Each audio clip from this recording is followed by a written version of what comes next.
After summoning his thunderstorm wings, Han Li flapped them gently, and his body shot forth as an azure and white thread of light. The light thread covered a distance of 700 to 800 feet in just a single flash, then appeared on the other side of the horizon after just a few more flashes. Such an astonishing speed would allow Han Li to outrun all beings below the holy race, and he was finally beginning to slowly catch up to Lu Shui'er and Shi Kuan. Thankfully, all of the dark beasts nearby seemed to have been summoned away by the dark beast monarch, thereby allowing him to fly through the forest without any inhibitions. After more than 2 hours, he finally caught up to his target and caught sight of Lu Shui'er and Shi Kuan in the distance. In reality, he hadn't really caught up. At this point, Lu Shui'er and Shi Kuan had already been forced to stop, and were currently engaged in a heated battle against the silver-eyed dark beasts. Han Li narrowed his eyes and surveyed the situation from several kilometers away. Thus, he discovered that Shi Kuan had donned a suit of shimmering yellow armor, and was standing still on the spot in midair. A pair of crimson war hammers had appeared in his hands, and as he swung them through the air, countless fist-sized balls of fire revolved around him, conjuring up a sinister-looking crimson fire boom. In the air above his head, a red jade vial spinning on the spot incessantly, blasting forth pillars of crimson light that were attacking the enemies around him in a frenzy. It turned out that Shi Kuan's most powerful abilities were fire attribute ones, rather than earth attribute abilities. This came as quite a surprise to Han Li. Meanwhile, the 3 silver-eyed dark beasts that were attacking him had conjured up a dozen or so black projections that had surrounded him from all sides. Countless streaks of black and red light clashed amid resounding booms, and despite the immense power of Shi Kuan's war hammers, he was unable to strike the silver projections around him due to their fast and unpredictable movement techniques, so he was only able to ensure self-preservation without being able to gain any advantage. On top of that, even though the 3 silver-eyed dark beasts weren't actually attacking him themselves, the silver beams of light they were unleashing from their third eyes were extremely dangerous. Shi Kuan naturally didn't dare to allow these beams of light to pierce through his defenses and strike his body, so he was going out of his way to block them with his war hammers. Han Li could clearly see that as soon as those silver beams of light struck Shi Kuan's crimson hammers, those areas on the hammers would instantly take on a black hue. Despite the fact that the crimson light around those areas would then scramble to sweep over those spots, it would still take a long while before the war hammers returned to normal. Thankfully, the 3 silver-eyed dark beasts were unable to continuously blast forth those beams of light, and even with 3 of them joining forces to attack Shi Kuan, they were still unable to break through his defenses. Thus, an impasse ensued. Meanwhile, Lu Shui'er was facing 4 other silver-eyed sylph beasts on her own, and her situation was vastly different. She had summoned a set of dazzling silver short spears, each of which was only around a foot in length.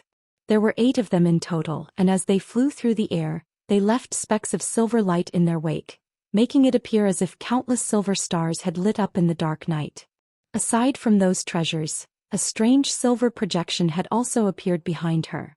The projection appeared to be of a beautiful silver-armored woman, yet as its arms flashed through the air, they conjured up countless blurry arm projections, making it appear as it possessed hundreds of arms. Each and every one of those arms projections was holding a silver longsword that was just as blurry and indistinct, and these longswords were sending streaks of white sword chi hurtling through the air. As such, countless streaks of sword chi were being unleashed by the projection, while the set of short silver spears were releasing countless specks of silver light, and these attacks encompassed an area with a radius of over 1,000 feet. The 4 silver-eyed dark beasts had flown into a thunderous rage, and the projections they were conjuring up were rushing relentlessly toward Lu Shui'er, only to be kept firmly at bay. As such, she appeared to be well on top in her battle. Han Li heaved a sigh of relief upon seeing this, and at the same time, a wry smile appeared on his face. These 2 had proclaimed that they'd have very little chances of securing victory if they were to face more than 3 normal dark beasts. Yet right now they were facing multiple 3-eyed dark beasts, which were of a higher caliber than their normal brethren, yet one was able to hold their own while the other clearly had the upper hand. It was quite apparent that they had both intentionally been overly modest in their own assessment of their powers. However, that came as no surprise to Han Li. After all, no one would reveal the full extent of their powers to some people they'd only just met. The Dark Beast Monarch had to have identified their cultivation bases, but never would it have thought that these two weren't ordinary late spatial tempering stage beings at all. Otherwise, it wouldn't have sent only these 7 silver-eyed dark beasts after them.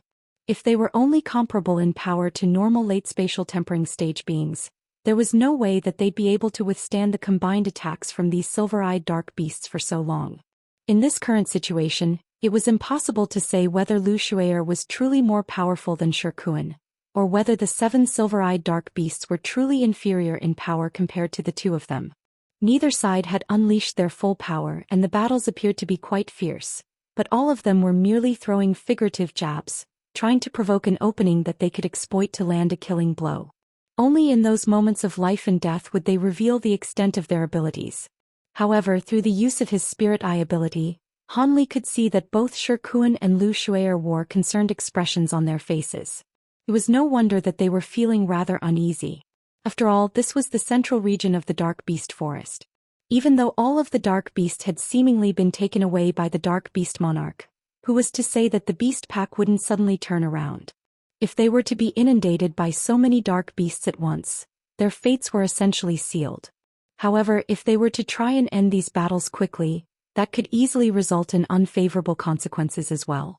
These 7 silver-eyed dark beasts were comparable to them in power, so even if they were to unleash all of their trump cards to kill these beasts, they'd expend a lot of magic power in the process, and most likely end up with severe injuries as well. In that case, there was almost no way they'd be able to traverse through the rest of the Dark Beast Forest without being killed along the way. As such, both Lu Shui'er and Shi Kuan were growing quite anxious, and they could only hope that Han Li would catch up to them as quickly as possible.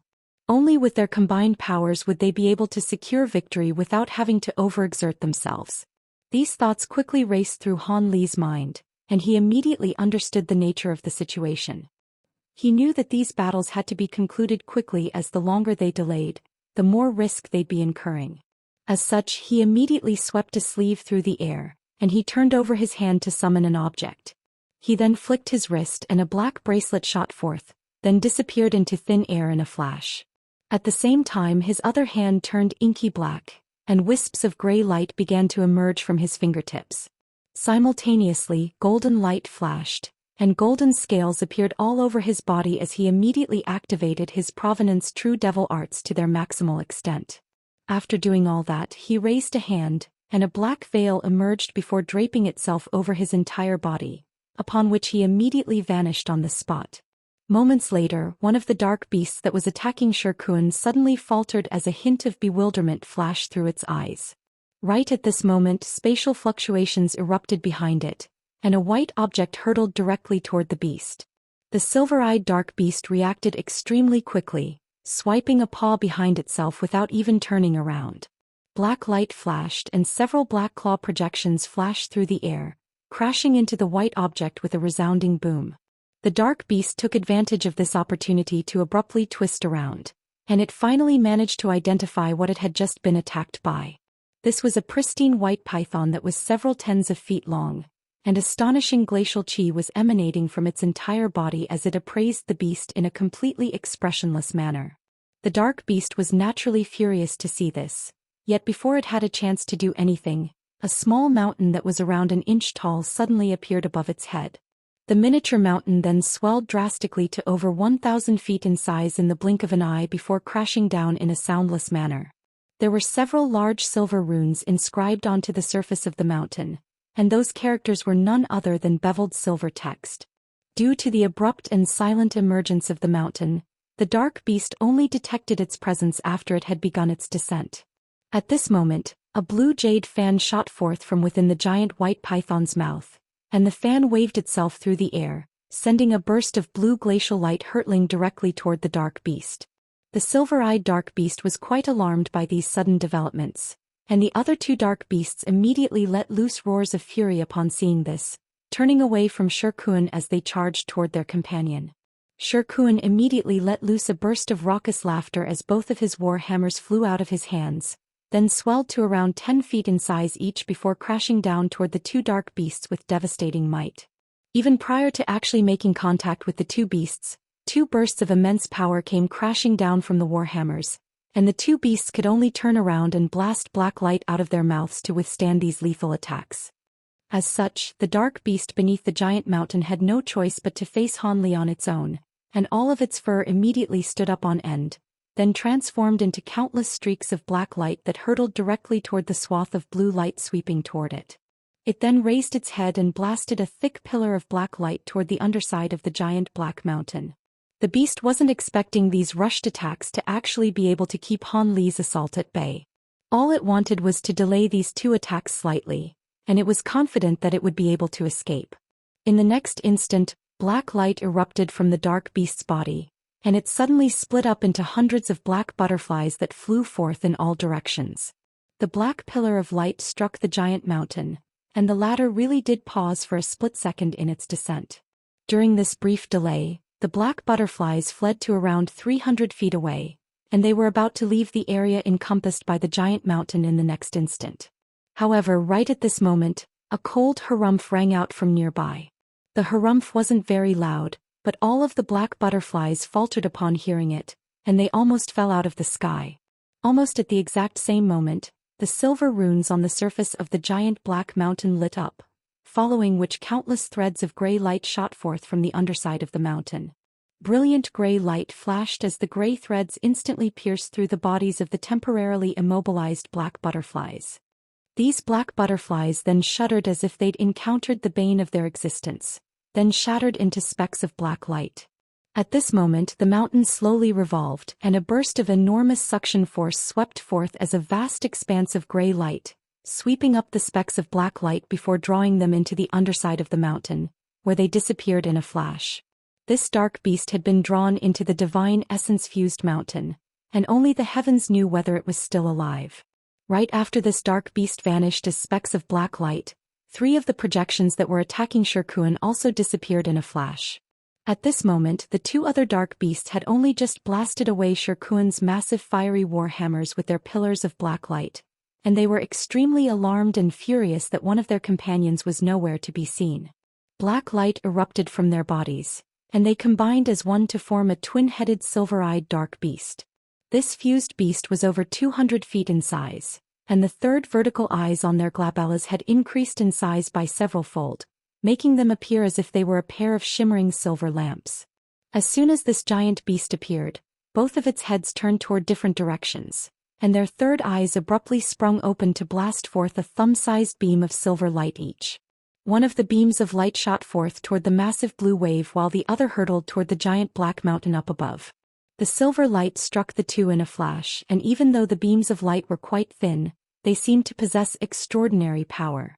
Both the blue wave and the giant mountain shuddered before faltering in mid-air, unable to advance any further. A faint cry of surprise suddenly rang out from somewhere near the giant fused dark beast. The twin-headed dark beast was elated that its ability had been effective in keeping Han Li's attacks at bay, yet its expressions immediately darkened as it heard this cry of surprise. One of its front paws swiped through the air like lightning toward the spot where the sound had come from, and the beast was so massive that even just one of its paws was around 10 feet in size. Claw projections flashed through the air, encompassing the entire area nearby. At the same time, one of its heads swiveled around, and another beam of silver light shot forth from its 3rd eye. After fusing together, this giant beast was able to blast this silver light out of its 3rd eyes in quick succession. If someone were to be caught off guard by this, thinking that the beast wouldn't be able to unleash that silver light so quickly after its previous attack, then they could be in a bit of trouble.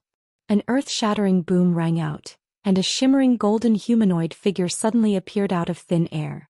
It was holding a shimmering silver seal that had transformed into a swath of silver light, which had blocked the giant twin-headed dark beast's massive paw with ease.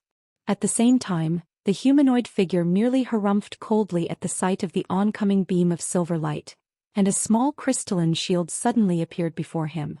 The shield swelled to around 10 feet in size in a flash, refracting the beam of silver light so that it completely missed the golden humanoid figure. The twin-headed beast was quite taken aback by this. The golden humanoid figure was naturally none other than Han Li, who had revealed himself after removing his black veil, while the white python was his sentient puppet doll. As soon as he saw the giant beast's attack, he immediately brought out his heavenly astral seal to see just how powerful it was. At the sight of how easily the treasure had kept the giant beast's attack at bay, An elated smile immediately appeared on his face. All of a sudden, he flapped the wings on his back and abruptly vanished on the spot as an arc of azure and white lightning. The giant beast was quite alarmed to see this, and it hurriedly surveyed its surroundings with its 6 eyes. Right at this moment, a loud thunderclap rang out from above its heads, and Han Li appeared atop the black mountain, which had been kept at bay by the beam of silver light. He looked down at the mountain with a cold expression, then gently stomped down onto it with a single foot. The silver runes on the mountain immediately lit up before swelling to around 10 times their original size in a flash before flashing erratically, looking as if they were about to emerge from the mountain as substantial objects. Almost at the exact same moment, the space around the mountain twisted and warped amid a loud tearing sound. The mountain abruptly vanished on the spot along with Han Li, appearing right above the giant twin-headed beast amid a flash of silver light in the next instant, as if it had been there all along, then crashed down onto its body. The giant beast let loose a roar of bewilderment, yet before it had a chance to do anything, it was forced to plummet downward like a massive shooting star under the immense weight of the mountain. Its 2 heads glanced at one another, and both of them immediately let loose ferocious roars.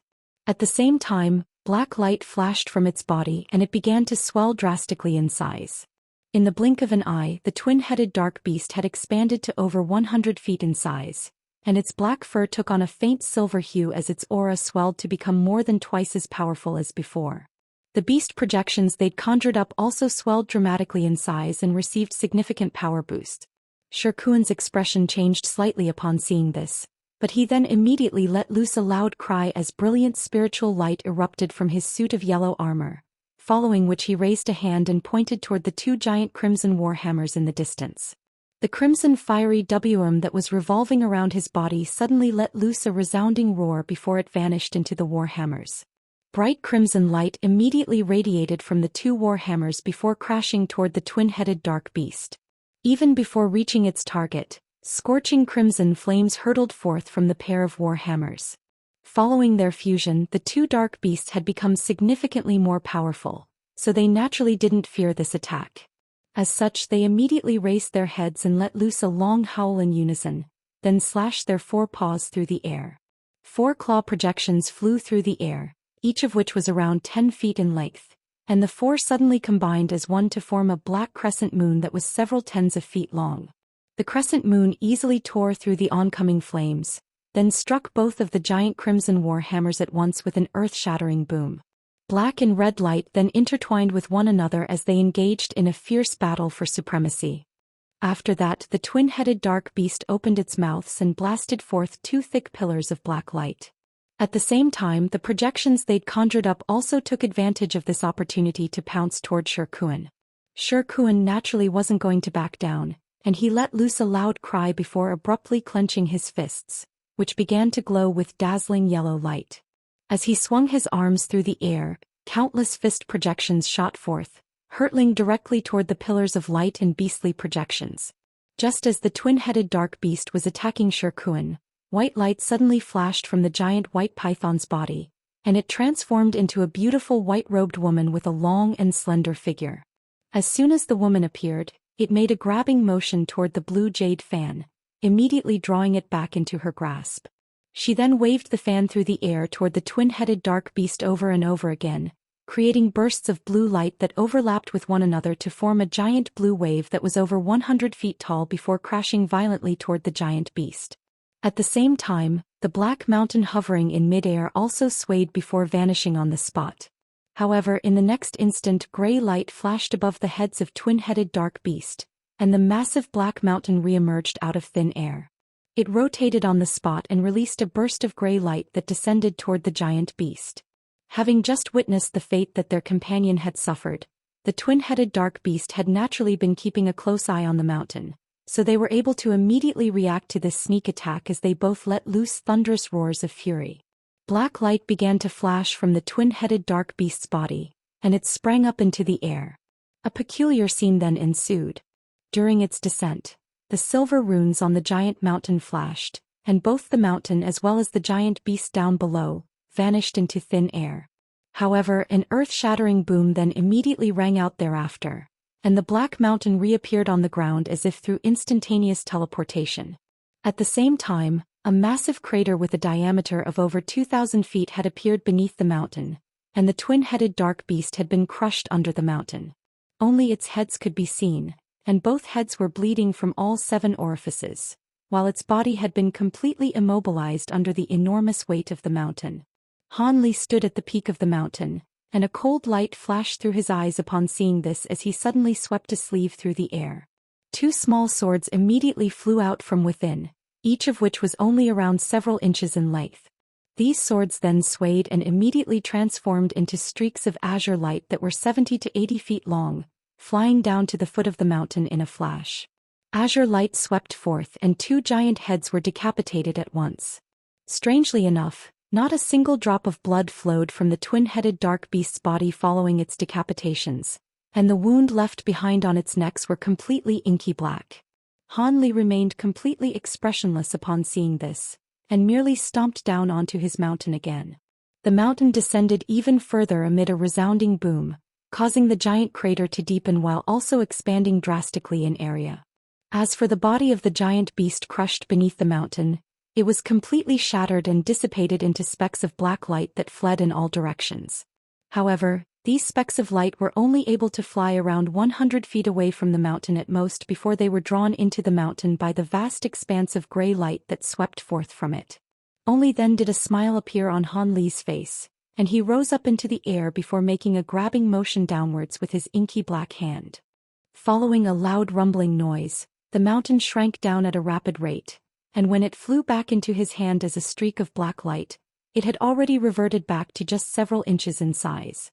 It appeared to be quite a lengthy process from the instant that Dal had appeared to the moment that all 3 silver-eyed dark beasts were slain by Han Li, but only a very short period of time had actually elapsed.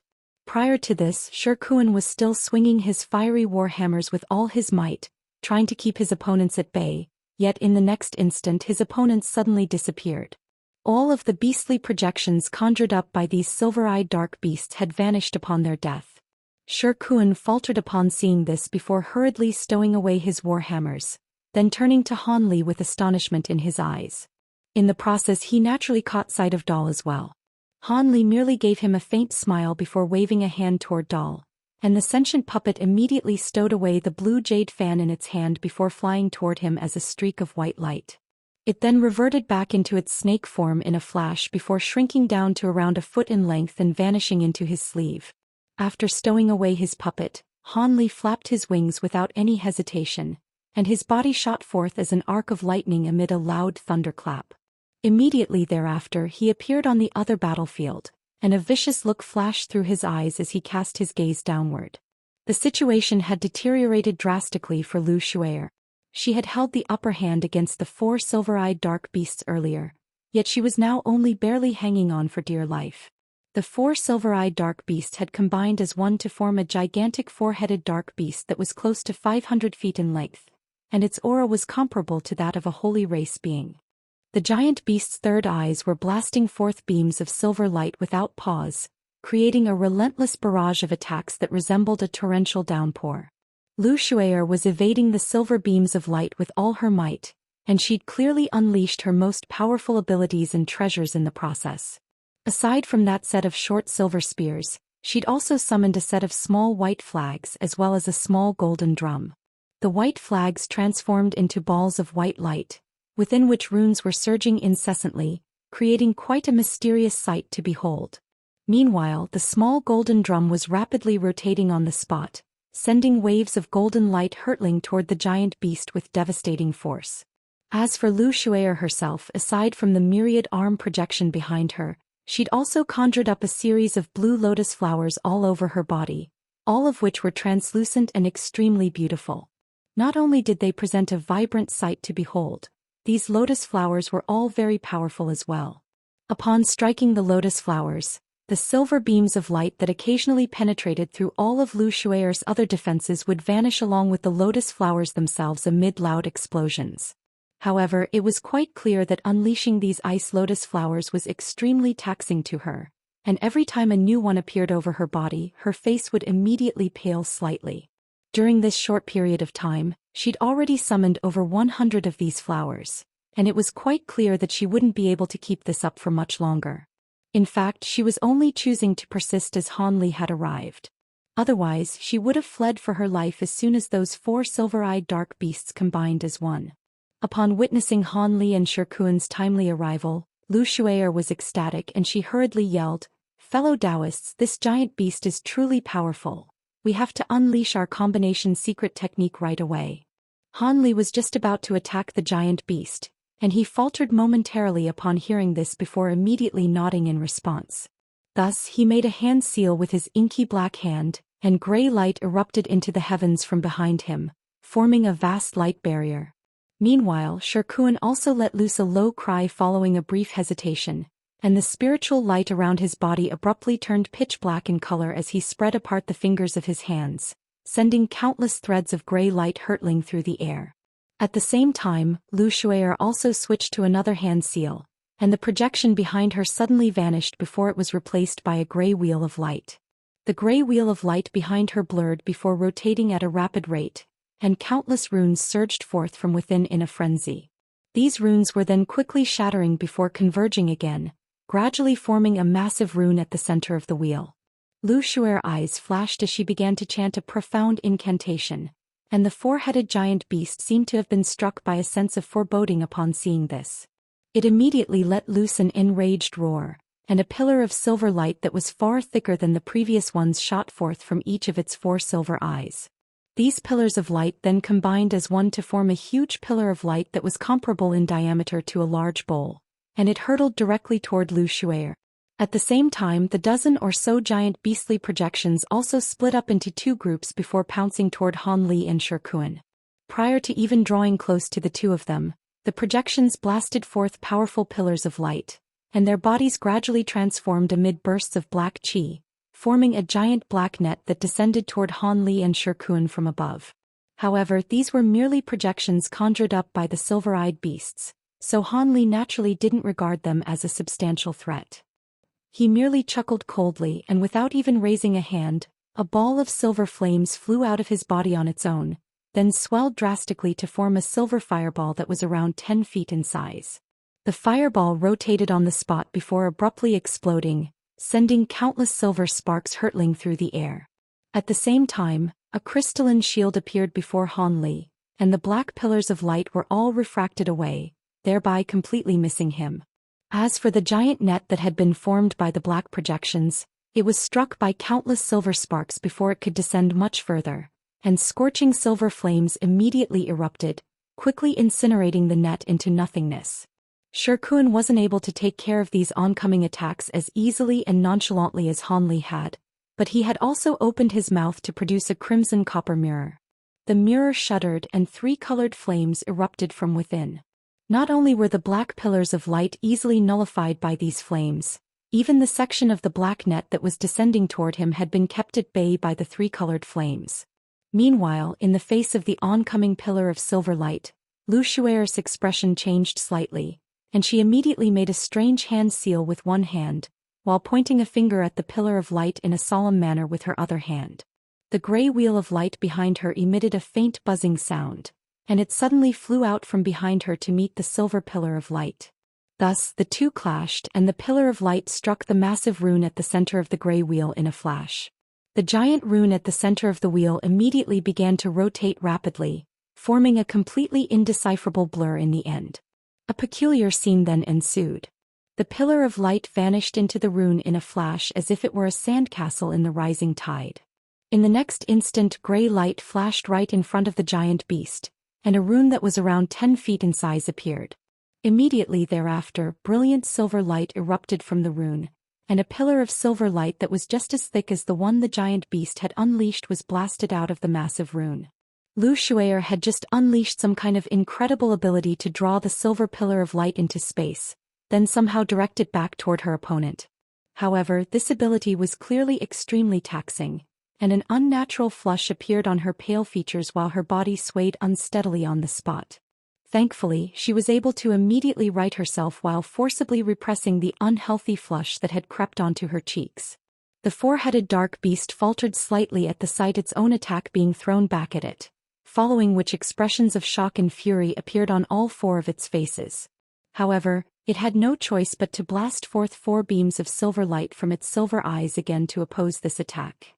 The 2 bursts of silver light clashed amid a resounding boom, and a ball of piercing light exploded as massive silver waves of light proliferated through the air in all directions. In the wake of these silver shockwaves, even the nearby space was warping slightly and emitting a faint buzzing sound. During this brief moment of respite, Lu Shuer flicked her 10 fingers through the air in rapid succession, sending forth a series of incantation seals of different colors, which all quickly vanished into the gray wheel of light. Go! She then let loose a delicate cry as she pointed a finger at the gray wheel up ahead, following which countless runes erupted from the wheel of light in a frenzy before forming a pillar of gray light that hurtled through the air.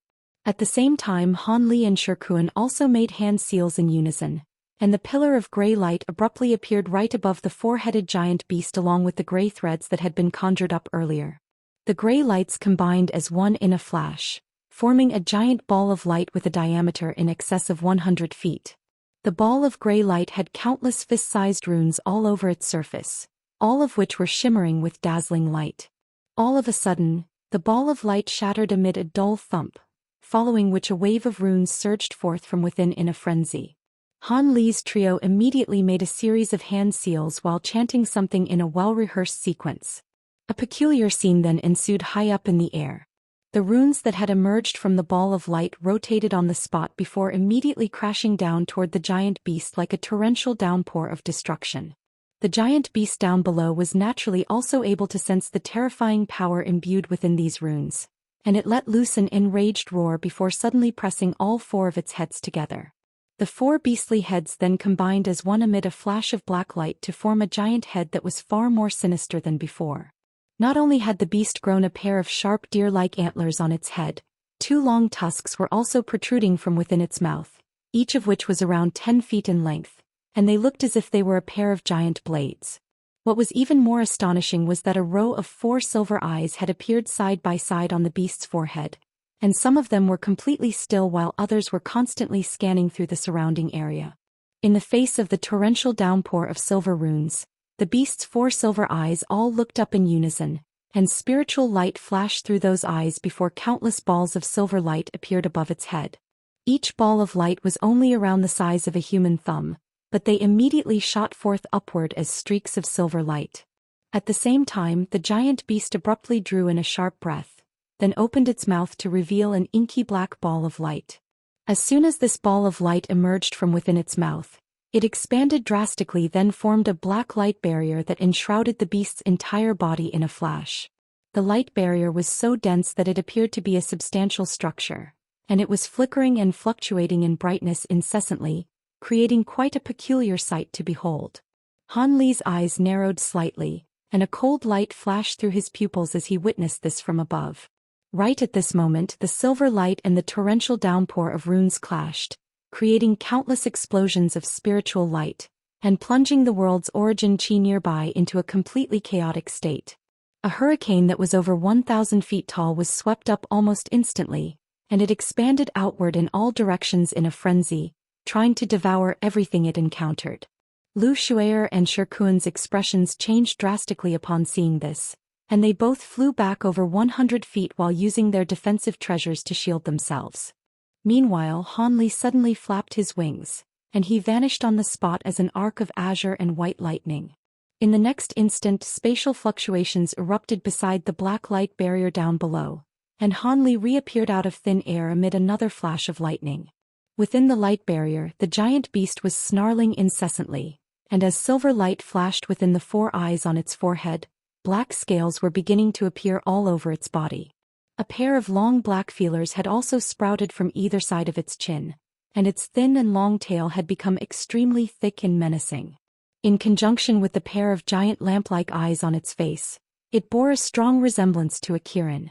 Black light was flashing within the beast's mouth, and a terrifying aura was erupting from its body, striking bystanders with a bone-chilling sensation. Han Li faltered slightly upon seeing this, and even though his expression remained unchanged, his lips were twitching involuntarily. All of a sudden, golden light flashed from his body, and a projection with 3 heads and 6 arms flew out from within. The projection waved an arm through the air, and a shimmering golden blade segment appeared in its hand, which it gently slashed toward the black light barrier. Countless kilometers away from this battlefield, a golden dark beast was speeding through the forest with a dozen or so three-eyed dark beasts behind it. All of a sudden, golden light flashed from its body, and it abruptly stopped on a branch as it turned around with a hint of bewilderment in its inky black eyes. Moments later, the dark beast monarch turned to one of the three-eyed dark beasts behind it, and let loose a string of furious snarls. The three-eyed dark beast immediately responded with a few roars of its own before taking a few steps backward in a respectful manner. After that, it turned around and rushed back the way they'd come, quickly vanishing into the darkness. The dark beast monarch turned around and continued onward upon seeing this. In its eyes, outsiders who were infiltrating their dark beast forest were naturally quite abhorrent, but they paled in significance compared to the target that it was currently pursuing. As such, even though it had sensed the deaths of the silver-eyed dark beasts it had deployed earlier, it had no intention of turning back, and merely deployed one of its subordinates to carry out its orders. The other three-eyed dark beasts naturally followed along closely behind the golden dark beast. A loud rustling sound could be heard throughout the nearby forest, and it was quite clear that there was a vast beast pack accompanying this dark beast monarch. However, if one were to listen carefully, they'd discover that some of this rustling sound was gradually fading away, seemingly indicating that many of the dark beasts had detached themselves from the beast pack and were traveling away in the opposite direction. Han Li hovered in midair with his arms crossed. Down below him, the giant dark beast had already been sliced in half, and the two halves of its carcass were disintegrating into specks of black light. Lu Shui'er and Shirkuan were both staring blankly at Han Li. Even though they were doing their best to maintain calm expressions, there was a hint of fear in both of their eyes. Due to the fact that the battlefield had been too chaotic as a result of the countless explosions taking place, and the incredible speed of Han Li's movements, they weren't able to see how he had taken care of this giant beast. All they could see was that a dazzling streak of golden light had swept forth, following which both the beast and the black protective light barrier around it were instantly sliced in half without being able to offer any resistance. This giant beast's aura was comparable to that of a holy race being, yet it had been slain by Han Li in an instant. That was downright astonishing. Furthermore, in the instant that the streak of golden light had appeared, both Shirkuan and Lu Shui'er could sense that the world's origin chi in the nearby area had been drawn violently to the golden light, as if by some kind of immense power. After that, this enormous power vanished right after the golden light disappeared. Being able to draw upon the world's origin chi naturally wasn't a feat that was worthy of incredulity.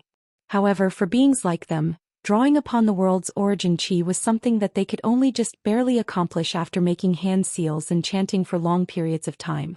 Even then, they wouldn't be guaranteed to succeed, yet Han Li had just accomplished this feat as easily as if he were taking a stroll in the park. Could it be that his powers were comparable to that of their masters already? So, then he was a man who absolutely defied the natural order. With that in mind, both Shirkuan and Lu Shui'er were appraising Han Li with peculiar looks in their eyes. In contrast, Han Li's expression remained completely unchanged. After unleashing his true devil projection and using the blade segment to kill the giant beast, he had immediately withdrawn both the projection and the treasure, not giving his two companions any opportunity to see what had happened. Han Li had decided to use the blade segment at the expense of a portion of his projection's power as he wanted to see how much power he could unleash with this treasure using his newly refined projection. Perhaps the amount of power required to unleash an attack with the blade segment was far less than he'd anticipated to begin with, or perhaps his newly refined provenance true devil projection was able to control its power expenditure. In any case, not only was the attack unleashed several times more quickly than what Han Li had been capable of in the past, the amount of power expended was also less than a third of what had previously been required. During this process, he'd intentionally held back most of the blade segment's power, but this was still quite a pleasing result to him. Even so, after using the profound heavenly fruit in the Golden Devil Mountain ranges, he'd expended a lot of his projection's power. And if it weren't for the fact that he'd recovered a lot of this power through the past few years of arduous cultivation, he wouldn't have dared to use that blade segment here. With that in mind, Han Li made a grabbing motion toward the two halves of the giant beast's body with his inky black hand, and a vast expanse of gray light immediately swept forth.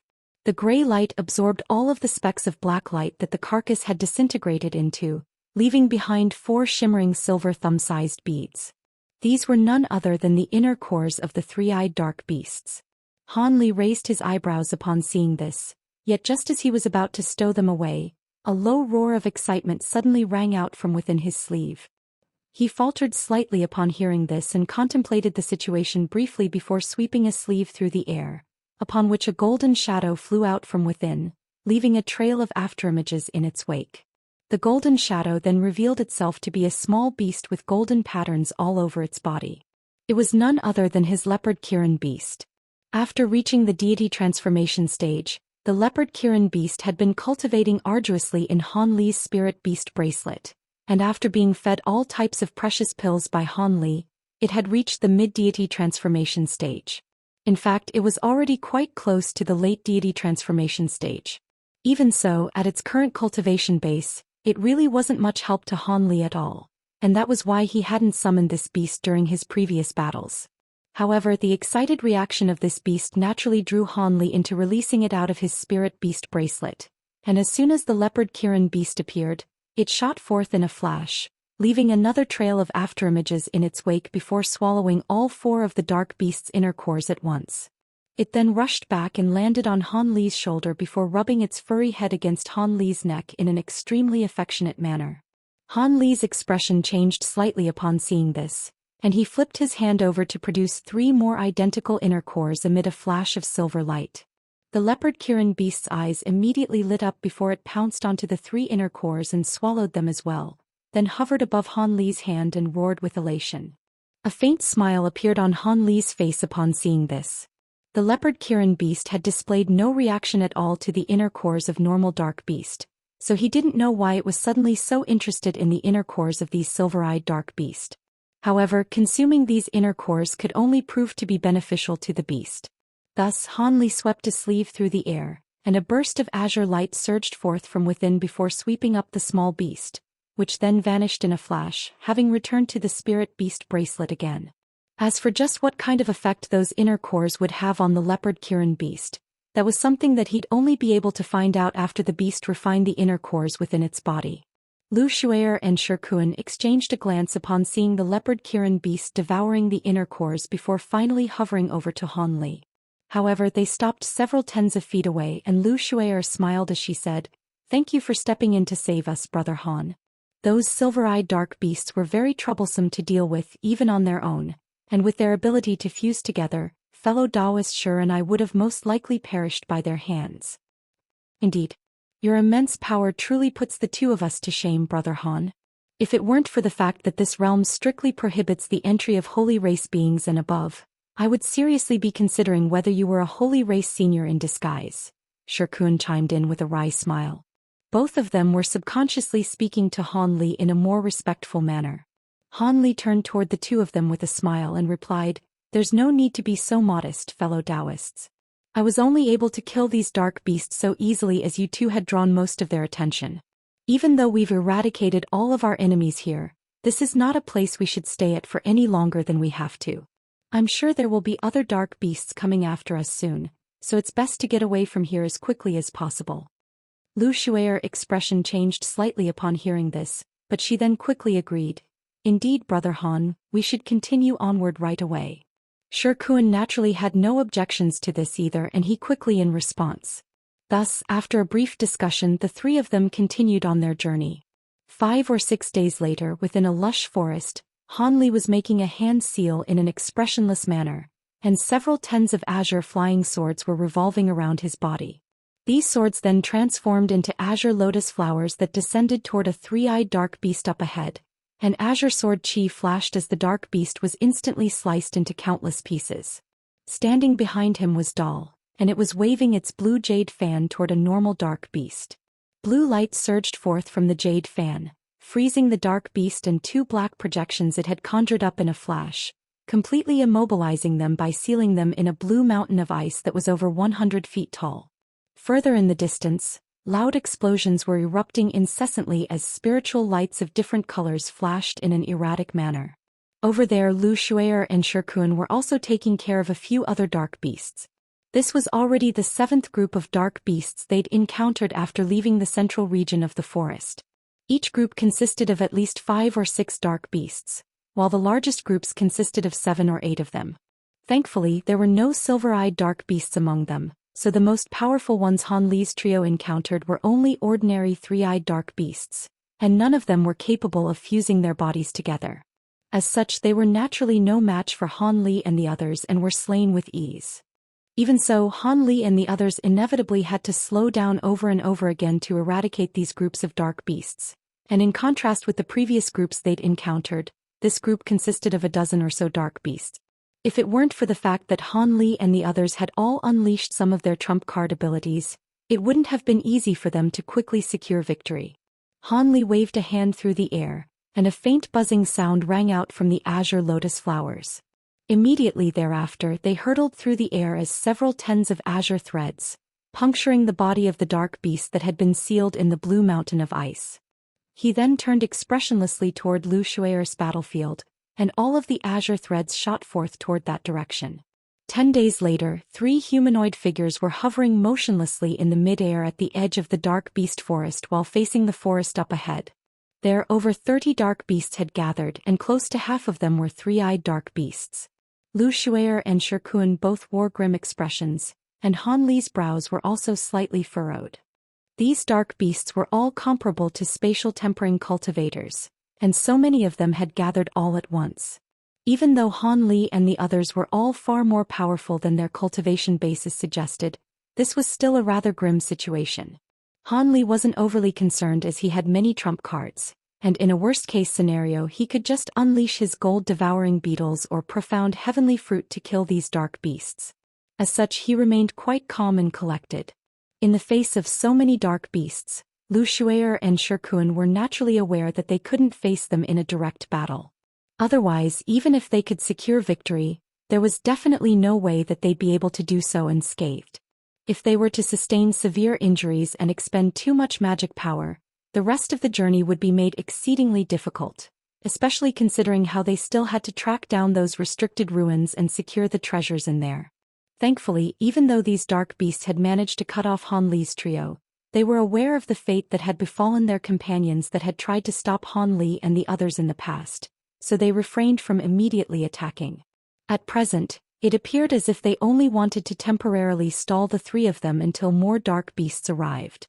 After a brief silence, Lu Shui'er's brows furrowed slightly as her mouth began to move, transmitting her voice to Han Li and Shikuan. Fellow Daoists, we're not too far away from the border of the dark beast forest. With so many dark beasts standing in our way, it would be unwise to take them on in a direct battle, so I suggest we split up and get past them, then reunite after we exit the forest. Alright, that sounds like a plan. Shikuan immediately agreed to this suggestion. Han Li contemplated this suggestion momentarily before also nodding in response. The group of dark beasts was being led by a 3-eyed dark beast that was far larger in size than its companions, and it seemed to have sensed that Han Li and the others were up to something. As such, it let loose a low snarl and a stir immediately ran through the entire beast pack. All of a sudden they opened their mouths in unison, blasting forth several tens of pillars of black light, while also conjuring up countless claw projections that hurtled directly toward Han Li's trio. The combined attack of several tens of dark beasts was naturally quite fearsome, but after killing so many dark beasts on the way here, Han Li and the others had already devised courses of action against attacks of this nature. Thus, spiritual light flashed from their bodies, and Han Li made a hand seal as a pair of translucent wings appeared on his back. He flapped those wings gently, and his body shot forth as a thin azure and white thread.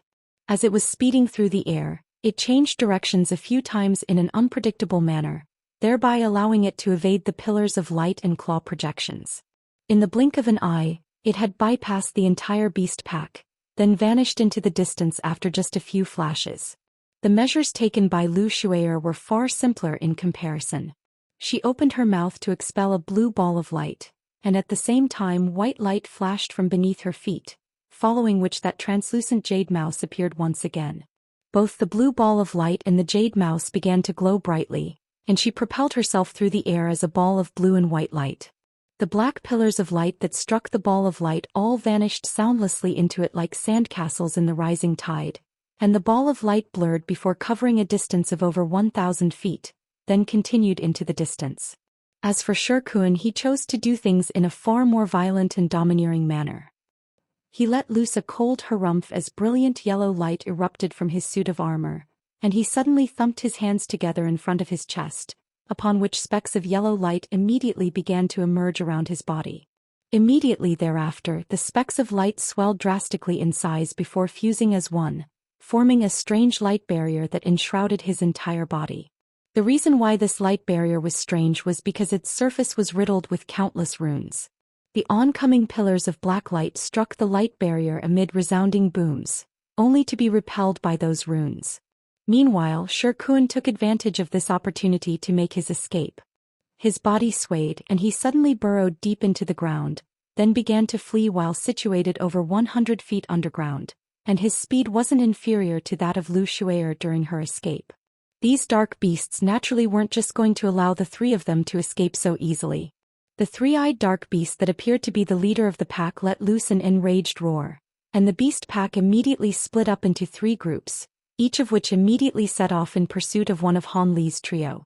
However, at Han Li's full speed, these dark beasts were naturally nowhere near fast enough to catch up to him. As such, the azure and white thread that he'd transformed into was quickly widening the gap between himself and his pursuers by the second. Due to the fact that he was flying rapidly through the air in a very conspicuous manner, some other dark beasts emerged from the forest down below along the way to try and attack him. However, Han Li merely swept a sleeve through the air, and several tens of streaks of azure light shot forth in a frenzy. The dark beasts were naturally no match for his azure bamboo cloud's worm swords, and all those who attempted to get in his way were instantly sliced into countless pieces. There was the occasional dark beast or two that managed to react quickly enough to unleash a few claw projections in an attempt to keep the swords at bay, but the azure flying swords merely pierced through these claw projections like hot knives through butter before striking the dark beast targets and instantly killing them on the spot. Thus Han Li continued onward in an unstoppable manner, brushing aside all obstacles in his way with peerless might, and he finally emerged from the dark beast forest after flying for over half a day. Following his emergence from the forest, he was greeted by the sight of a set of boundless grasslands. It was still nighttime, but he could smell a rich earthy fragrance that stemmed directly from nature. Even though he'd escaped out of the forest, Han Li didn't show any intention of stopping as he continued to hurtle through the air at full speed. After flying for close to 50,000 kilometers, the azure and white thread finally stopped atop a hill that was several hundred feet tall, and Han Li re-emerged amid a flash of spiritual light with a calm expression on his face. Blue light flashed through his eyes as he surveyed his surroundings. On a vast and flat terrain like the one he was currently situated on, he was able to take full advantage of his spirit eye ability. Thus, he was instantly able to clearly see everything within a radius of 50 kilometers. He could also extend his vision into areas beyond that, but the details became rather blurry. After failing to discover any potential threats nearby, Han Li heaved a faint sigh of relief before releasing his spiritual sense to scan through the surrounding area, then instantly withdrawing it in a flash. The translucent wings on his back vanished amid a dull thunderclap, and he turned around as he cast his gaze toward the dark beast forest through narrowed eyes. Having traveled so far away from the dark beast forest, the dark beasts would most likely have to give up on pursuing him regardless of how furious they were. However, if they really did dare to continue to try and hunt him down, then he certainly wouldn't mind killing them on the spot. He had initially fled from them not because he was actually afraid of them. Instead, he was simply trying to avoid a situation where more dark beasts would flock to the scene, in which case he'd be completely surrounded. Han Li clasped his hands together behind his back and stood atop the hill in a motionless manner. A gentle breeze blew over him, and his robes flapped gently in the wind, giving him the appearance of a profound immortal. All of a sudden, he flipped a hand over to produce a crimson formation plate, upon which a series of silver threads were flickering incessantly. Han Li stared at the formation plate for a while before his brows furrowed slightly.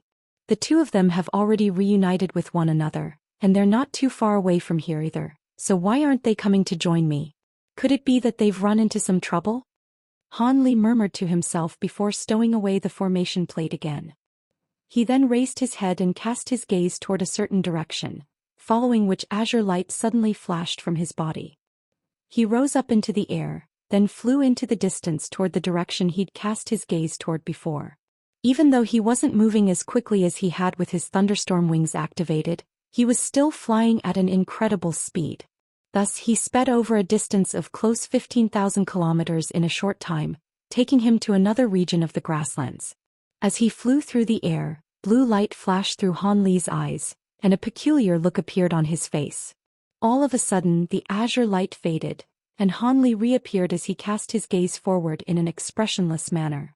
Over 1,000 feet away from him, there were two pairs of beings facing one another from afar. One pair consisted of none other than Shi Kuan and Lu Shuer. Lu Shuer wore a cautious look on her face, whereas Shi Kuan had already put on a cold smile, and his hands were balled up into tight fists as if he were eager for a battle. Before them stood a man and a woman. The man had a thick and curly beard with a suit of silver scale armor encasing his upper body.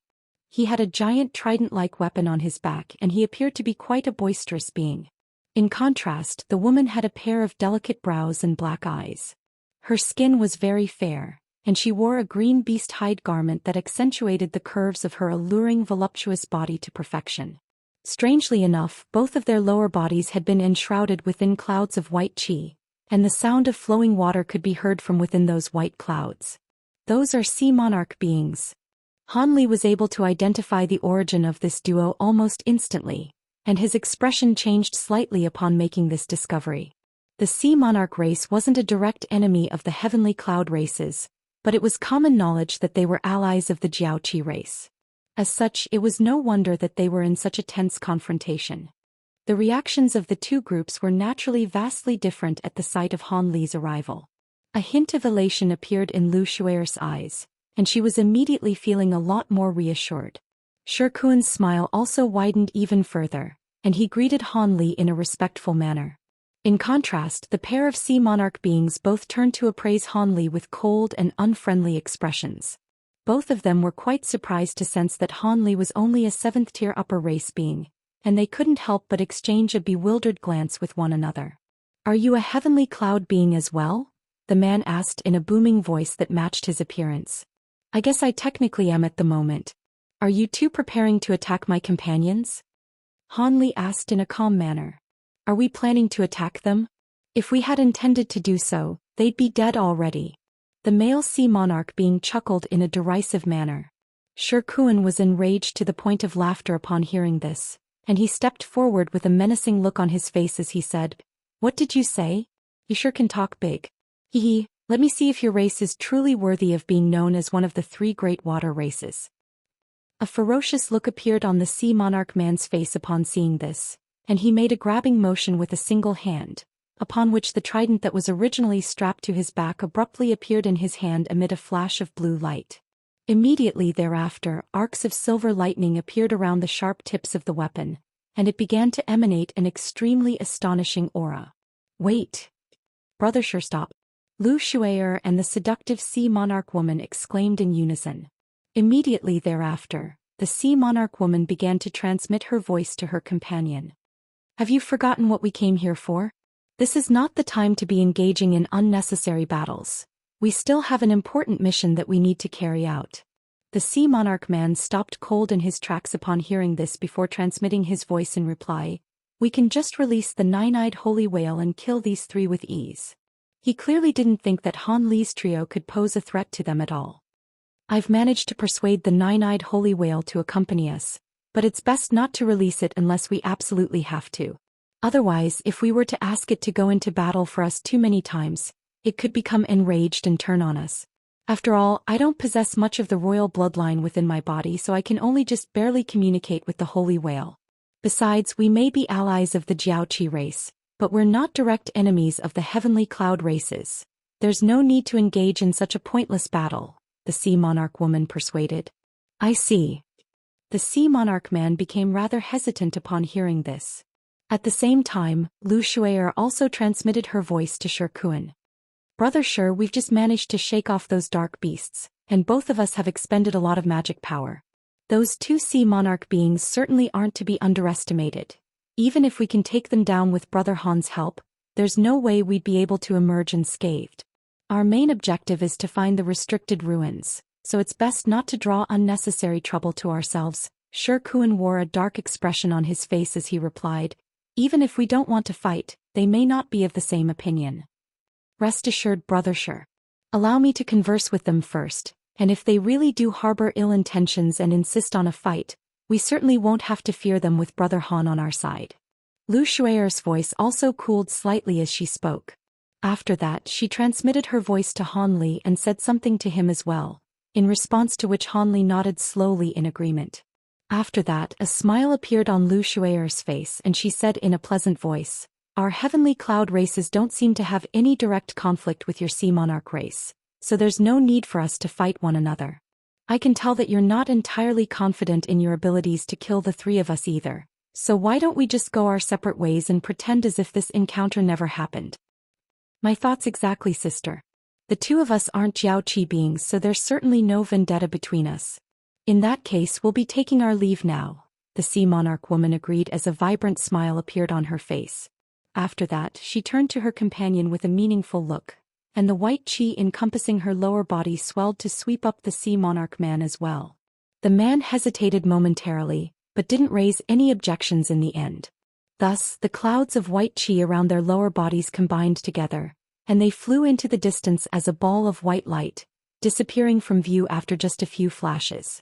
Han Li remained still on the spot, yet his brows were slightly furrowed as he looked on at the direction the two sea monarch beings had departed in. For some reason, the sea monarch woman had two completely different auras within her body, and she struck him with a sense of uneasiness, as if she were quite a dangerous being. It seemed that she had either cultivated some kind of powerful ability or was carrying a fearsome treasure. Han Li neglected to consider the possibility that a spirit beast could be responsible for this sense of foreboding he was feeling, as under normal circumstances, most spirit beasts were far weaker than their masters and could only play minor assistance roles in battle. After all, not all spirit beasts were mature gold-devouring beetles and weeping soul beasts. After that, Han Li's trio didn't remain there for much longer. After a brief discussion, all three of them also departed toward another direction. Meanwhile, the cloud of white qi had already sped to thousands of kilometers away, and within it the pair of sea monarch beings were also conversing with one another with grim expressions on their faces. What? You're saying that seventh-tier upper race being is even more dangerous than the other two? The man exclaimed with a bewildered look on his face. I'm sure of it. That was why I insisted on avoiding a battle back there. It's just that the situation at the time wasn't appropriate for me to explain this to you, the sea monarch woman confirmed in a confident voice as she gently stroked her shoulder-length back hair. The sea monarch man recomposed himself before asking, I'm sure you're not saying this without any evidence. Why don't you tell me how you came to this conclusion? The woman was silent for a moment before replying, My profound heavenly treasure replica, the profound heavenly holy artifact, displayed a reaction just then. What? Your profound heavenly holy artifact reacted to him? Could it be that he also has one as well? The sea monarch exclaimed in an astonished manner. Perhaps so, but it may not be the case. The holy artifact within my body reacted extremely vehemently on this occasion, seemingly more so than when I've encountered other beings carrying such artifacts in the past, the woman replied in a slow voice. If it's not a holy artifact, then it can only be a profound heavenly treasure. There's no way a 7th-tier upper race being could be carrying something like that. Ah, you must have been overly sensitive. The man suddenly burst into raucous laughter. Perhaps I really was mistaken back there. After all, the elders only gave me this treasure that was specifically made to detect profound heavenly holy artifacts right before this trip, so I may not yet be accustomed to its reactions. However, even if there's only a 1% chance that that man has a profound heavenly treasure, then we can't afford to engage him in battle, the woman sighed. There's a vast difference between profound heavenly holy artifacts and profound heavenly treasures. If he really does possess one of the latter, then even with the nine-eyed holy whale on our side, we would have been killed for sure. If that were the case, then we've really just brushed shoulders with death, the man said with a wry smile. That's not necessarily the case. Possessing a profound heavenly treasure and being able to use one are two completely different concepts. Generally speaking, there's no way for a mere upper race being to be able to use a profound heavenly treasure. However, there are a few extremely rare secret techniques that can allow beings of this caliber to unleash a small portion of a profound heavenly treasure's power. having said that, I think that man isn't actually carrying a profound heavenly treasure. Instead, I think it's more likely that he's carrying a top-grade profound heavenly holy artifact that is extremely close to replicating a true profound heavenly treasure. Even so, it would still be very unwise to engage him in battle, the woman analyzed. Indeed, you've made the right decision there, the man immediately agreed with a nod. In any case, our objective is definitely different from theirs, so it's quite unlikely that we'll encounter them again, which means we don't need to think about them any further. As long as we can complete the mission assigned to us by our race, we'll be given handsome rewards following our return. Come to think of it, we're actually very lucky. Only through the efforts of our predecessors that entered the vast glacial realm was this opportunity opened up to us, the woman said with a smile. That's true. No matter how dangerous that man is, it has nothing to do with us. We should focus on the task at hand. By the way, that group of Jiaoqi beings that we encountered a few days ago also seem to be going in the same direction as those heavenly cloud beings. They're not going to bump into each other, are they? A peculiar look flashed through the man's eyes. Who knows? The vast glacial realm is an extremely huge place, so it's probably quite unlikely that they'll encounter one another. However, one thing is for sure. If their paths do cross, the outcome certainly won't be a peaceful one like ours. If we could witness the battle between them, perhaps I'd be able to figure out what kind of treasure that man is carrying. The woman's eyes lit up slightly as she spoke. There's no way that we'll be able to witness that in person even if it does happen. Let's keep going. We should be able to get to our destination in a month or so, the man chuckled, and before the woman had a chance to respond, he immediately accelerated into the distance. The woman naturally had no objections, and spiritual light flashed from her body as she also sped up as well. Han Li was naturally unaware of the fact that the Sea Monarch woman had seen through one of his secrets. Of course, even the Sea Monarch woman herself was unaware that the treasure that she'd detected was only the blade segment that Han Li was carrying. As for the profound heavenly fruit that was sealed within his arm, that was beyond the detection capabilities of the profound heavenly holy artifact within her body. At this moment, Han Li was currently flying slowly over the boundless grasslands alongside Shikuan and Lu Shuer. Brother Han, are you suggesting that we rest here for several days before continuing onward? There's no need for that, is there? Brother Shi and I did indeed expend some magic power back in the Dark Beast Forest. But as long as we travel at a slower pace and the two of us use spirit stones to replenish our energy, we'll be able to recover along the way, Lu Shuer said with a surprised look on her face. You're not wrong, but this vast glacial realm seems to be far more perilous than we anticipated. Just that Dark Beast Forest alone had been an extremely treacherous place, and I'm sure the rest of our journey won't be much better. As such, I think it's best that we take some time to recover before we encounter any other perilous situations. Besides, I'm sure you've also expended some of the power of your true essence rather than just your magic power, right, Fairy Lu? Han Li asked with a meaningful smile. Your wisdom is truly unmatched, Brother Han. It's just that if we were to delay here over something so trivial. Lu Shuer was becoming rather hesitant. Brother Han's right, Fairy Lu. It would be unwise to continue in our journey without replenishing our magic power first. I also need to rest and recuperate for a few days. So why don't we find a safe place nearby to meditate for a while? Shikuan sided with Han Li on this matter. Lu Shuer's brows furrowed upon hearing this, and after a long internal conflict, she finally heaved a faint sigh and agreed to this suggestion. However, they hadn't parted with those two sea monarch beings for very long, so they naturally couldn't just begin meditating on the spot. Otherwise, if those two were to change their minds or draw some powerful beasts or foreign beings to Han Li's trio, they would be placed in a perilous situation. Thus, Han Li's trio continued onward for about half a day before finally catching sight of a small azure mountain with abundant spiritual qi. As a safety precaution, all three of them naturally scanned their spiritual sense toward the mountain several times, and the result of their inspection was quite a positive one. The mountain wasn't very tall and there was a bunch of gray-furred beasts residing on it, but all of them were very weak, and even the most powerful ones among them were only at the foundation establishment stage. As such, the three of them were able to descend onto the mountain and kill all of these beasts with ease. The cave that these beasts had been residing in was an ideal cultivation venue as well. The spiritual qi there was very rich, and although it stank a little, that slight problem was resolved after Lu Shuer unleashed one of her water attribute abilities to cleanse the cave. Thus the three of them took over the cave and began to meditate in there. 3 days passed by in a flash. At this point Han Li had completed a full cycle of qi circulation, and he seemed to have sensed something as he slowly opened his eyes, casting his gaze toward Lu Shuier, who just so happened to also open her eyes at that exact moment. Thus their eyes met, and from the exuberant light shimmering within her pupils, Han Li could tell that she'd clearly recovered all of her magic power. "Congratulations on making a full recovery," Han Li said with a calm smile. In response, Lu Shuier heaved a forlorn sigh. "I feel very embarrassed to be such a burden to you, Brother Han." "Hee, that's certainly not the case, Fairy Lu. If it weren't for the fact that you'd held off 4 silver-eyed dark beasts on your own back in the Dark Beast Forest, how would fellow Daoist Shi and I have managed to escape?" Han Li replied with a faint smile. Meanwhile, Shi Kuan had also opened his eyes, and he burst into laughter upon hearing this. "I'll have to disagree with you on that one, Brother Han. With the unfathomable abilities that you've displayed, even if you couldn't kill all of those dark beasts on your own, you were definitely powerful enough to escape from them. It's already a vastly fortunate outcome for Fairy Lu and myself that we were able to escape from the Dark Beast Forest with nothing more than some magic power expenditure. You two are far too kind.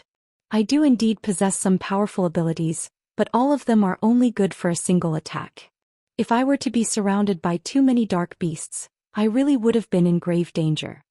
In contrast with your powerful body, I'm sure you could have crashed your way through and made your escape," Han Li said as he stroked his chin with a hint of a smile on his face. "Perhaps so. Seeing as Fairy Lu has already recovered her magic power, let's keep going.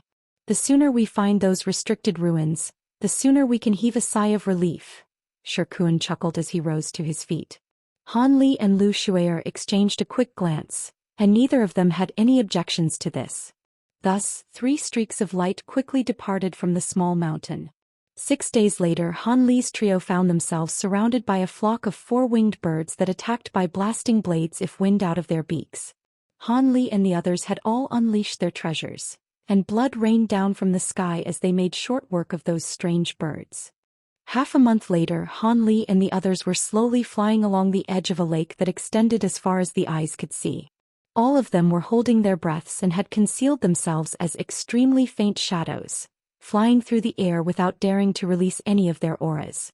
Down below, there was a group of gigantic half-horse half-fish beings floating in the water.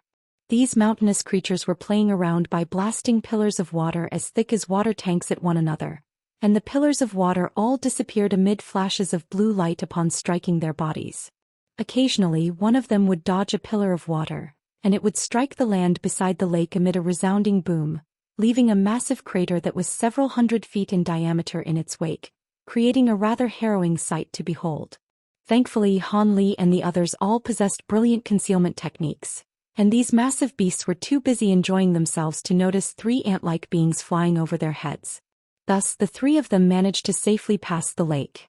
A month later, Han Li's trio was flying in the air over a bleak and desolate set of plains, and they were battling 4 beings that were enshrouded from head to toe in clouds of black qi.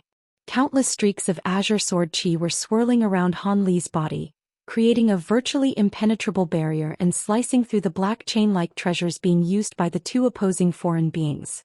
However, these chains were immediately able to recover in a flash at the behest of these beings, then transformed into countless projections that unleashed a relentless barrage of attacks at Han Li again. Meanwhile, Lu Shuier had blue light shimmering all over her entire body, and she was enveloped within a ball of strange liquid. At the same time, she was controlling her set of short silver spears, which were conjuring up specks of starlight that enshrouded another foreign being down below. However, her opponent seemed to be quite powerful as well.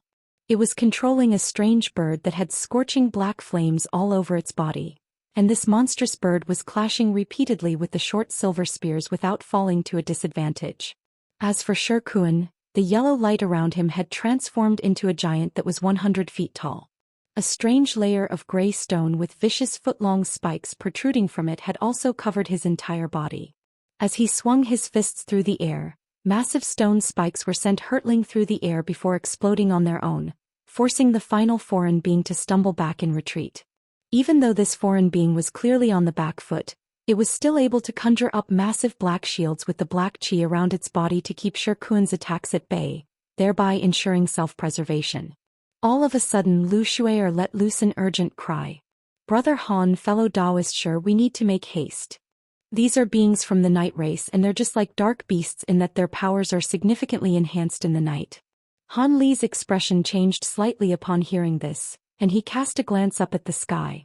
At this point the sky had already dimmed slightly and night clearly wasn't far away. "Kukuku, you're only thinking about that now? Don't you think it's too late already? After just a while longer I'm going to crush all of you heavenly cloud beings."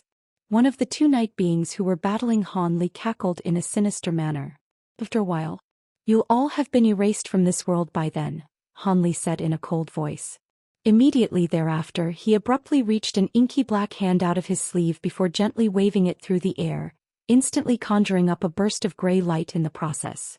At the same time Lu Shui'er made a hand seal and a gray wheel of light surfaced behind her. Meanwhile Shirkuan threw his head back and let loose a long cry while flicking his 10 fingers through the air in rapid succession. Moments later the three of them had conjured up a massive gray ball of light with countless runes flashing over its surface. The gray ball of light then immediately exploded, sending a torrential downpour of runes descending from above that encompassed the entire area in a radius of around 500 meters. The four night beings were quite alarmed by this development, and all of them unleashed their most powerful abilities to oppose this devastating assault, but each and every one of the runes contained far more power than they'd anticipated. Following a string of earth-shattering explosions, the four night beings completely ceased to exist. Only then did Han Li's trio withdraw their divine essence-fused light before exchanging smiles with one another. 3 months later Han Li and the others were flying as quickly as they could over a set of mountain ranges with thousands of demon beasts giving chase in hot pursuit. Several kilometers behind them, a vast expanse of silver mist was hurtling toward them like a massive tidal wave, and all of the plants and beasts that stood in their way were all completely devoured, leaving not even a single blade of grass in their wake. After a while, all types of beasts and birds began to flee for their lives in a panicked manner, creating a doomsday-like scenario. "What do we do? We'll get chased down by these silver swarm insects sooner or later if we keep going like this. Those insects are rumored to be just as fearsome as gold-devouring beetles, and they won't give up until their prey is dead. I can't believe so many of them were bred in this world." Shirkuan transmitted his voice to Han Li and Lu Shui'er with a dark expression as he flew through the air. "Indeed. It's also said that these insects possess astonishing stamina, and it won't be an issue for them to chase us even for a few months in a row. Even powerful ancient beasts can only flee in the face of these insects." Lu Shui'er's voice was already tinged with a hint of panic. It was no wonder that they were beginning to get quite flustered. After all, these fearsome insects had been chasing them for 3 days and 3 nights. During this process, they'd expended close to half of the magic power within their bodies, so it was only natural for them to fear for the worst. Han Li also wore a grim expression, but he remained relatively calm as he said, "The only way to throw them off our trail would be to hope that we can encounter a few ancient beasts in the nearby area that will draw them away. But according to our map, the closest area frequented by ancient beasts is around a month away. As a safety precaution, we intentionally selected this route where ancient beasts rarely ever appear," Shirkuan replied with a wry smile. Han Li's brows also furrowed upon hearing this, and he was temporarily at a loss for ideas. However, right at this moment, a buzzing sound suddenly rang out in the distance, following which clouds of green mist began to appear up ahead. There were hundreds of these clouds of mist, and they were rapidly flying toward Han Li's trio. Han Li was naturally quite startled to see this, and blue light flashed through his eyes, thereby instantly allowing him to glean the true appearance of these green clouds. It turned out that these clouds consisted of countless fist-sized butterflies, all of which were extremely sinister in appearance and had green powder flashing around their bodies. "Bloodform butterflies. Here's our chance." Han Li immediately identified these green butterflies, and an ecstatic look appeared on his face. Lu Shui'er had also unleashed a secret technique to glean the true appearance of these green butterflies, and she was also overjoyed to see them. "Those really are bloodform butterflies. This is fantastic. These butterflies are the natural enemies of silver swarm insects.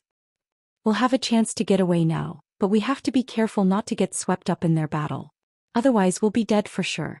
Shirkuan was also reinvigorated. We should split up for now. If we stick together like this, we'll present too big of a target and we could easily be targeted by both of these swarms at the same time. There's not much distance left to cover until we reach the restricted ruins, and we've all committed the map to memory by now, so let's go our separate ways, then meet up again at the ruins 2 months from now, Han Li said in a calm manner. Both Shi Kuan and Lu Shuier faltered slightly upon hearing this, but the former then quickly agreed. That's a very valid suggestion, Brother Han. At a time like this, the smaller the target we present, the easier it'll be for us to escape. In that case, we really should split up to ensure our own survival first. In contrast, Lu Shuier was a bit more hesitant, but after contemplating this issue, she also gritted her teeth and nodded in the end. Thus, following a few more hasty voice transmissions, the three of them split up to flee for their lives. At this moment, the green clouds in the distance had drawn uncomfortably close, and even without unleashing any abilities, the three of them were able to clearly glean the appearance of these green butterflies. Most of these clouds of butterflies immediately surged toward the silver swarm insects up ahead, while several clouds detached themselves from the main group to pursue Han Li's trio, as well as all of the other beasts present. The silver swarm insects also split up into 2 groups upon seeing this, with the majority of them continuing on toward the green clouds while a small silver stream diverged to hunt down everything else. All of the beasts that were fleeing for their lives alongside Han Li's trio were sent into a frenzy, and many of the spirit beasts with relatively high levels of intelligence knew that a chance had arisen for them to flee for their lives. Thus, the most powerful beasts within the group let loose a few thunderous roars, and all of the other beasts dispersed at their behest, fleeing in all different directions. Go! Han Li also let loose a low cry before a thunderclap erupted from behind him, upon which his thunderstorm wings surfaced on his back. He flapped those wings gently, and his body was propelled through the air as an azure and white thread.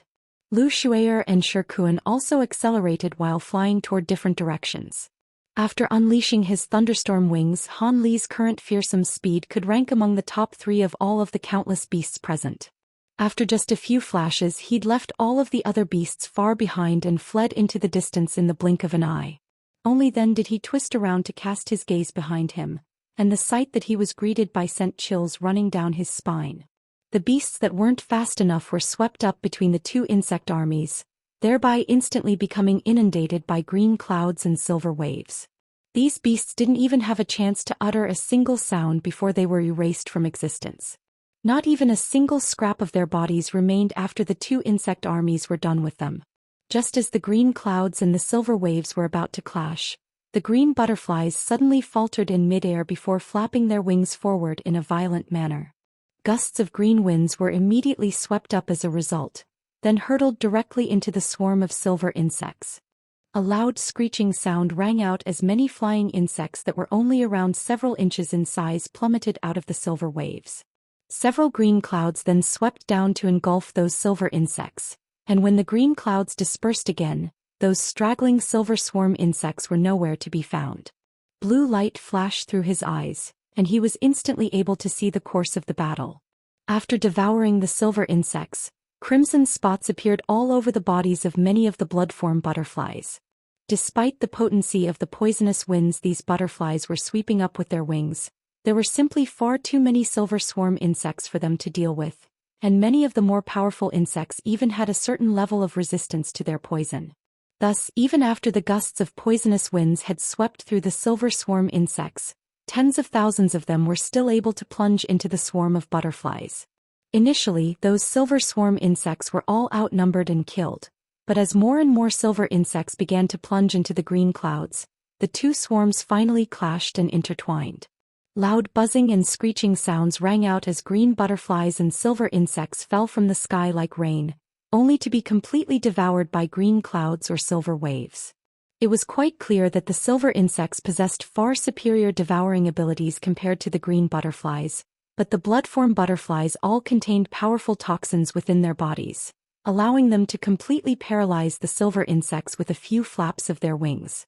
Both sides were extremely ferocious and seemingly held no regard for their own lives, and they seemed to be evenly matched. As for the 2 swarms of insects that had set off in pursuit of the fleeing beasts, they also split up into countless groups to continue hunting down their prey. Furthermore, they seemed to have a tacit understanding with one another, as there was never an instance where more than one group of insects was hunting down a single beast. Many of the beasts weren't able to escape very far before they were chased down by the insects, and they had no choice but to fight for their lives. Thus, beastly roars intertwined with incessant buzzing and hissing, as opposed to the loud explosions one would normally expect to hear from a battle. Han Li's eyes narrowed, and he could see that Lu Shui'er and Shikuan had also fled extremely far into the distance, but they were each being pursued by a small group of insects.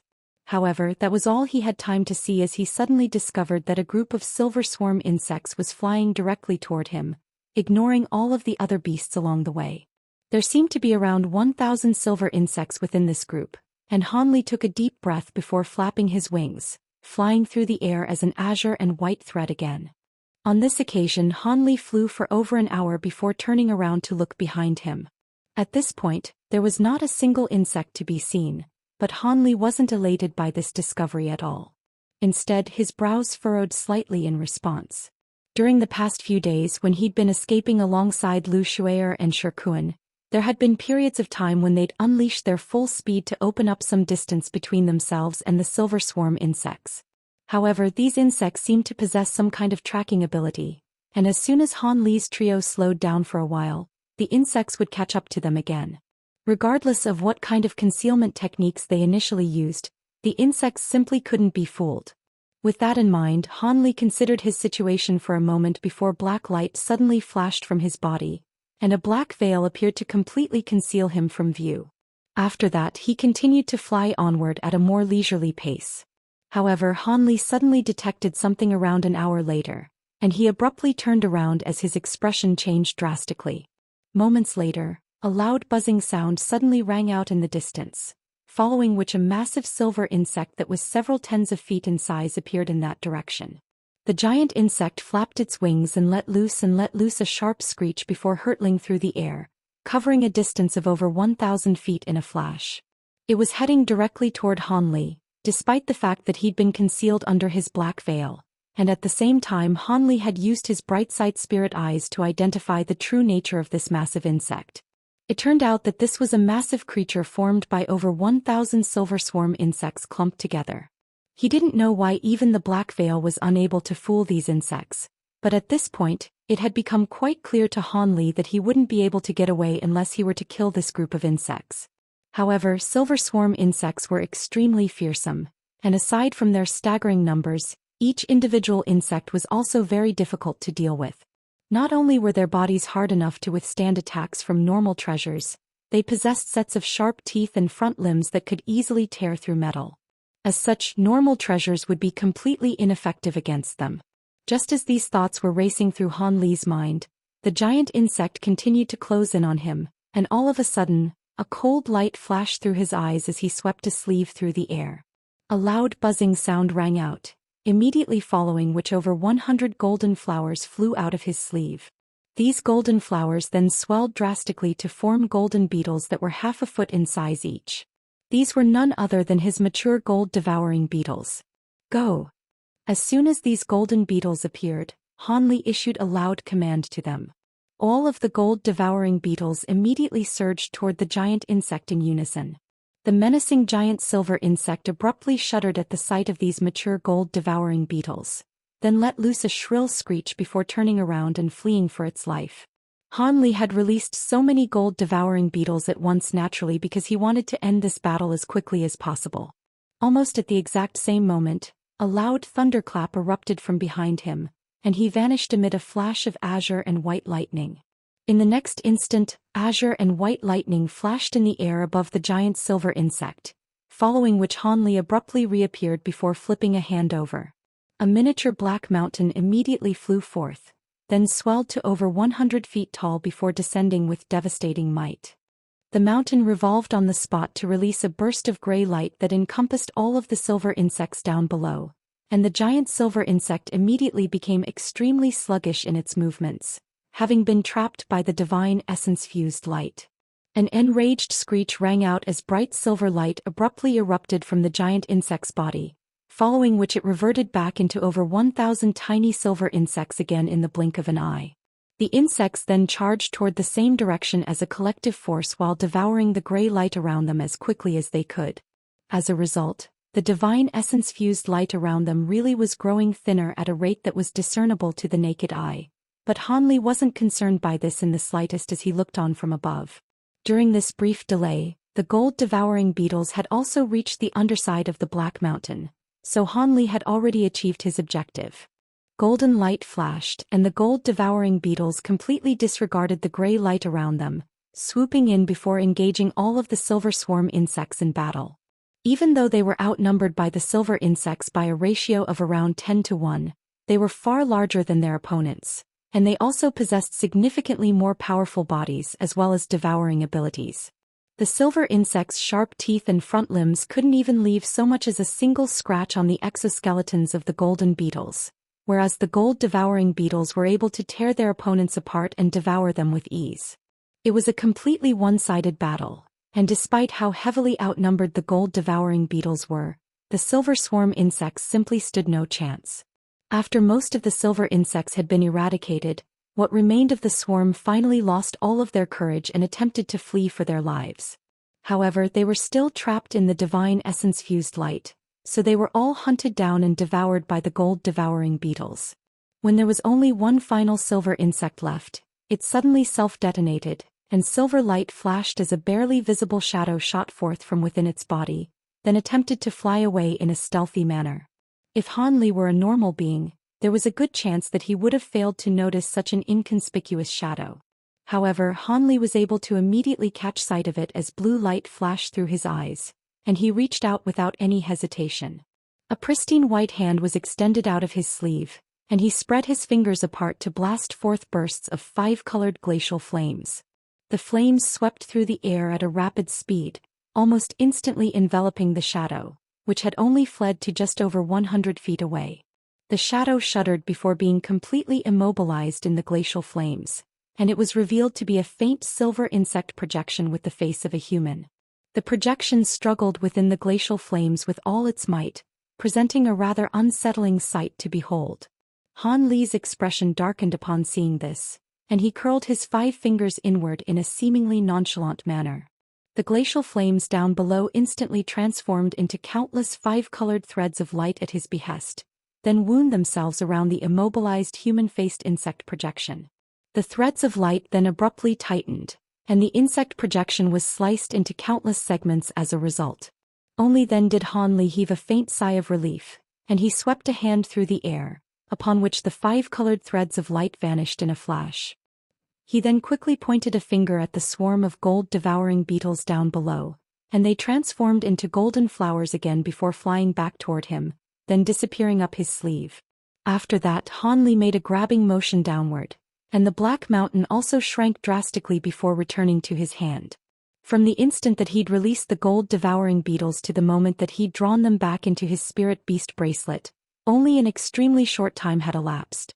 As such, even though he'd released quite a large quantity of gold-devouring beetles on this occasion, he didn't actually exhaust much of his spiritual sense at all. Of course, Hanli had already decided when he'd first released the gold-devouring beetles that if he couldn't end this battle quickly, he'd immediately withdraw the beetles without any hesitation. Otherwise, it simply wouldn't be worth exhausting too much of his spiritual sense to kill these silver insects. However, just as he'd expected, the gold-devouring beetles were the bane of these silver swarm insects, and he was able to kill them with ease.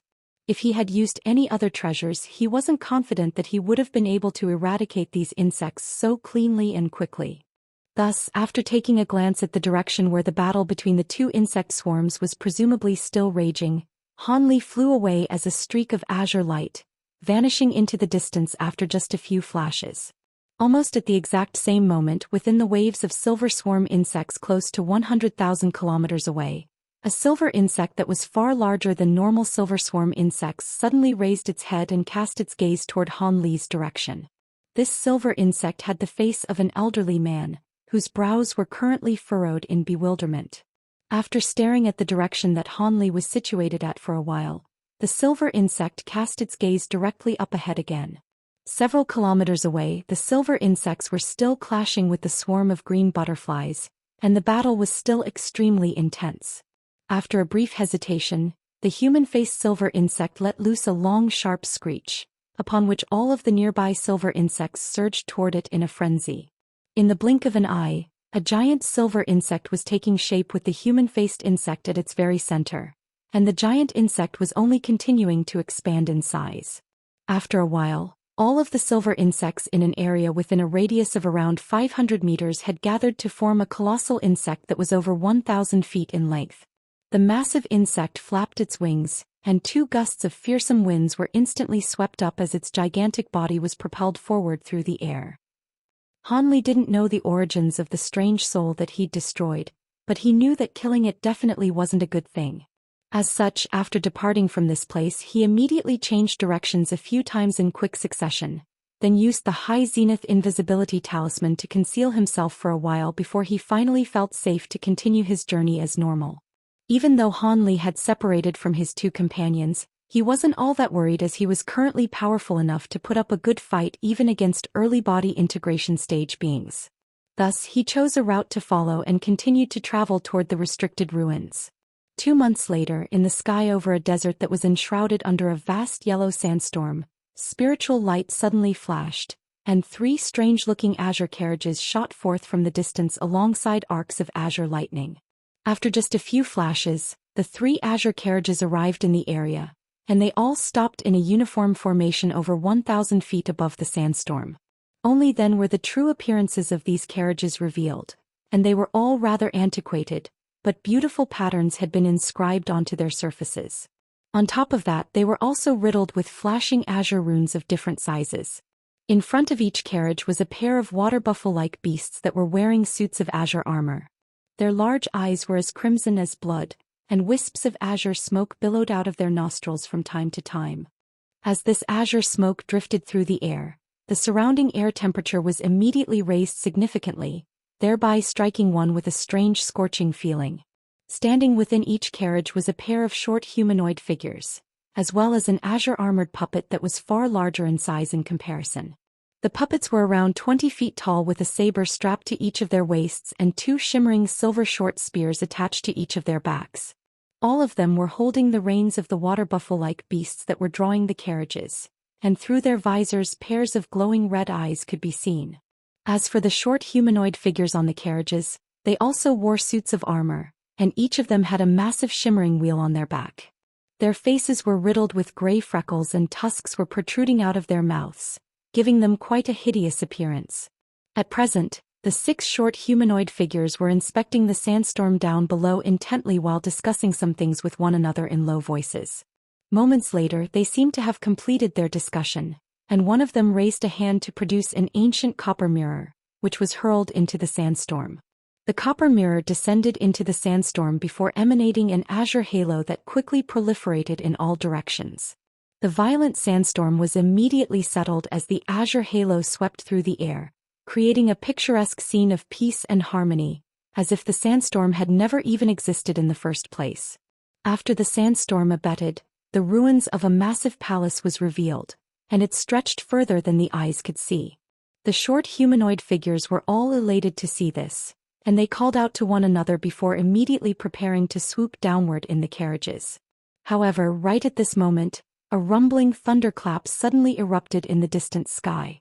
All of a sudden, a particular resounding thunderclap rang out, and a ball of azure light abruptly appeared in the distance. The ball of lightning then shot forth through the air, covering a distance of several thousand feet after just a few flashes, taking it close to the 3 carriages in the blink of an eye. The 6 short humanoid beings were quite startled by this development, yet at the same time, they were also able to catch a clear glimpse of what lay within the azure ball of lightning. This was a giant bird puppet that was over 200 feet in length, and judging from its appearance, it was a vastly renowned lightning bird. However, much to their surprise, the puppet was heavily damaged, missing most of its feathers and even one of its talons. Even so, the bird still had a layer of dazzling azure lightning around its body, creating a very intimidating and harrowing sight to behold. The 6 short foreign beings' hearts stirred upon seeing this, and one of them immediately let loose a long cry. Immediately thereafter, all 3 carriages hurtled toward the giant puppet in unison as 3 streaks of azure light. Prior to making contact with the puppet, The 3 huge azure-armored puppets flicked their reins at the same time, and the 6 water buffalo beasts let loose thunderous roars in unison, then opened their mouths to expel bursts of azure flames that formed a rumbling sea of fire. Almost at the exact same moment, the 6 foreign beings let loose low cries in unison, and the silver wheels on their backs shot forth at once. These wheels then abruptly swelled drastically in size to form 6 bright moons, and they surged toward the lightning bird puppet as if they were threatening to slice its body into pieces. Silver light flashed within the puppet's eyes upon seeing this, and the azure arcs of lightning around its body swelled by around twofold while it reached out with its only remaining talon. A massive azure talon projection immediately appeared high up above, obscuring the entire sky as it came crashing down toward the 3 carriages. The puppet was completely disregarding the silver moons and azure sea of flames surging toward it. This came as quite a surprise to the 6 foreign beings, and they were feeling slightly panicked as a result. Thankfully, the 6 of them had fought alongside one another on many occasions, thereby allowing them to develop exemplary teamwork and chemistry. One of them let loose a loud cry, and all 6 of them hurriedly made hand seals before pointing their fingers up into the sky in rapid succession. The 6 moons immediately let loose a loud buzzing sound before converging toward the giant azure talon projection. They then combined as one to form a massive disk with a diameter of over 100 feet before hurtling directly upward. The giant talon projection and the disk clashed amid a resounding boom, and azure and silver light intertwined with one another. At this moment the azure flames also swept up the lightning bird puppet, clashing with the protective arcs of azure lightning around its body amid strings of dull thunderclaps. It was quite clear that the arcs of lightning were quite powerful, as exemplified by the fact that they remained completely unmoved by the scorching azure flames. Meanwhile, the giant talon projection was stalled in mid-air for a moment before being shattered by the massive silver disk that it had clashed with. Without any further obstacles standing in its way, the giant disk sped directly toward the puppet's head, sending spatial fluctuations surging through the air in its wake, as if it were threatening to slice through space itself. The lightning bird puppet opened its mouth to expel a bolt of azure lightning that was as thick as a water tank in response, and it transformed into an azure lightning WM that struck the disk with tremendous force. Silver light and azure lightning intertwined, and an anguished wail immediately rang out from the silver disk as several cracks began to appear on its surface. Immediately thereafter, it separated into 6 disks again, each of which plummeted toward one of the short foreign beings. The arcs of lightning around the puppet's body then swelled once again, and a resounding boom rang out as it vanished on the spot amid a flash of lightning. In the next instant, lightning flashed in the air above the 3 carriages, and the lightning bird puppet abruptly reappeared before flapping its wings violently, swooping downward with devastating might. The 6 foreign beings were naturally startled to see this, but they all remained quite calm as they raised an arm each in unison, then quickly pressed their hands onto the azure-armored puppets before them. Crimson light flashed through the 3 puppets' eyes, and a ball of azure light erupted from their bodies as they swelled drastically in size. In the blink of an eye, their visors had slipped off their faces, and they'd transformed into 3 massive demonic ghostly beings that were over 100 feet tall each. 6 massive ghostly claws swiped through the air in unison, sending a dozen or so black claw projections hurtling directly toward the lightning bird puppet. The demonic ghosts then abruptly grabbed onto the silver spears on their backs, which had expanded in size along with them, before thrusting the spears into the air. The silver spears transformed into 10 silver pillars of light that vanished in a flash, and immediately thereafter, the sounds of howling winds and resounding thunderclaps rang out in the nearby area. The lightning bird puppet remained completely expressionless upon seeing this, and it opened its mouth to blast forth a bolt of azure lightning again before pressing its single talons downward to exert an immense invisible force. All 6 short foreign beings withdrew their arms in unison at this moment, and they all began to chant something, upon which their bodies also swelled to several times their original size.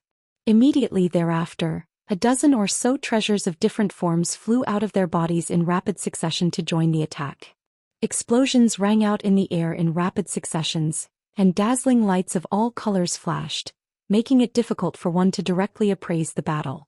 This battle lasted a full 2 hours, and when everything finally drew to a conclusion, the half of the lightning bird puppet that remained plummeted from the sky before vanishing into the ruins down below. The 3 carriages up above and the 3 azure-armored puppets, which had reverted back to their original sizes, were also heavily damaged. One of the puppets even had a large hole on its chest that passed directly through where a normal being's heart would have been situated. If the same injury had been inflicted on a living being, they would have perished for sure unless they had some kind of miracle pill that could bring them back from the brink of death. As for the 6 foreign beings themselves, they were also in quite a sorry state. Not only had most of their treasures been ruined, the suits of armor they were wearing had also been completely charred black. On top of that, there were many large dents and cracks on the surfaces of the armor, giving them the appearance of useless scrap metal. In contrast, the 6 water buffalo beasts remained completely unscathed, but all of them were also panting heavily with sweat pouring down their bodies. All in all, the 6 foreign beings had secured the final victory against the lightning bird puppet, but they had also paid a heavy price in the process. After striking down the puppet, the 6 foreign beings were quite elated, and they prepared to swoop down in their carriages again. Right at this moment, a cold voice rang out from within a nearby cloud.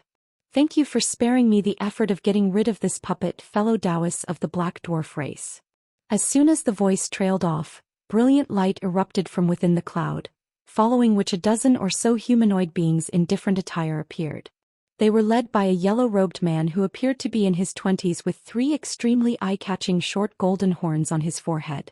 Behind him were a dozen or so male and female beings of all different ages, and they also had horns on their heads, but the numbers, shapes and colors of these horns differed from being to being.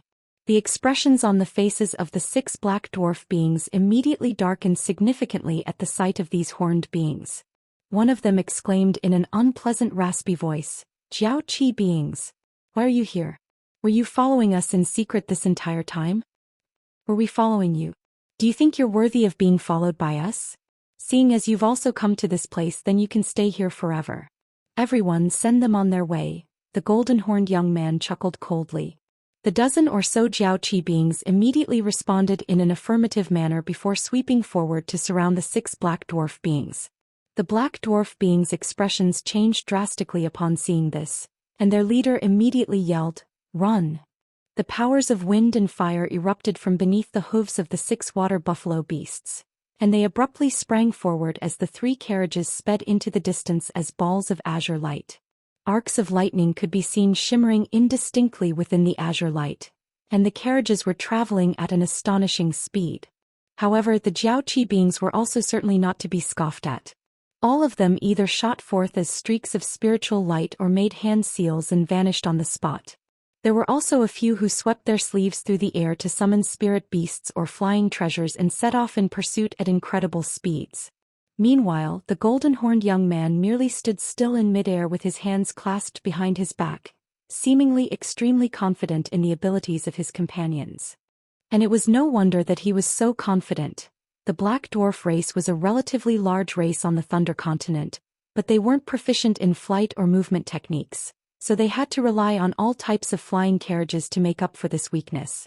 Under normal circumstances, this wasn't exactly a glaring fallacy, but having just endured an arduous battle, this weakness naturally became a fatal one for them in the face of the pursuit of these Jiaoqi beings.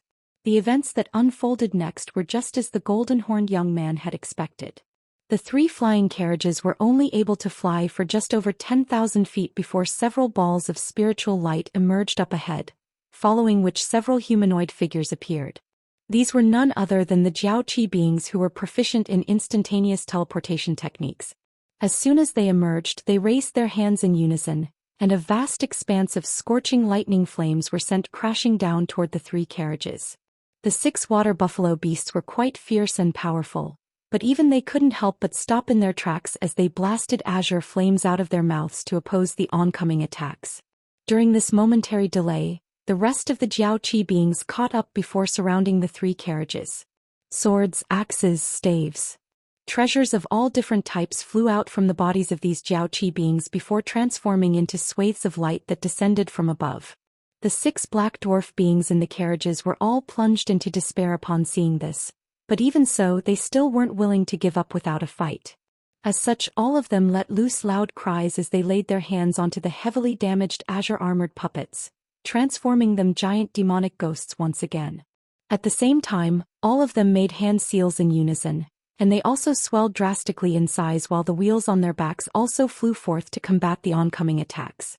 In their desperation, the 6 black dwarf beings were able to hold their own against the Jiaoqi beings, and it appeared that they were quite evenly matched.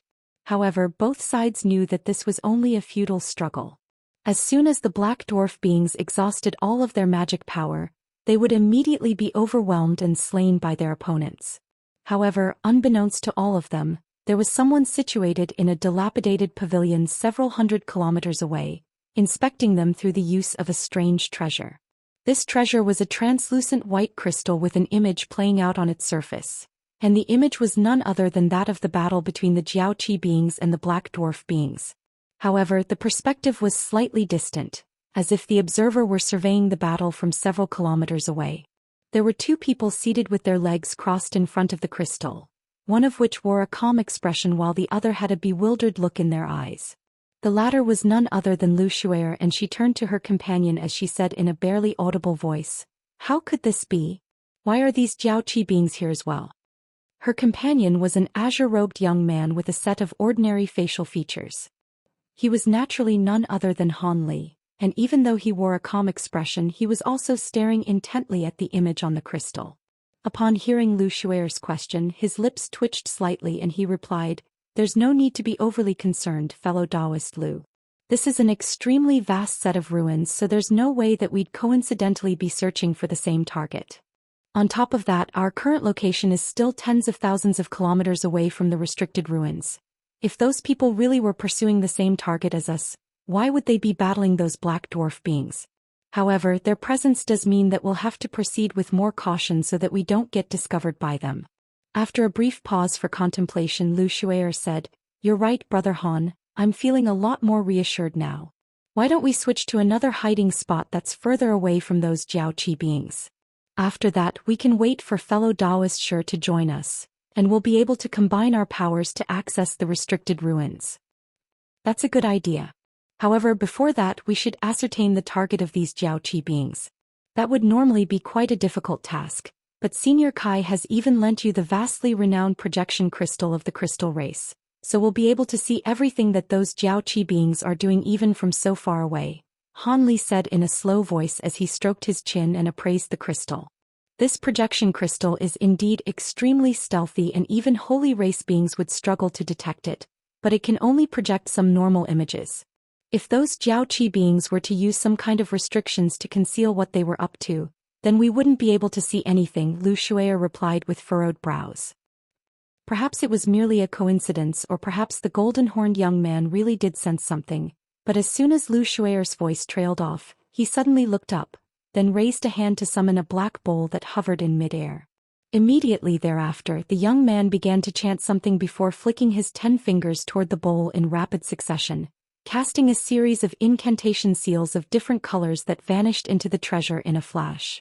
A long ringing sound erupted from the bowl in response, and black light began to emanate from it as it swelled drastically in size.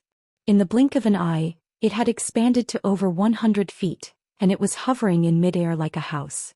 The lid on the treasure was then lifted, and boundless inky black chi poured forth from within, spreading in all directions in a frenzy. It was as if night had suddenly descended, obscuring the entire sky, making it impossible for Han Li and Lu Shuer to see anything using the projection crystal aside from a vast expanse of darkness. Their expressions both changed slightly in unison, yet before either of them had a chance to say anything, black light flashed from the crystal and everything returned to normal. The image on the crystal appeared to be identical compared to what it had been, yet all of the Jiaoqi beings had abruptly vanished. Lu Shuer pointed a finger at the crystal, and spiritual light flashed as the image on the surface of the treasure changed into that of the ground down below. However, even from that perspective, they were still greeted by nothing but the sight of yellow sand without a single Jiaoqi being to be seen. "It looks like they've unleashed an illusionary technique to conceal themselves. We won't be able to see anything unless I force the projection crystal to project the scenes inside the restriction, but doing so would blow our cover for sure, so it's not really worth it," Lu Shuer sighed in a resigned manner. She then swept a sleeve over the crystal, and the image on it vanished like an illusion amid a flash of spiritual light. In the end, It reverted back to the appearance of a normal white crystal before being stowed away up her sleeve. So be it. These Jiaoqi beings are clearly quite cautious, and it would be unwise for us to alert them to our presence. From the looks of it, their target seems to be in this nearby area. I wonder if what they're doing will affect us, Han Li murmured to himself in a contemplative manner. Lu Shuer's heart stirred slightly upon hearing this, and she said, "That is indeed a valid concern. Do you have any good ideas, Brother Han? These Jiaoqi beings significantly outnumber us, and all of them seem to be quite powerful, so I don't really have any good ideas to offer. All we can do is set up a few more formations to mask the fluctuations when we break the restriction of the restricted ruins. On top of that, even though the Jiaoqi beings have set up an illusionary technique to conceal what they're doing, that doesn't stop us from deploying some puppets or spirit beasts to the nearby area to keep an eye on them. That way, if something does happen, we'll be alerted and can adopt measures to prepare ourselves," Han Li replied after a brief pause. Lu Shuer was also silent for a moment before nodding in a resigned manner. "Looks like that's all we can do. Seeing as that's the case, why don't we begin setting things up right away? This is not a place we should stay at for much longer, so let's head to the restricted ruins now," Han Li immediately suggested. "Of course. I'm just concerned about fellow Daoist Sure. Hopefully nothing has happened to him on the way here," Lu Shuer replied with a concerned nod. "The two of us were able to make it here unscathed, so I'm sure Brother Sure would be more than capable of doing the same. Besides, 2 months have only just passed since we split up. Perhaps fellow Daoist Sure merely took a slightly longer route, in which case it would only be normal for him to be late by a few days," Han Li said in a confident manner. "I hope that's the case." Lu Shuer could only heave a faint sigh in response. At this moment, Han Li suddenly rustled a sleeve, and a white shadow shot forth from within before revealing itself to be a completely expressionless white-robed woman amid a flash of white light. It was none other than his sentient puppet doll. "Go and keep an eye on those Jiaoqi beings. Don't engage them in battle, just observe them from afar," Han Li instructed. Doll bowed slightly upon hearing this before rising up into the air. However, just as she was about to depart, a thought suddenly occurred to Han Li, and he said, "Hold on, take these 2 things with you. Your top priority is to not be discovered." Han Li flipped a hand over as he spoke, and a black veil suddenly appeared in his grasp along with a purple talisman. The latter was none other than a high-zenith invisibility talisman. Doll remained completely expressionless upon hearing this, but it made a grabbing motion to draw the 2 items into its grasp in an obedient manner, then flew away as a streak of white light. "You seem to cherish that puppet a lot, Brother Han. But then again, that's no surprise. Even I'm very envious that you possess a sentient puppet of such a high caliber," Lu Shuai sighed with an amused smile. Surely you jest, Fairy Lu. With your wealth, I'm sure it's not a difficult task to purchase a sentient puppet. Come to think of it, these types of puppets are kind of gimmicky, and most of the time, they're not even as useful as a spirit beast of the same power level. Even this puppet of mine was a present from someone else," Han Li replied with a faint smile. Seeing as Han Li clearly didn't want to speak too much about his sentient puppet, Lu Shuer changed the subject and said, "That's true. Just the amount of top-grade spirit stones required to use such puppets poses quite a headache. Seeing as you've deployed a sentient puppet, I'll also send out a spirit beast to keep an eye on those Jiaoqi beings as well." Thus, she patted a certain item hanging from her waist, and a burst of 5-colored light suddenly erupted forth before vanishing into thin air in a flash. Even through the use of his spirit eye ability, Han Li could only catch a very brief glimpse of what appeared to be a small winged mink with 5-colored light emanating from its body. Han Li was quite startled by this small beast's incredible speed, and he couldn't help but cast a meaningful glance toward Lu Shuer. However, she merely disregarded Han Li's reaction and rose to her feet as she said, "Let's go and wait for fellow Daoist Sure near the restricted ruins." Han Li naturally had no objections to this, and thus, both of them rose up into the air before flying away from the Jiaoqi beings as streaks of light.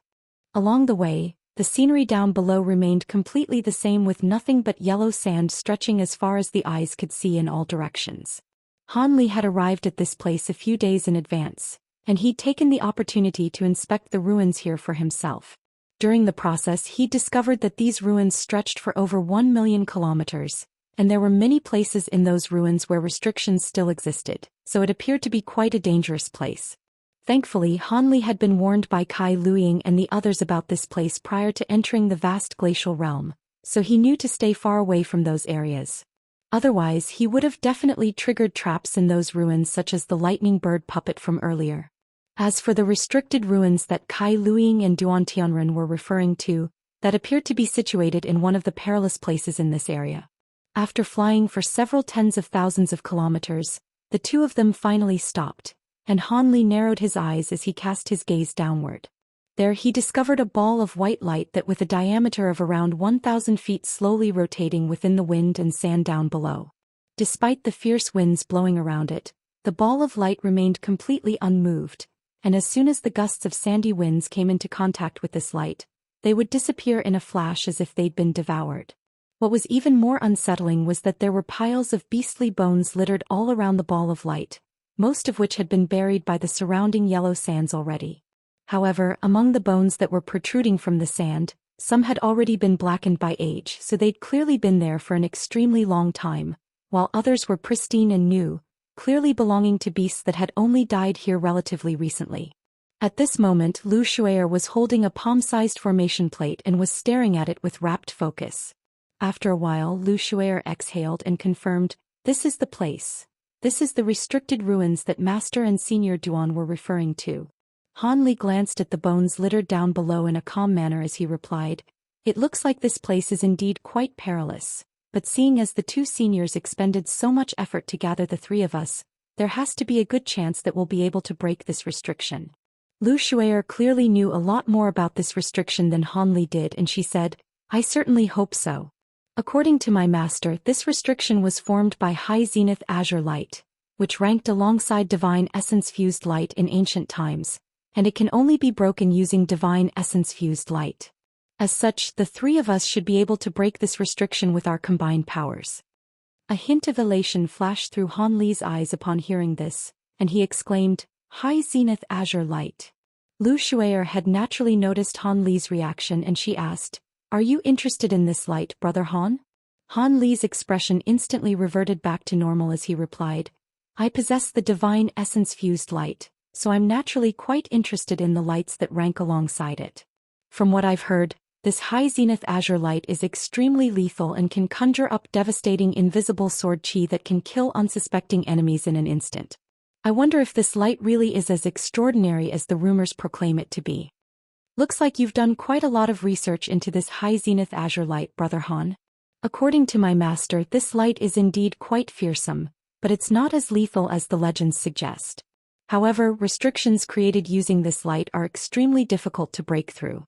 Otherwise, my master would have most definitely tried to force her way into the restriction and obtain the treasures in there, even though doing so would incur a massive risk. On top of that, high zenith azure light can't be acquired, and can only be naturally formed by the power of heaven and earth. As such, beings who have cultivated this light are far rarer than even those who possess the divine essence-fused light. In fact, it's said that no one has been successfully able to cultivate this light since ancient times," Lu Shui'er explained. "In that case, there must be an extremely powerful treasure that can emit high zenith azure light under that restriction." Han Li immediately deduced. "My master didn't elaborate on that before this trip, but that's most likely the case," Lu Shui'er replied with a nod. "That's great. I didn't think that I'd be able to witness the vastly renowned high zenith azure light during this trip. Even if I don't obtain any other treasures, this journey will have been a worthwhile one," Han Li said with a faint smile. Meanwhile, Lu Shui'er looked down at the ball of white light, and a contemplative look appeared on her face. All of a sudden, she flipped a hand over to produce a crimson blade before hurling it through the air. The blade transformed into a streak of crimson light as it sped downward, reaching the white light in a flash. However, just as it appeared that the crimson blade was about to pierce through the white light, it abruptly shuddered before separating into 7 or 8 segments amid an anguished wail. It was as if several extraordinarily sharp weapons had struck it at the same time, thereby slicing through it with ease. The segments of the blade then continued to plummet downward, only to be sliced into more and more pieces before finally vanishing as specks of crimson light. The smile on Han Li's face faded upon seeing this, and a slightly solemn look appeared in his eyes. He was unable to detect the form of the high zenith azure light using his spiritual sense, but thankfully he'd activated his bright-sight spirit eyes in advance, and in the instant that the crimson blade was reduced to specks of light, he managed to catch a brief glimpse of several tens of thin projections striking it from all directions. Those thin projections were clearly the true form of the high zenith azure light. Lu Shuer seemed to have also caught sight of those projections somehow, and she heaved a faint sigh as she mused. This high zenith azure light really is quite extraordinary. At this moment Han Li raised an eyebrow before sweeping a sleeve through the air, and a streak of azure light shot forth from within before hurtling downward. This was an azure flying sword that was around a foot in length. The sword descended at an astonishing speed, and after a single flash, it was only just over 100 feet away from the white light. Meanwhile, blue light flashed through Han Li's eyes, and he looked on with an intense unblinking gaze. All of a sudden, several tens of thin projections appeared out of thin air before striking the flying sword in a flash. A sharp screeching sound rang out as azure light flashed erratically around the flying sword, and it managed to continue downward despite the attacks from the surrounding projections. However, in the instant before it came into contact with the white light, countless thin projections emerged all around the flying sword before hurtling toward it in unison. The azure bamboo cloudswarm sword was finally unable to withstand the barrage of attacks any longer, and it shattered into specks of azure light amid a low cry. Han Li's expression changed slightly upon seeing this, and he immediately made a grabbing motion, upon which the specks of azure light converged before him to form a complete flying sword again. A peculiar light flashed through Lu Shuer's eyes in response to this, while Han Li shook his head and stowed his flying sword away. He had other treasures with far superior defensive properties compared to his azure bamboo cloudswarm swords, but if those were to be destroyed there would be no way to recover them, so he naturally wasn't going to take that risk. However, even though Han Li was doing his best to maintain a calm expression, he was filled with excitement internally. The high zenith azure light most likely stemmed from a high zenith azure mountain, which was one of the main materials required to refine the integrated 5 extremes mountain. Even though there were other treasures aside from high zenith azure mountains that possessed high zenith azure light, Han Li was convinced that the treasure beneath this restriction was most likely a high zenith azure mountain.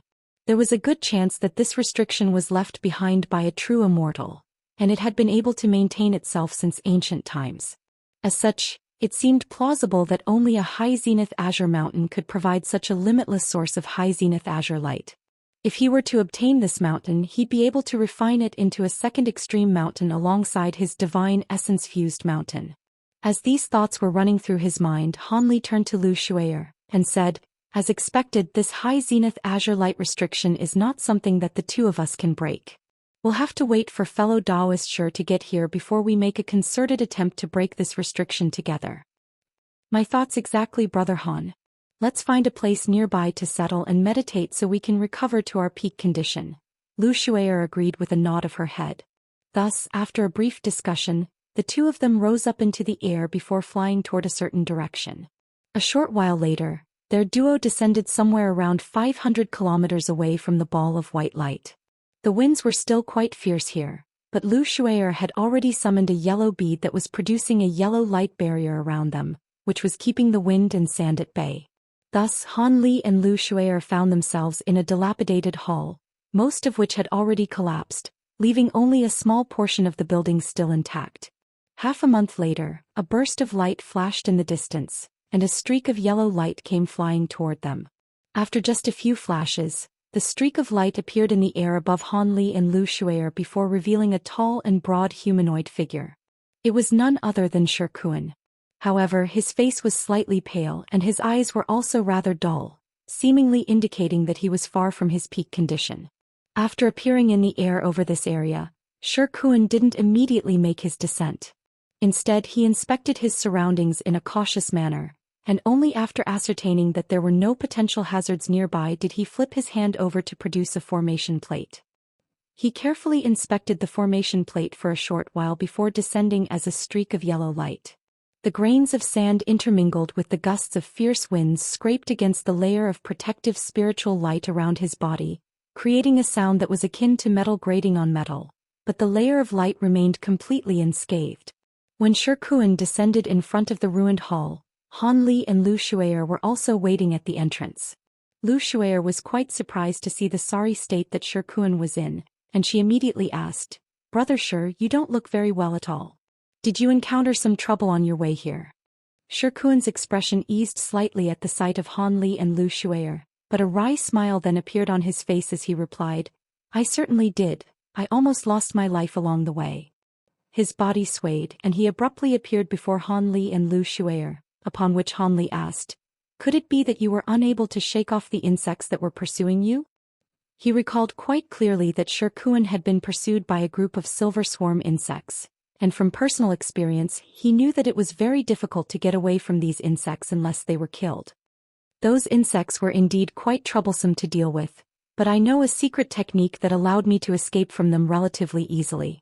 However, after that I encountered a group of snow roar beings, and I only managed to barely escape from them after being hunted for over a month. Shi Kuan spat through gritted teeth. Snow roar beings? The snow roar race is a race of freaks. They're only allowed to cultivate ice attribute abilities, and they think ice attribute abilities are the origin of all abilities and cultivation arts. On top of that, they have a vendetta against every being that cultivates abilities of any other attribute. It's extremely unfortunate that you ran into them, Brother Shi, Lu Shuer exclaimed with a shocked look on her face. That's them all right. They're only a medium-sized race and all of them are absolutely inexplicable, but when it comes to individual powers, they're not inferior to beings from major races like the Sea Monarch race and the Jiaoqi race. In the past, these beings mostly resided in the northernmost region of the Thunder Continent, and due to how rural their territory is, it's very rare for them to obtain vast glacial badges and enter the vast glacial realm. I can't believe I was unlucky to run into those freaks, Shi Kuan said in a hateful manner. Han Li had also read about the snow roar race in the past, so he was naturally also aware of their extremist tendencies. As such, he could only exchange a glance with Lu Shuer and lament Shi Kuan's misfortune. In his current state, he clearly wasn't in any condition to help Han Li and Lu Shuer break the Holy Zenith Azure Light formation, so they had no choice but to afford him some time to rest and recover. Thus 6 days passed by in a flash. During this time, Han Li's puppet and Lu Shuer's spirit beast hadn't noticed anything amiss in their surveillance of the Jiaoqi beings. It was as if they were content to simply camp under their illusionary technique. Han Li and the others didn't have any idea what those Jiaoqi beings were up to, but this was certainly a welcome sight for them. All they could hope for was that things would continue like this, and that they'd be able to break through the restriction without any trouble before sneaking away from this place. Thus, on this day, the three of them rose up into the air before flying toward the restriction in a stealthy manner. Moments later, Han Li's trio appeared above the white ball of light again. As soon as they arrived, the three of them split up, arranging themselves in a huge triangular formation in the air above the restriction. I'm sure all of you have already memorized the procedure required to break this restriction. The restriction consists primarily of high zenith azure light, and it's split up into 3 major levels, which are in turn comprised of 11 minor layers. We have to break through all of those layers at once. Otherwise, if we're stalled during the process, the layers of the restriction that we've already broken will immediately repair themselves again, which would make all of our prior efforts go to waste. Back before Senior Duan had become a holy race being, he was able to rely on his astonishingly powerful body and defensive prowess to break through the first 7 layers of the restriction on his own. As such, we should definitely be able to break through all 11 layers with our combined powers, especially considering our divine essence-fused light is effective in nullifying high zenith azure light. However, we still need to be very careful here, and it would be unwise to take things lightly, Lu Shuer said as she appraised Han Li and Shi Kuan with a serious look on her face. Han Li smiled upon hearing this and he said, "Both fellow Daoist Shi and I expended a lot of effort to get here, so we'll definitely be giving this everything we have. I'm sure you're both aware of the agreement I made with the 2 seniors, right? Rest assured, Brother Han, aside from the few treasures that my master and Senior Kai require, our abilities will determine what other treasures we can obtain from these ruins, and we definitely won't try to take the treasures you obtain away from you," Shi Kuan chucked as he nodded in response. Han Li nodded with a pleased expression upon hearing this. After that, there was nothing more that had to be said, and Lu Shuer patted her storage bracelet, upon which an extremely vibrant small umbrella appeared in her hand amid a flash of 5-colored light. The umbrella was only around half a foot in length, yet it was very colorful and eye-catching. Shirkuan seemed to have recognized this treasure, and his expression changed slightly at the sight of it.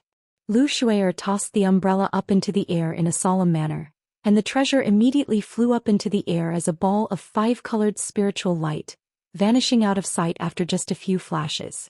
Moments later, a vast expanse of 5-colored light descended from above, encompassing the surrounding area in a radius of close to 10 kilometers. Within the light, runes of different sizes began to appear before vanishing again after flashing erratically a few times. Immediately thereafter, the entire expanse of light gradually blurred before disappearing into nothingness. Han Li narrowed his eyes as he swept his spiritual sense outward, only for it to be repelled by a burst of invisible power as soon as it traveled to the border where the 5-colored light had just vanished. Thus, this entire space had been restricted by that small umbrella. However, that was not the end. Spiritual light flashed, and a dozen or so shimmering golden formation flags flew forth from within Lu Shui'er's body. Each and every one of those flags was extremely intricate in design with many runes inscribed on their surfaces. After being hurled up into the air, they all disappeared into the surrounding space as streaks of golden light, following which a dozen or so pillars of golden light erupted into the heavens, then also vanished in a flash. A burst of extremely faint fluctuations was left in the wake of these golden pillars. Only after doing all that did the expression on Lu Shui'er's face ease slightly, and she smiled as she explained, "This umbrella is a treasure given to me by my master, and it can conceal the spiritual pressure fluctuations that are sure to appear when we break this restriction.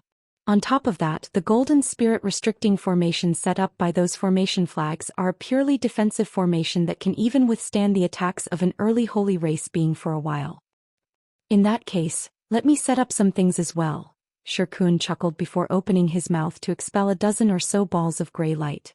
Within each ball of gray light was a gray ring, and there were a total of 13 such rings. All of them revolved around Shirkuan, emitting a faint buzzing sound before vanishing into thin air. "Soul-bonded rings. I didn't think Senior Duan would have entrusted you with such a precious treasure, Brother Shi," Lu Shui'er exclaimed as his pupils contracted drastically. "These rings have no effect other than to harm the souls of living beings, and if one were to be caught off guard, they could be severely wound by these rings even as a holy race being, so they complement your restriction perfectly, Fairy Lu," Shirkuan said in a calm manner. Lu Shui'er quickly recomposed herself as she said, "With these measures in place, even if the Jiaoqi beings really do try to ruin our plans, we'll be able to keep them at bay for a while." At this moment Han Li stroked his chin and said, "Seeing as we've completed all of our preparations, let's begin breaking this restriction right away. For some reason I can't shake the feeling that the longer this takes, the riskier everything becomes." I certainly agree with you on that, Brother Han. Let's begin, Fairy Lu," Shirkuan chuckled in response.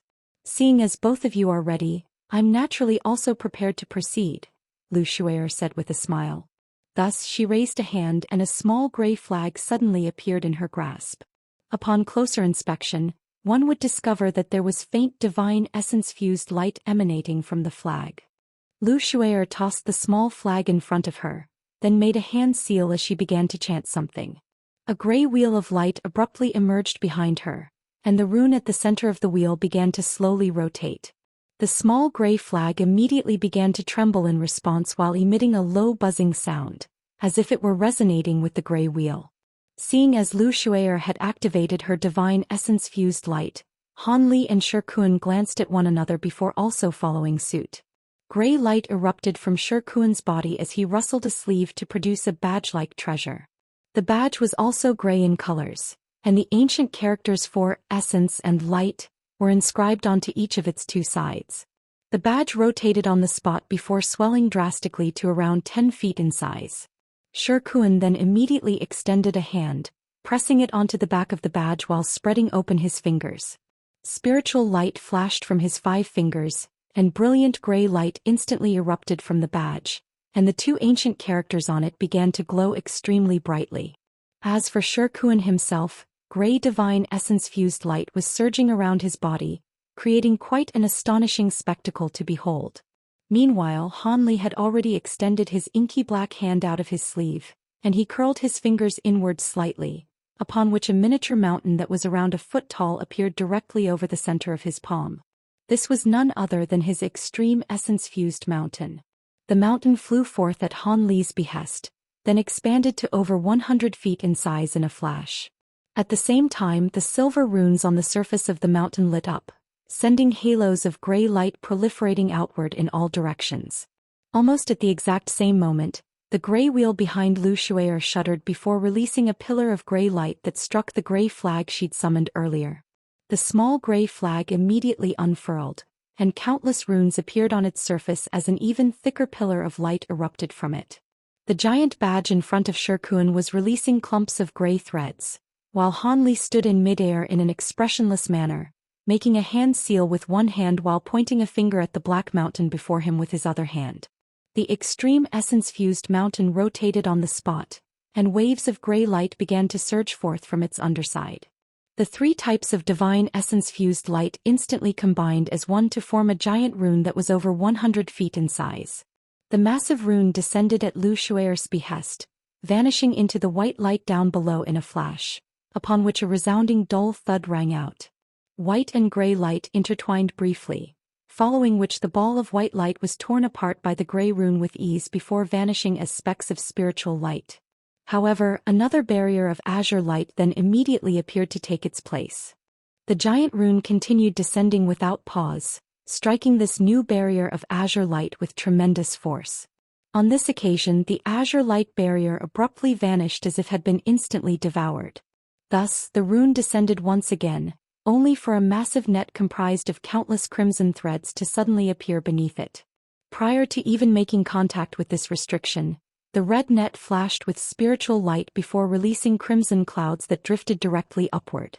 The massive rune plunged into the red clouds, and a string of rumbling thunderclaps rang out in quick succession. Bright gray light began to emanate from the huge rune, and the red clouds were eradicated in the end after churning violently for a short while. As a result, all of the crimson threads quickly dissipated like snow melting under the scorching sun. The rune then continued to plummet toward the fourth restriction. The gray rune had only dulled slightly compared to its initial form, and Han Li was rather surprised that the first few restrictions were broken so easily. The high zenith azure light that everyone had been most wary of didn't even appear to oppose the giant gray rune as it had encountered the bane of its existence in the form of divine essence-fused light. This was why they had been able to break through the first few restrictions so easily. In what seemed like the mere blink of an eye, the huge gray rune had crashed through 9 restrictions of different forms. However, at this point, the rune seemed to have finally expended almost all of its power, and following a low wail of anguish, countless thin cracks appeared over its surface, as if it weren't going to shatter at any moment. What are you waiting for? Prepare for the final strike. Lu Shuier let loose a loud cry as the gray wheel of light behind her flew forth, disappearing into the cracked rune as a thick pillar of gray light.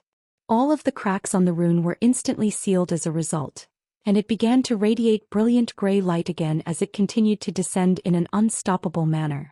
Han Li and Shirkuan also sprang into action at this moment. The former pointed a finger at the black mountain before him, sending it plummeting downward with devastating force, while the latter gently laid a hand onto his giant badge, upon which the treasure hurtled downward like a massive arrow. The two of them descended from above as 2 giant balls of gray light, plummeting rapidly like a pair of gray shooting stars. The 10th restriction was comprised of a layer of yellow sand, and the gray rune faltered as soon as it came into contact with this restriction. Through the use of his spirit eye ability, Han Li could see that the high zenith azure light, which had been repressed by the divine essence-fused light earlier, was beginning to surface in the nearby area again. It had finally begun to display its power again after the giant rune formed by the divine essence-fused light had been severely weakened. Countless thin barely visible projections slashed through the air, and the giant rune shattered into countless pieces mid a dull thump. Gray light surged forth in all directions as a result, forcibly blasting away most of the transparent projections formed by the high zenith azure light. Right at this moment, the giant badge and the black mountain also arrived. What remained of the high zenith azure light attempted to keep the 2 treasures at bay, but it was swept away with ease before the 2 treasures struck the sand barrier down below. The entire film of sand tremored violently, following which each and every constituent grain of sand swelled to the size of a human fist before surging upward in a frenzy, desperately trying to destroy the giant badge and the Black Mountain again. These yellow grains of sand were clearly no ordinary treasures themselves. Otherwise, there was no way that they'd be able to withstand such an enormous impact.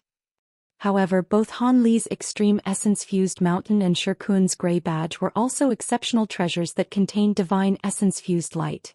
And even though the gray light around the two treasures was being compressed by the grains of sand, the light only became brighter and more dazzling.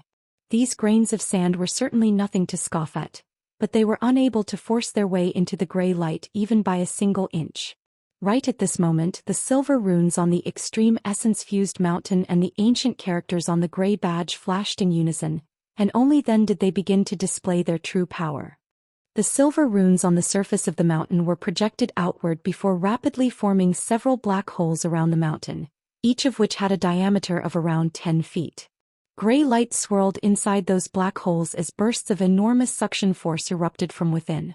All of the nearby grains of sand were swept up by the gray light, reverting back to their original form before surging into the black holes in a frenzy.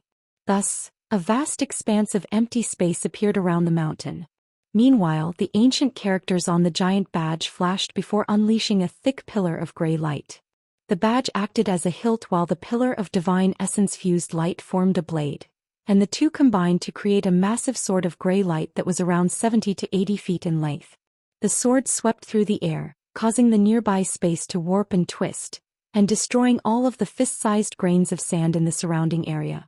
There were millions of these yellow grains of sand surging through the air, yet most of them were drawn away by the extreme essence-fused mountain while the rest were destroyed by the gray light sword.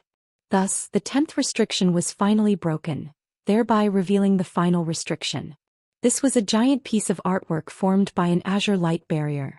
The artwork depicted lush mountains and scenic forests with countless beasts and birds residing within them. At the same time, spiritual light suddenly flashed from the tallest mountain in the artwork, and balls of spiritual light began to explode all over the image. Bird projections of all colors sprang to life within the azure light, and some of them flapped their wings while others raised their head and let loose long cries. All of them then erupted from the artwork as if they were actual living creatures. Some of the birds opened their beaks to blast forth balls of crimson flames, some flapped their wings to unleash white blades of wind, and some summoned arcs of silver lightning around their talons amid rumbling thunderclaps. Attacks of different forms erupted like floodwaters through a shattered dam, and at the same time, the light flashing from the azure mountain transformed into projections that were untraceable to the naked eye before hurling toward the Black Mountain and the gray sword of light. The amount of high-zenith azure light imbued within this layer of the restriction was far more than that in all of the previous layers combined. As these projections struck the extreme essence-fused mountain and the gray light sword, the gray light emanating from the two treasures dimmed significantly as if they were being overwhelmed. However, as opposed to being disheartened by this, Han Li was elated as he exclaimed, "That really is a high-zenith azure mountain." Han Li was almost immediately able to identify that the mountain within the artwork was the treasure that he'd been searching for. However, the mountain had clearly been refined into this artwork as its main material, and its power seemed to have been significantly enhanced by the entire artwork. Just as he was thinking this, Shi Kuan let loose a loud cry, and his gray light sword began to glow brightly again as it slashed through the air. All of the oncoming fireballs, blades of wind and arcs of lightning were immediately vanquished before a devastating streak of sword chi crashed into the flock of birds that had emerged from the artwork. Hundreds of bird projections were destroyed at once, but even more of them transformed into 5-colored balls of fire that hurtled toward the light sword in a frenzy. Resounding booms rang out in rapid succession as the initial barrage of 5-colored fireballs were snuffed out by the gray light emanating from the giant sword. But as more and more fireballs flocked toward it, the massive sword was finally forced to revert back to its badge form, which was then swept up by the flames amid an anguished wail, then sent plummeting into the artwork down below. Meanwhile, the rest of the 5-colored flames continued to surge toward the Black Mountain up above. Han Li's heart stirred upon seeing this, and he immediately made a hand seal before pointing a finger at the extreme essence-fused mountain. A dull sound akin to the toll of a giant bell rang out from within the mountain, and it began to swell drastically once again amid a flash of silver light. In the blink of an eye, it had expanded to several thousand feet in size, and countless silver runes had appeared over its surface, sending waves of gray light crashing downward with devastating might. The giant gray sword that Shi Kuan had unleashed was extremely powerful, but the amount of divine essence-fused light contained within it was completely incomparable to that of the extreme essence-fused mountain. Thus, as the giant mountain began to descend from above, all of the 5 colored flames sweeping up toward it were instantly snuffed out by the waves of gray light before they could even make contact with the mountain. The massive mountain then continued to plummet downward, yet just as it was about to strike the artwork down below, a long cry rang out from the azure mountain, following which all of the other features on the piece of artwork, regardless of whether they were beasts or plants, transformed into azure spiritual light that surged into the mountain in a frenzy. The mountain took on an extremely vibrant green hue as a result, and it slowly began to emerge from the artwork. At the same time, the entire mountain shuddered, and the azure light emanating from it manifested into a series of green threads. The high zenith azure light within the mountain had finally been revealed in its truest form, and the green threads intertwined to form layers of green nets that surged directly upward.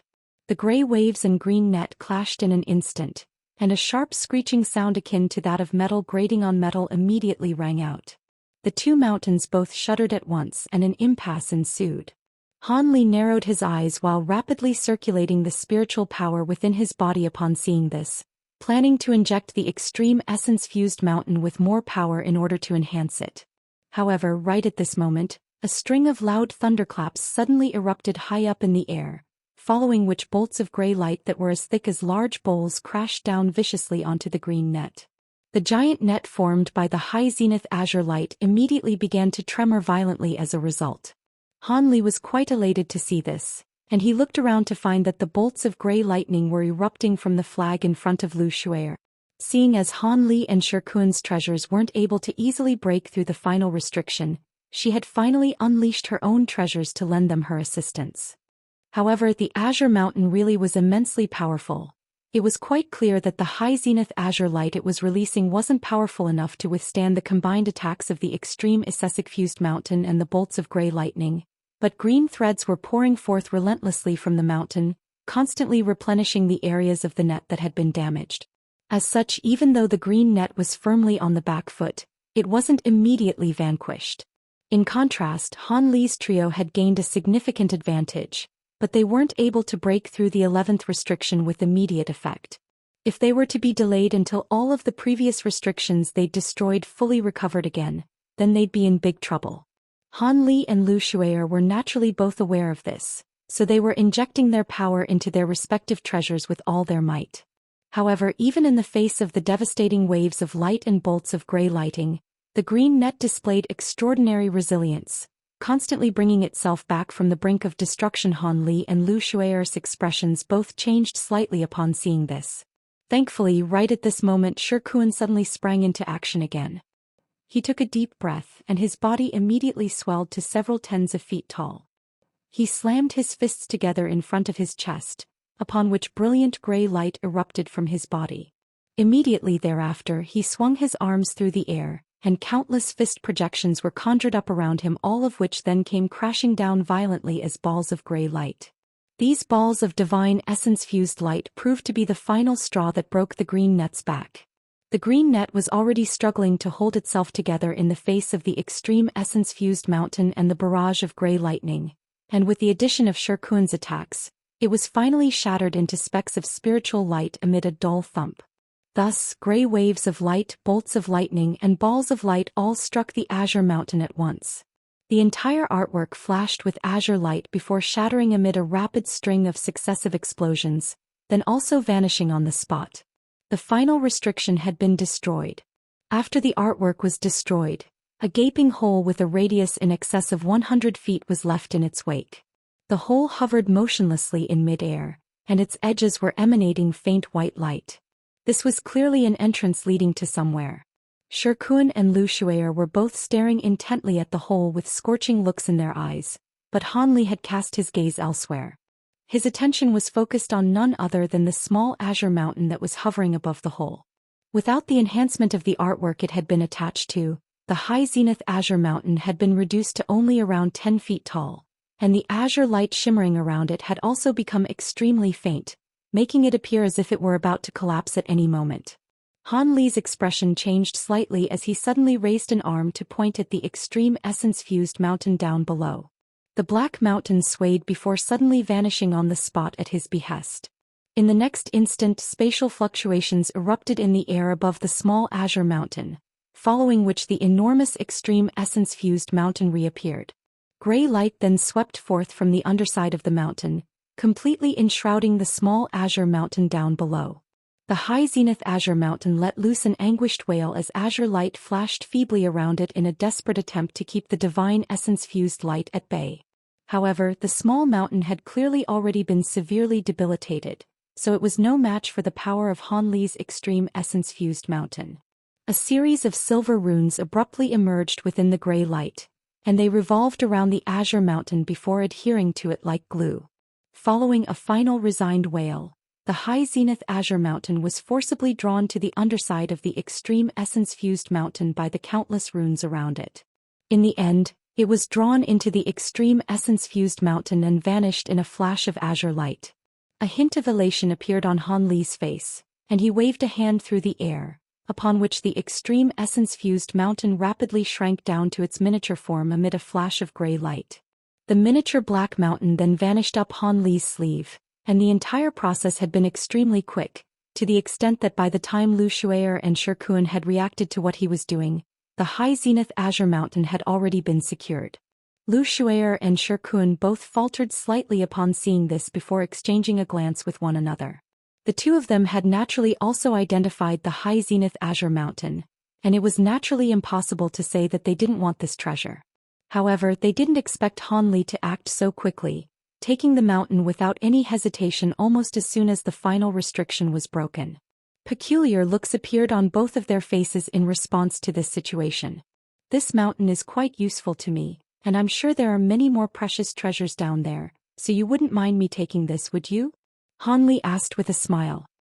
Hehe, if that treasure is useful to you, then feel free to take it. I have no objections, Lu Shui'er replied as a smile appeared on her face.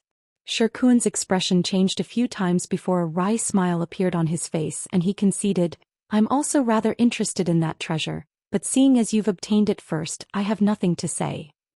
Then I'll have to thank you too for your generosity, Han Li said with a smile as he cupped his fist in a salute. Don't mention it, brother Han. Now that we've broken this restriction, we should enter these ruins and find the treasures that Master and Senior Duan require as quickly as possible. After we secure these treasures, we'll definitely be rewarded handsomely when we return to Cloud City, Lu Shui'er said as a serious look appeared on her face. After that, she stowed away her gray flag before flying into the hole down below as a streak of blue light. Shi Kun also hurriedly followed along as a ball of yellow light. In contrast, Han Li inspected his surroundings through narrowed eyes, and only after ascertaining that nothing was amiss in the nearby area did he also slowly descend toward the hole. At this point, Lu Shui'er and Shi Kun had already sped on ahead. Just as Han Li flew into the massive hole behind them, vibrant balls of light suddenly appeared in the surrounding area before sweeping toward him. Han Li was naturally quite alarmed to see this, and he immediately conjured up a layer of protective azure light to shield himself. However, those vibrant balls of light then faltered before transforming into runes of different sizes, and they revolved around Han Li before forming a small five-colored light formation. Han Li found himself situated at the very center of the formation, and a faint buzzing sound rang out as bursts of spatial fluctuations erupted around him. As opposed to becoming even more alarmed by this development, Han Li's expression eased slightly instead, and he clasped his hands behind his back, displaying no intention to shatter this light formation. In the next instant, bright five-colored spiritual light erupted, and Han Li was struck by a rush of dizziness while his surroundings blurred, and he abruptly vanished on the spot. In the next instant, Han Li opened his eyes to find that he was situated on a tall platform. The entire platform had been paved with gigantic blocks of blue stone, and there were some patterns on its surface, but it certainly couldn't be classified as intricate or beautiful. Instead, it gave off a simple and primitive air. Directly underfoot was a teleportation formation with a radius that was no more than 20 feet, and close to the formation was a stone staircase that led down from the platform. Han Li only took a quick glance at the teleportation formation and the stone platform before casting his gaze toward the surrounding area. At this moment he seemed to be situated within an alternate space. There was a bright sun up above and the sky was of a bright blue color without a single cloud in sight. There were all types of exotic plants and flowers growing in the area, and an occasional gentle breeze would blow past, carrying the fragrance of these plants toward Han Li. However, the thing that attracted Han Li's attention most was a mountain that was several thousand feet tall situated close to the platform.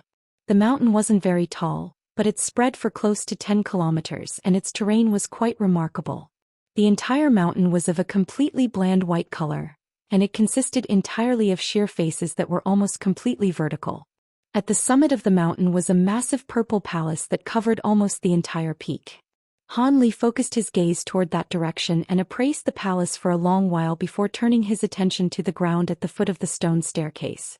Lu Shuer and Shikuan were standing there motionlessly, and both of them also seemed to be carefully appraising the purple palace in the distance. Han Li's expression changed slightly, and his body swayed as he prepared to fly down from the stone platform. However, he only managed to get several feet off the ground before he was abruptly forced back down onto the platform, landing in the formation with a resounding dull thump that made the entire platform tremor slightly. It was as if his body had suddenly become extremely heavy. Han Li raised an arm and swung it through the air a few times in an experimental manner, only to find that it was just as light as normal. A hint of surprise flashed through his eyes, but a thought then immediately occurred to him. An azure light flashed around his body as he slowly rose up into the air again. However, he'd only flown around a foot into the air before a burst of enormous power crashed down onto his body without any warning.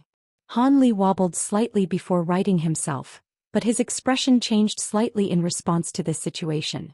After that, he continued to slowly rise upward, using his immensely powerful body to combat the enormous force weighing down on him. Upon reaching around 2 feet off the ground, his body shuddered again, and the azure light around him also began to flash erratically. Han Li furrowed his brows slightly upon seeing this, following which blue light flashed through his eyes as he inspected his own body.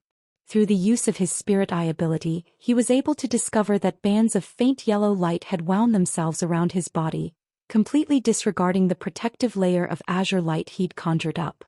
At this moment, Shikuan turned around with a wry smile and said, "I see you've also noticed this, Brother Han. The flight restriction here is a little different from normal restrictions. For every successive foot that we rise up into the air, the power of the restriction will be doubled.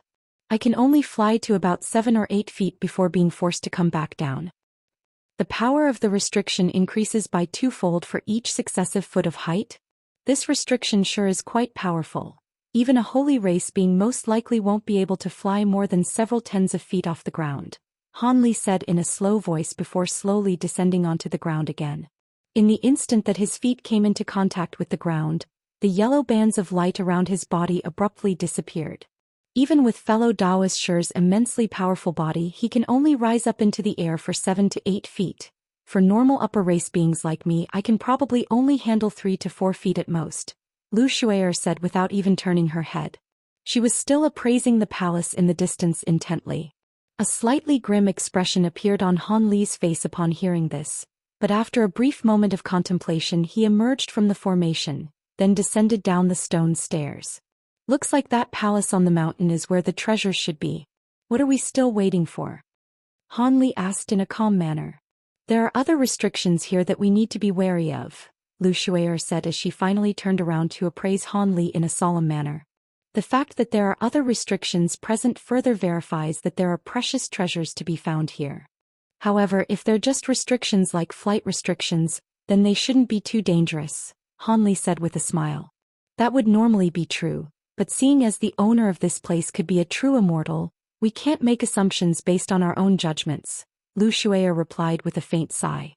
"But if you just stand here and look at the palace from afar, there's no way that you'll be able to secure the treasures in there. In that case, why did we take so many risks to come here in the first place?" Han Li reasoned in a calm manner. Shikuan seemed to have also failed to identify any potential hazards, and he nodded in agreement as he said, "You're right, Brother Han. There are still Jiaoqi beings not too far away from us, so we shouldn't delay for much longer here." Lu Shuer's expression changed slightly before she also made up her mind, and she said, "In that case I have no objections either." Sko. Shikuan suddenly swept a sleeve through the air upon hearing this, and a black object flew out from within. However, it thudded heavily to the ground as soon as it left his sleeve, revealing itself to be a metallic black giant wolf puppet. The restrictions here are even effective against treasures? Lu Shuer exclaimed as her expression darkened slightly. In that case, if they were to encounter any unforeseen perils, they'd only be able to protect themselves using their own magic power and secret techniques. A cautious look also appeared on Han Li's face upon seeing this. In contrast, Shikuan merely chuckled before leading the way as he strode toward the mountain. Seeing as treasures were unable to be used here, his powerful body naturally became a particularly valuable asset. Han Li also gave a faint smile before following along behind Shikuan. Lu Shuer could only follow suit after a brief hesitation. There was a path that was almost completely straight leading directly to the summit of the mountain. The entire path consisted of steps paved with white stone slabs that were around 10 feet wide each, and from afar, it was as if there were a giant white python sprawled over the mountain, creating a rather startling spectacle to behold.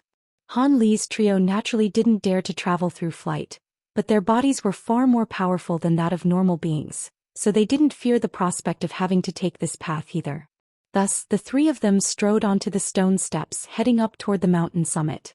However, a peculiar look immediately appeared on Shikuan's face as soon as he strode onto the first step.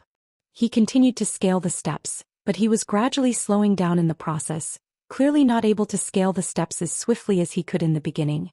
Han Li had naturally noticed this as he walked along behind Shikuan, and as soon as he set foot on the first stone step, he understood why Shikuan was slowing down. A burst of suction force had erupted from the stone step, making his legs feel as if they were filled with lead. After scaling a few more steps, he immediately discovered that the suction force from each successive step was slightly more pronounced than that of the previous step. The slightly incremental increase was almost unnoticeable over just a few steps, but there were over 10,000 steps leading up to the summit, and that was quite a harrowing thought to consider.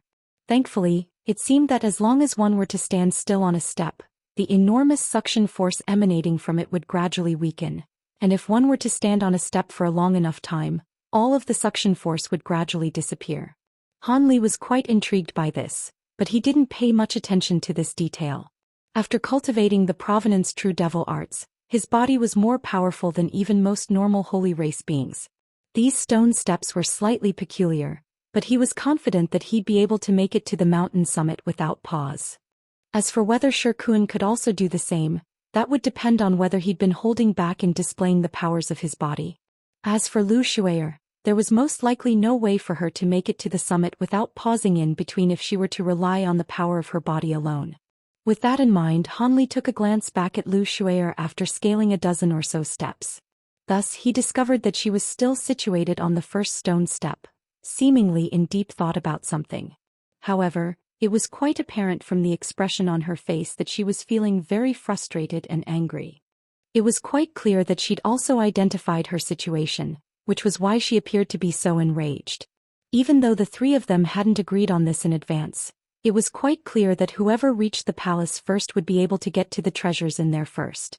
As such, it was very likely that Shikuan and Han Li would have taken all of the treasures in the palace by the time she arrived. However, Lu Shuer wasn't completely powerless in a situation like this. After a brief pause for contemplation, she flipped a hand over to produce several talismans of different colors. One was yellow, another was silver, and the final one was crimson. 3 spluttering sounds rang out in quick succession as she plastered these talismans to herself. 3 balls of light of different colors then erupted from the talismans before vanishing into her body in a flash. Immediately thereafter, yellow, silver, and red spiritual light emerged around her body, releasing astonishing spiritual pressure in the process. It appeared that these 3 talismans were all capable of enhancing one's physical body, and after applying them to herself, Lu Shuer continued to scale the steps without any further delay. Han Li witnessed this from above, but displayed no reaction in response. Assistance talismans were very interesting, but they were next to completely useless to high-grade cultivators like them. Cultivators who focused on cultivating their magic power naturally wouldn't be interested in talismans that could enhance their physical bodies, and they wouldn't use such talismans in battle either. As for beings who specialized in cultivating their bodies, these talismans were also largely superfluous. After all, body refinement cultivators had already tapped into much of the latent potential of their physical bodies, so talismans of that nature wouldn't provide significant enhancements. For body refinement cultivators, even the rarest high-grade assistance talismans would only be able to enhance their bodies by 10% to 20% at the very most. As such, regardless of how many assistance talismans a normal cultivator were to use, their bodies would still be far inferior in power compared to body refinement cultivators. Han Li was quite adept in the art of talismans himself, so he was naturally well aware of this. As such, he didn't think much of what Zhou Xian was doing and merely continued to scale the steps in an unhurried manner. Thus, the three of them continued onward, gradually opening up distance between one another as they approached the mountain summit. Initially, as the restrictive power from the stone steps became more and more pronounced, Zhou Xian and Xianxia simply forced themselves to continue onward, despite knowing that they'd be able to expend a lot less effort if they were to pause momentarily on each step. However, Han Li's condition was vastly different compared to that of his two companions. Xianxia was still leading the way, striding up the stone steps at a steady pace, but he was clearly breathing more heavily and sweat was beginning to appear on his forehead. Han Li was situated in the middle, and his skin was beginning to take on a faint golden hue, but his expression remained completely unchanged, displaying no signs of strain whatsoever. As for Zhou Xian, the layer of white light over her face made it impossible for anyone to glean her expression, but she was slowing down at a noticeable rate. After scaling up around a third of the staircase, her body would shudder with each successive step that she took, and the three-colored spiritual light around her also fluctuated erratically in brightness, looking as if they could be snuffed out at any moment. It was quite clear that even with the enhancements of her talismans, she wasn't going to be able to keep this up for much longer. Zhou Xian was clearly well aware of this herself, and a resigned look had already surfaced in her eyes. After scaling an additional 200 to 300 steps, she heaved a faint sigh and finally drew to a halt. Han Li didn't turn back to look at her, but he could detect this through the use of his spiritual sense. His expression changed slightly in response, but he showed no sign of stopping at all. After that, Xianxia and Han Li continued to scale up over 1,000 steps, upon which they finally arrived at the halfway mark of the entire mountain path. Sweat was already pouring down Xianxia's face, and with each successive step he took, the ground beneath him tremored slightly while the yellow light around his body flashed erratically, clearly indicating that this was becoming quite difficult for him. Throughout this process he'd also been using his spiritual sense to inspect Han Li. At this moment, aside from the fact that the golden light around his body was glowing more brightly than before, his expression and pace remained completely identical to when he'd first set foot on this path, as if he weren't being affected by the restriction underfoot at all. Xianxia was quite stunned to see this, and it began to occur to him that Han Li was most likely also a high-grade body refinement cultivator, and that his body could be even more powerful than his own. After resting for a while, Zhou Xian took some pills to replenish her energy before also continuing onward. Xianxia was desperate to maintain his advantage, but he could feel his legs growing heavier and heavier. Even the joints within his body were creaking and groaning, clearly indicating that he was under immense physical strain. Thus, Xianxia began to slow down significantly while Han Li maintained an even pace. After about 10 minutes, Han Li was finally able to catch up. He turned to Xianxia, who was sweating profusely, and gave him a faint smile before passing him by without slowing down even in the slightest. After a few more steps, Han Li was able to easily open up a gap between himself and Xianxia. Xianxia gritted his teeth upon seeing this, and he finally stopped as he looked up at Han Li's profile with an indecisive look on his face. Thus, Han Li scaled up over 100 more steps without suffering any decrease in speed, and Xianxia's expression had darkened significantly at this point. He looked up at the purple palace on the mountain, then used his spiritual sense to inspect Zhou Xian, who was slowly catching up, and his eyelids twitched as he abruptly flipped a hand over to produce a small crimson vial. The entire vial was of a vibrant translucent red color, and there were several inch-long miniature talismans plastered to its surface, giving it a rather mysterious appearance. Shirkuan exhaled toward the vial in his hand, expelling a burst of yellow light that removed the talismans plastered to the vial. A dull thump immediately rang out as these talismans vanished into thin air as balls of flames of different colors. As soon as the talismans were removed, the lid of the vial immediately flew off on its own. A streak of crimson light then shot forth from within, and a crimson pill could be seen within the streak of light. Shirkuan was prepared for this in advance, and he immediately inhaled with all his might, creating a burst of suction force that drew the pill into his mouth, then down his throat and into his stomach. The pill dissolved almost instantaneously, forming a burst of scorching heat that traveled directly into his dantian and meridians. Even though Han Li was quickly progressing onward up ahead, he had naturally noticed what Shirkuan was doing, and his heart stirred slightly in response. After taking the pill, an unnatural flush appeared on Shirkuan's face, following which the rest of his gray skin also became as red as blood. At the same time, his entire body began to emanate scorching heat like a furnace, and the yellow spiritual light around him had also been tinged with hints of red. Immediately thereafter, he let loose a low cry, and thick veins suddenly began to bulge on his forehead while his neck thickened by more than twofold. His body then swelled drastically to around 40 to 50 feet tall. Following his dramatic increase in size, Shirkuan stepped forward without any hesitation, scaling 2 steps with a single strike. As such, Shirkuan was traveling slightly faster than even when he'd first begun scaling the mountain path, and he was slowly closing the gap between himself and Han Li. Han Li's expression changed slightly upon seeing this. Shirkuan had clearly used some kind of secret technique that was harming his body in exchange for a temporary sharp boost in power. Otherwise, he wouldn't have waited for so long before employing this method. With that in mind, Han Li immediately took a deep breath before making a hand seal with one hand. The golden light around his body instantly brightened significantly, and golden scales surfaced over his skin. After that, Han Li laid a hand on the back of his own head, following which a burst of golden light erupted from behind him to form a golden projection with 3 heads and 6 arms. As soon as the golden projection emerged, it descended toward Han Li, vanishing into his body amid a flash of golden light.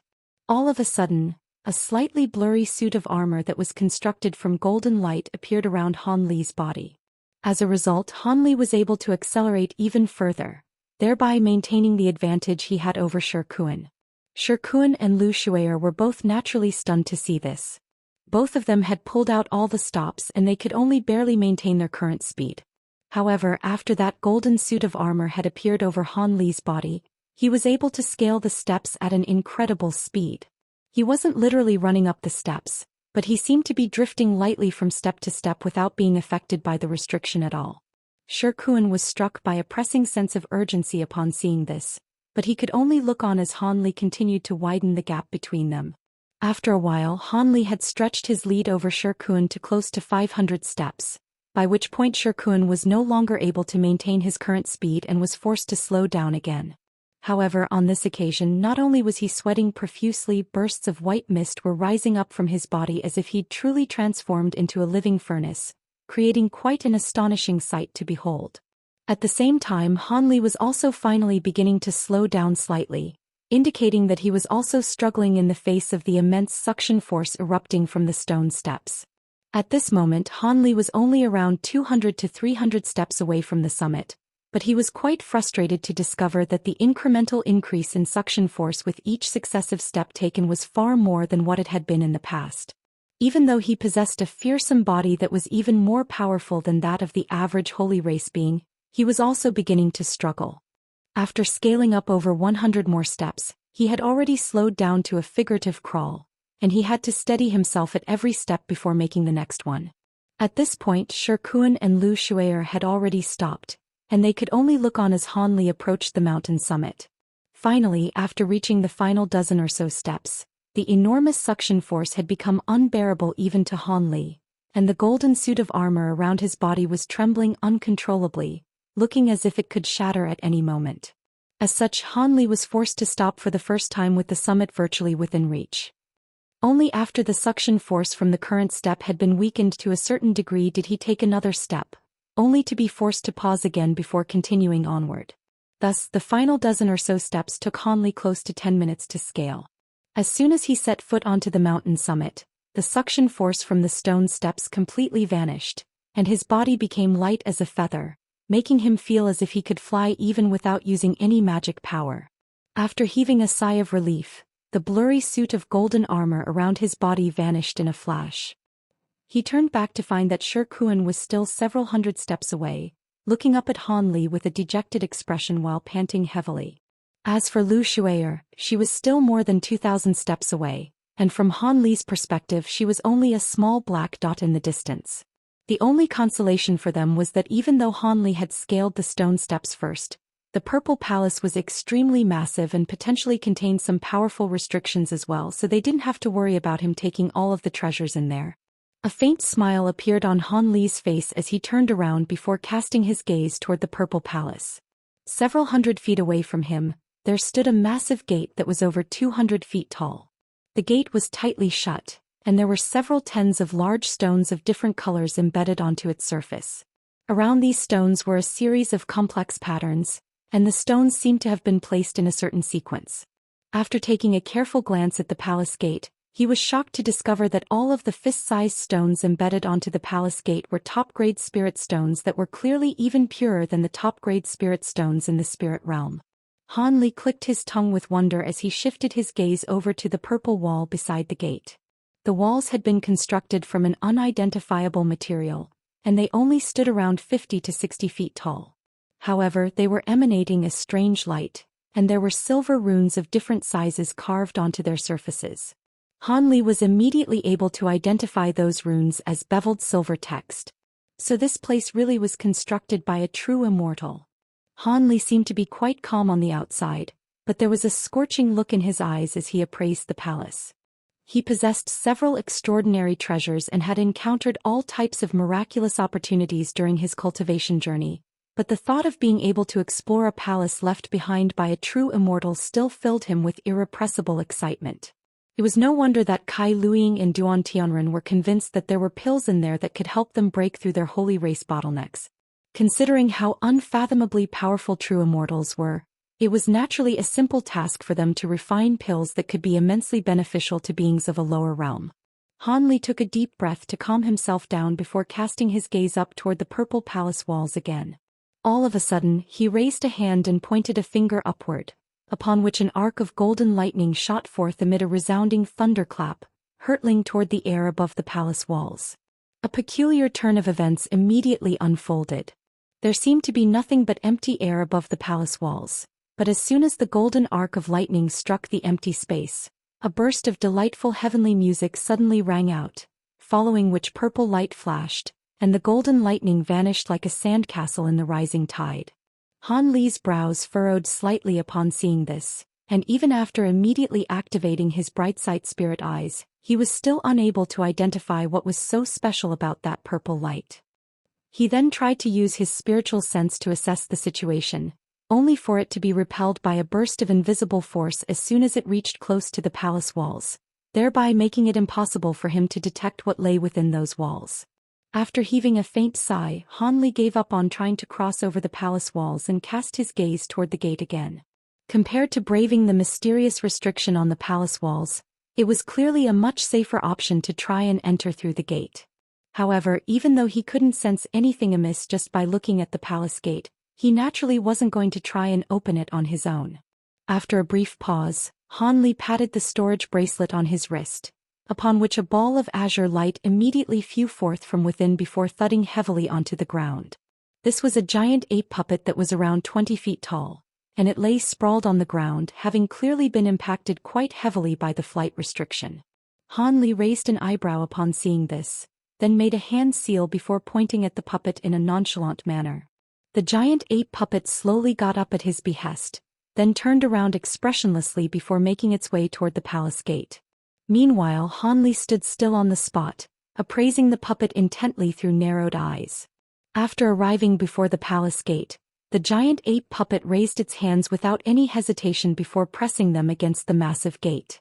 Azure light flashed erratically around the puppet's body, following which the gate was slowly pushed open. Han Li was quite surprised to see this, and he was both elated but also in disbelief. How could the palace gate have been opened so easily? With that in mind, he forcibly repressed the confusion and impatience in his heart as he hurriedly cast his gaze beyond the entrance. Thus he was greeted by the sight of a plaza that was entirely paved with azure tiles and fenced by translucent white jade structures. On the other end of the plaza was a tall main palace that was also purple in color. From afar, Hanli could also see that there were also 3 side palaces near the main palace, each of which was only around a third of the size of the main palace. These side palaces were situated in a triangular formation with the main palace at the center. Aside from that, there were also some short buildings and pavilions behind the main palace, and this place seemed to span quite a vast area. After a brief hesitation, he transmitted an instruction to the puppet using his spiritual sense, upon which it made its way into the palace through the main gate. Hanli also slowly followed along behind it. After a while he found himself on the other side of the city gate, and he quickly arrived at one corner of the plaza. The plaza appeared to be around 5,000 to 6,000 feet in size, and the giant ape puppet continued onward at Hanli's behest, preparing to pass directly through the plaza en route to the main palace up ahead. Hanli continued to trail along behind the puppet, maintaining a distance of around 200 feet from it in case any unforeseen mishaps occurred. However, a peculiar expression soon appeared on Hanli's face. This was only a plaza that was several thousand feet in size, yet even after walking for so long, the puppet still hadn't even made it to the center of the plaza. This is an illusionary formation. Hanli's eyes narrowed as he instructed the puppet to stop, then turned around to cast his gaze behind him. In his mind, he had already walked for around 3,000 to 4,000 feet, yet he appeared to be only just over 100 feet away from the corner of the plaza that he'd started from. Hanli was slightly alarmed to see this, and blue light immediately flashed through his eyes as he cast his gaze around the entire plaza. However, even after using his spirit eye ability, he was unable to detect anything amiss. Hanli's expression changed slightly upon seeing this. This was the first time that his spirit eye ability had ever failed to see through an illusionary formation, but taking into consideration the fact that this restriction had most likely been set up by a true immortal, this development wasn't actually all that surprising. Even so, Hanli wasn't intending to give up just like that. After taking a deep breath, he began to circulate all of the magic power within his entire body, then directed it toward his glabella. A ball of black chi immediately materialized in front of his glabella, following which a third demonic eye appeared in a flash. This was none other than the law destruction eye that Hanli had already nurtured for several centuries. Hanli had possessed this third eye ever since he was back in the human world, and after so many years had passed, it had developed some uncanny abilities. Even though this eye's forte lay in spatial abilities, it also possessed some abilities that could specifically target illusionary techniques and other types of restrictions, but the effects of those abilities naturally weren't as potent as those of his bright sight spirit eyes. After arriving at the Thunder Continent, Hanli had unintentionally discovered while cultivating in seclusion that his bright sight spirit eyes and law destruction eye could be combined to unleash a new ability, one that was far superior to any of the abilities that either one of his spirit eyes possessed. Even though this ability was quite powerful, it required a considerable amount of magic power expenditure to be unleashed, and this was the first time Hanli had ever used it in a practical setting. However, thinking back to the scenes that unfolded the last time he trialed this ability, he was quite confident that it would be able to break through the illusionary formation that he was in. As such, he immediately began to chant something, and the blue light in his eyes gradually became more and more pronounced. At the same time, black light began to swirl within his law destruction eye, making it appear as if there was a shimmering black gem lodged on his forehead. All of a sudden, 2 streaks of blue light and a pillar of black light shot forth from his 3 spirit eyes in unison, and they combined as one to form a black and blue ball of light. This was a translucent fist-sized ball of light with a blue exterior and a black center, making it appear as if it was a massive eyeball. Break! Hanli immediately swept a sleeve toward the ball of light, and a burst of azure light surged forth from within before vanishing into the ball of light in a flash. Spiritual light flashed from the surface of the ball of light, following which black and blue runes of different sizes emerged before rapidly revolving through the air. All of a sudden, countless threads of black and blue light shot forth from the ball of light, flying away in all directions. These threads of light were extremely thin and traveled at astonishing speeds, spreading over the entire plaza in the blink of an eye before forming a massive black and blue net that encompassed the entirety of the plaza beneath it. In the next instant, dull thumps rang out from all over the plaza as balls of light of different colors exploded beneath the massive net. A burst of spatial fluctuations then erupted into the heavens as the space beneath the net twisted and warped.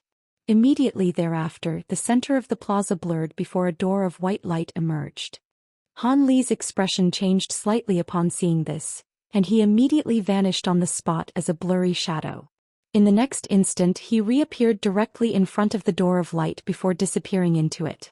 The giant ape puppet also hurriedly followed along. Almost as soon as the puppet entered the door of light, the black and blue ball of light that was hovering in midair abruptly exploded. The giant net that had encompassed the entire plaza also shattered without any warning before dissipating as specks of spiritual light. In the next instant, white light flashed erratically from the door of light, and the surrounding space blurred before it also vanished. Thus, the plaza was restored to its original appearance, but Han Li and the giant ape puppet were nowhere to be seen. It was as if they'd never even entered the palace in the first place. Meanwhile, Shi Kuan was only just over 100 steps away from reaching the summit, and he could already catch a glimpse of the entrance of the palace. Lu Shui'er was a few hundred steps behind him, and the two of them seemed to have calmed down now that Han Li had already entered the palace ahead of them. Han Li reopened his eyes and immediately appraised his surroundings. After emerging from the door of light, he found himself situated directly in front of the main palace. The gate of the main palace was rather mundane-looking, with only a few simple patterns engraved onto its surface. However, there was a giant plaque that was around 70 to 80 feet in length hanging above the gate, and there were a few ancient golden characters inscribed on its surface. Han Li focused his gaze on the plaque, and his heart stirred slightly in response to what he saw.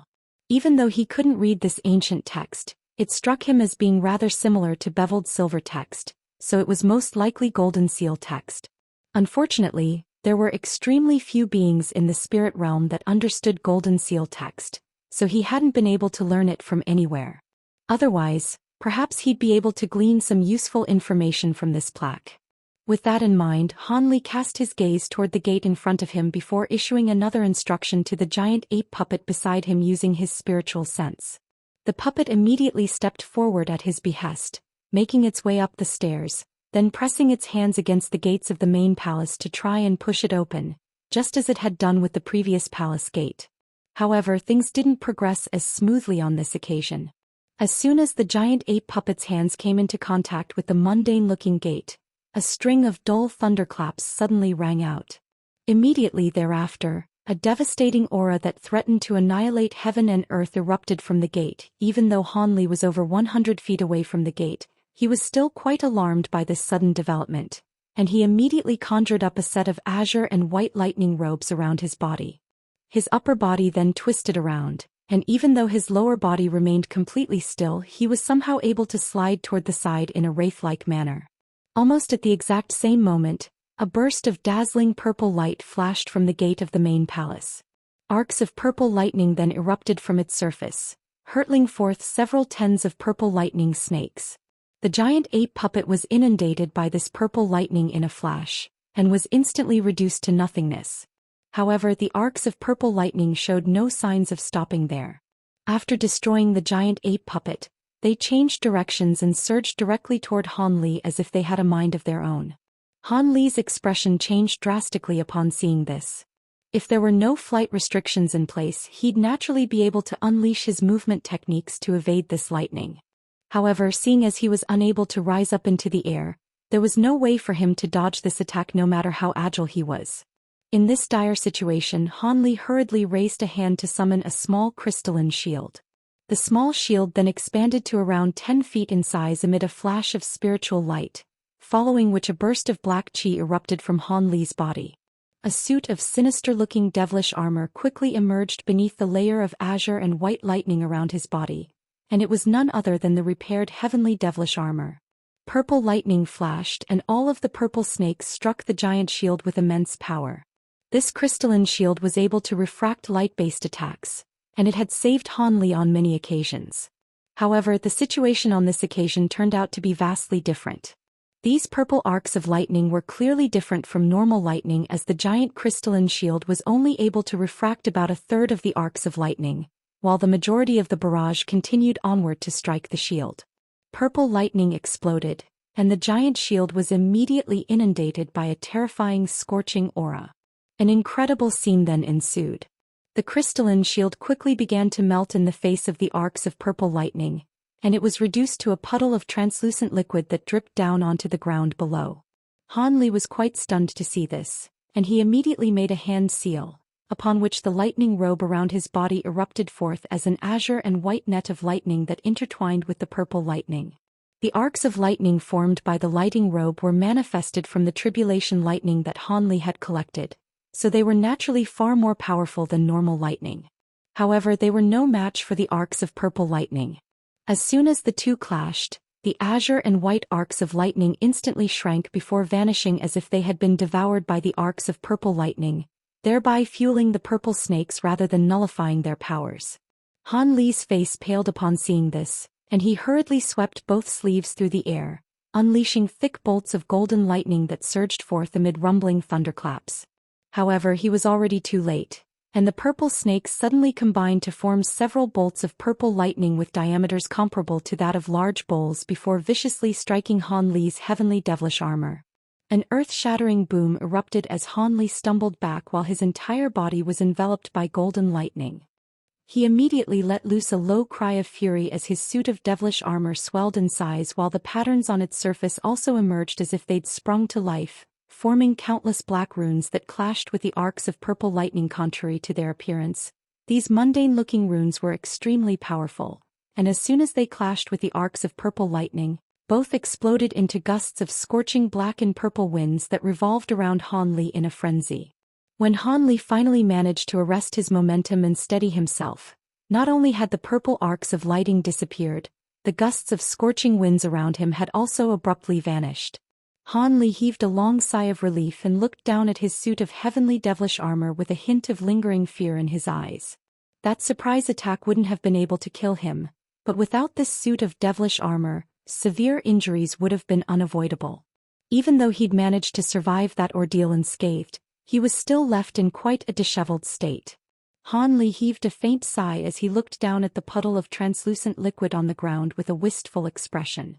The crystalline shield had clearly been completely and utterly destroyed, so there was no way for him to possibly repair it. After that, Han Li cast his gaze toward the gate of the main palace in a calm manner, and a hesitant look appeared in his eyes. For such a powerful restriction to have been placed on this gate clearly indicated that there had to be treasures in there that the true immortal owner of this place held in very high regard. Even if he could break such a fearsome restriction, it would definitely take him a long time to do so. And if Shikuan and Lu Shuer were to get here during that time, all of his efforts could potentially benefit them instead. As such, it simply wasn't worth it for him to persist with this main palace. Having made up his mind, Han Li immediately turned away without any hesitation and strode along a nearby path toward the closest side palace. Even if restrictions had also been set up on these side palaces, they definitely wouldn't be as fearsome as the one on the main palace, so there was a good chance that he'd be able to break them in a short time.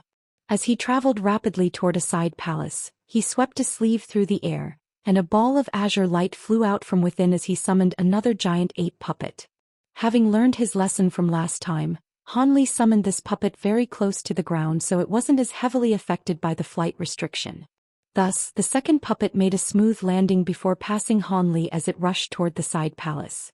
Han Li followed along behind it in an expressionless manner, and no further mishaps occurred along the way as the two of them arrived safely before the side palace. Aside from the fact that this side palace was only around a third of the size of the main palace, the two were completely identical in appearance. It simply seemed to be a scaled-down version of the main palace, and there was also a plaque above the gate with golden seal text inscribed upon it. Han Li's eyelids twitched involuntarily at the sight of the mundane-looking gate, and after a brief pause, he retreated until he was around 400 feet away from the gate before finally drawing to a halt.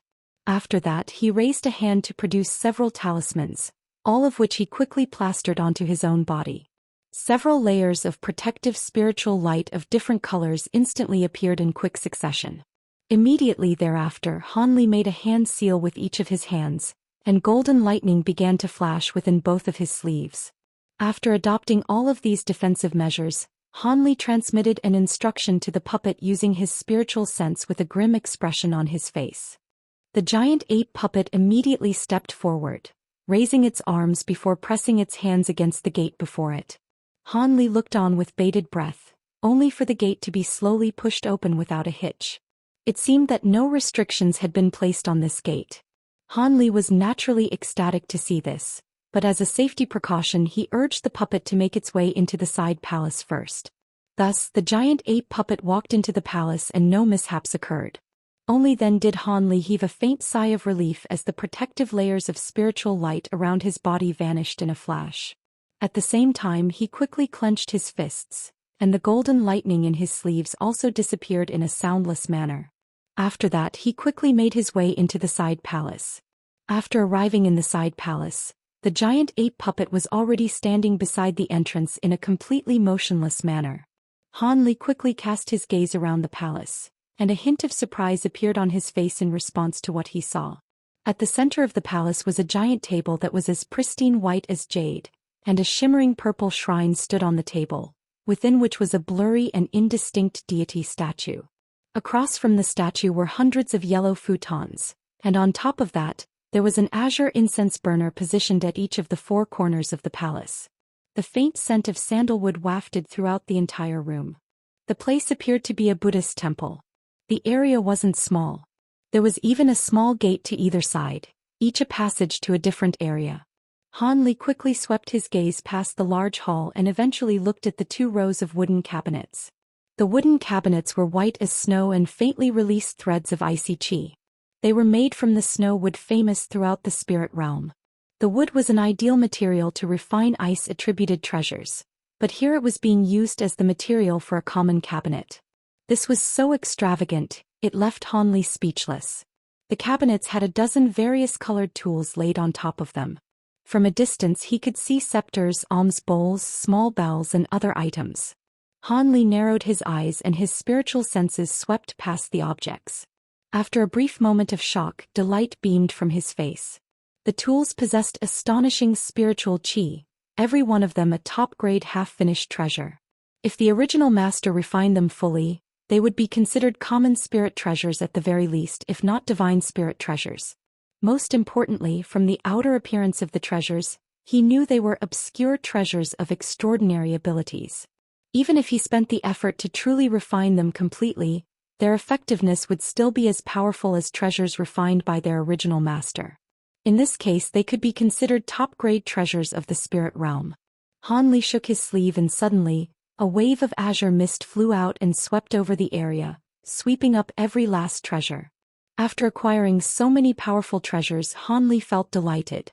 After looking past the hall once more, he slowly lowered his head and looked at one of the mats several times. Suddenly he let out a yelp as if he discovered something. He immediately swiped his hand out the ground. Whoosh! The mat silently entered his grasp. Not only did he find it flexible as water and numbing to the touch, but he sensed a wave of spiritual qi suddenly blow past him. This is... Han Li's eye flickered. The mat was clearly refined from some sort of spirit grass. It survived an unknown number of years, yet it was still brimming with spiritual qi. His expression stirred as if he had discovered something. Suddenly he placed the mat underneath his nose and took a sniff, catching a faintly fishy scent. Han Li's face turned off and he flipped his other hand. In an azure flash, a meter-long sword appeared in his hand. He flung it at the mat and shook his wrist, chopping at it with a streak of sword light. An astonishing scene occurred. The sword light sliced atop the mat with seemingly unstoppable force and entered several inches deep before being firmly deflected. Yellow light roamed across the surface of the light and restored the cut damage from the sword. The grass alone had blocked the strike from the bamboo cloudsworm's sword. Han Li flipped the mat several times and muttered, "This must be the legendary cloth armor grass. It is a truly fantastical item. The grass by itself is capable of blocking the strikes of blade-type magic treasures. If turned into armor, it'll be a top-grade defense. It is a pity that it's deeply vulnerable to fire-attributed attack. This is truly an immortal's residence. They use such a vastly important material as a mere mat." Since he's discovered the mat's value, he naturally wouldn't leave it there. He promptly stretched out a pitch-black palm from his sleeve and he casually grasped towards the ground. A gray wave of light soon rolled across it. As gray light flickered, hundreds of mats silently vanished from the ground, sweeping the entire hall clear. When his spiritual sense swept through the storage pouch and saw the mats neatly arranged, he nodded with satisfaction. Since the grass has long been extinct in the spirit realm, the mats alone made the trip worth it. With that thought, Hanli let out a long sigh and took a deep breath. For some reason he felt the scent of the sandalwood seemed to have grown denser. Sandalwood. He suddenly turned his head and his eyes lit up as he quickly looked at the incense burner at the corner of the room. The incense stick in the burner was burned halfway and its color was a faint yellow. It was unknown how long it was placed there. Han Li's brow stirred and he took large strides towards the corner. But before he arrived, he had already looked at the incense burner with his spiritual sense and immediately frowned. Surprisingly, the incense burner was made out of common bronze. It couldn't be considered a magic tool. Han Li blinked and he already walked in front of the incense burner. He then lowered his head and looked at the remaining third of the burning incense stick. A rich scent was leaking from the stick. The stick appeared to be more than meets the eye. From its appearance, it was no different from a common incense stick. But since it was able to retain a dense fragrance after so much time had passed, it must be extraordinary. Han Li looked at it for a long while and his face turned grim. He raised his hand and reached out to extinguish the burning incense, but before he touched it, spiritual light flashed and a layer of azure light wrapped around his fingers. With extreme care he put out the tip of the burning incense and nothing happened. However, Han Li's expression still remained odd. He sternly looked at the incense several more times and took a long sniff before wearing a pensive face. Suddenly he flicked his finger and red light flashed. A rice-sized star shot out from his fingertips and struck the end of the incense stick. As the light faded away, the incense wasn't reignited. Han Li narrowed his eyes, faintly betraying a trace of excitement. He flicked his finger again and a crimson fireball shot out from the tip of his finger. It floated motionlessly in the air. When the fireball struck the end of the incense stick, he stared in silence. As a result, the scorching flames hadn't burned the incense stick in the slightest. As expected, it's the serene black ice incense. It wards off one's inner demons when breaking through to the body integration stage. When Han Li saw this, he wore a face of delight. He promptly flipped his hand and a pure white jade box appeared in his hand. He carefully put the stick into his hand. Afterwards, his body shifted as he looked for the other half-burned incense stick at the other corners of the hall. With that said, he summoned a jade box in his hand with a flicker and it completely vanished. Afterwards, Han Li took another look throughout the hall. It was a pity there were many things there to begin with. Apart from the shrine and the withered spirit fruits offered to the shrine, there was nothing else. With that, he eventually took a look at the shrine. Purple light shimmered from the shrine and it appeared 3 meters tall. It contained the statue of a god as if it had been carved from top-grade jade. The god statue wore green robes and held a snow-white horsetail whisk in one hand and a purple gourd in the other. He had a long beard and mustache trailing down his chin, giving him a faintly immortal aura. However, Han Li simply looked at the god statue for a short moment more, and he couldn't help but betray his shock. He suddenly discovered that no matter how long he stared at the statue's face, he could only see a haze of glimmering green light in front of it. He hadn't been able to perceive the statue's true appearance. Suddenly, he narrowed his eyes and blue light soon shined from them. He then forcefully peered at the god statue's face. It did have an effect. He gradually saw through green light mist covering the statue's face and saw it thin out. His mood lit up and his gaze grew focused, wanting to look at the god statue's face. But before he could see the finger details, a heavenly sound and a Buddhist chant rang through his mind. As his ears rang, his entire spiritual sense was thrown into disarray. Han Li's eyes turned black and he staggered to the ground. He took a seat nearly dazed. Fortunately, his spiritual sense was comparable to body integration grade cultivators. After hastily circulating the great development arts through his body, he eventually regained clarity of mind and stood back up. After straightening himself, he took another look at the god statue with bewilderment. The god statue was so strange. Even given his current cultivation stage, he wasn't able to see its true appearance. The statue itself was a grand treasure of immeasurable power. Since it was enshrined, the statue must have been modeled after an important figure even in the true immortal realm. The god statue was an immensely profound object. Even a few vastly powerful individuals in the spirit realm drew the support of god statues to manifest the primal soul or soul fragment from a deity an unfathomable distance away. Even though it had never been heard of for an immortal of the true immortal realm to use such a method to descend into the spirit realm, taking this god statue would definitely be unwise if it really were modeled after an important figure of the true immortal realm. Han Li's expression wavered for a long while before he eventually took a deep breath. After forcefully suppressing his desires, he looked away from the shrine and to a door at the side. His body stirred and he walked over without any further hesitation. And with a mental command, the huge ape puppet followed after him. Soon all that was left in the hall was the lone shrine. At that moment, Han Li already walked through a passage and arrived in front of a dozen side rooms. The rooms didn't appear very large and they all appeared identical. Han Li quickly looked at them and had the huge ape puppet open the doors to the rooms one by one. When he saw that nothing happened, he began to flicker and enter each of the rooms. The interior was very simple. There was a small door that separated the rectangular room into two sections. The outer section was the larger one of the two, and it was clearly a guest hall, which was completely empty aside from a simple table and some chairs as well as a tea set.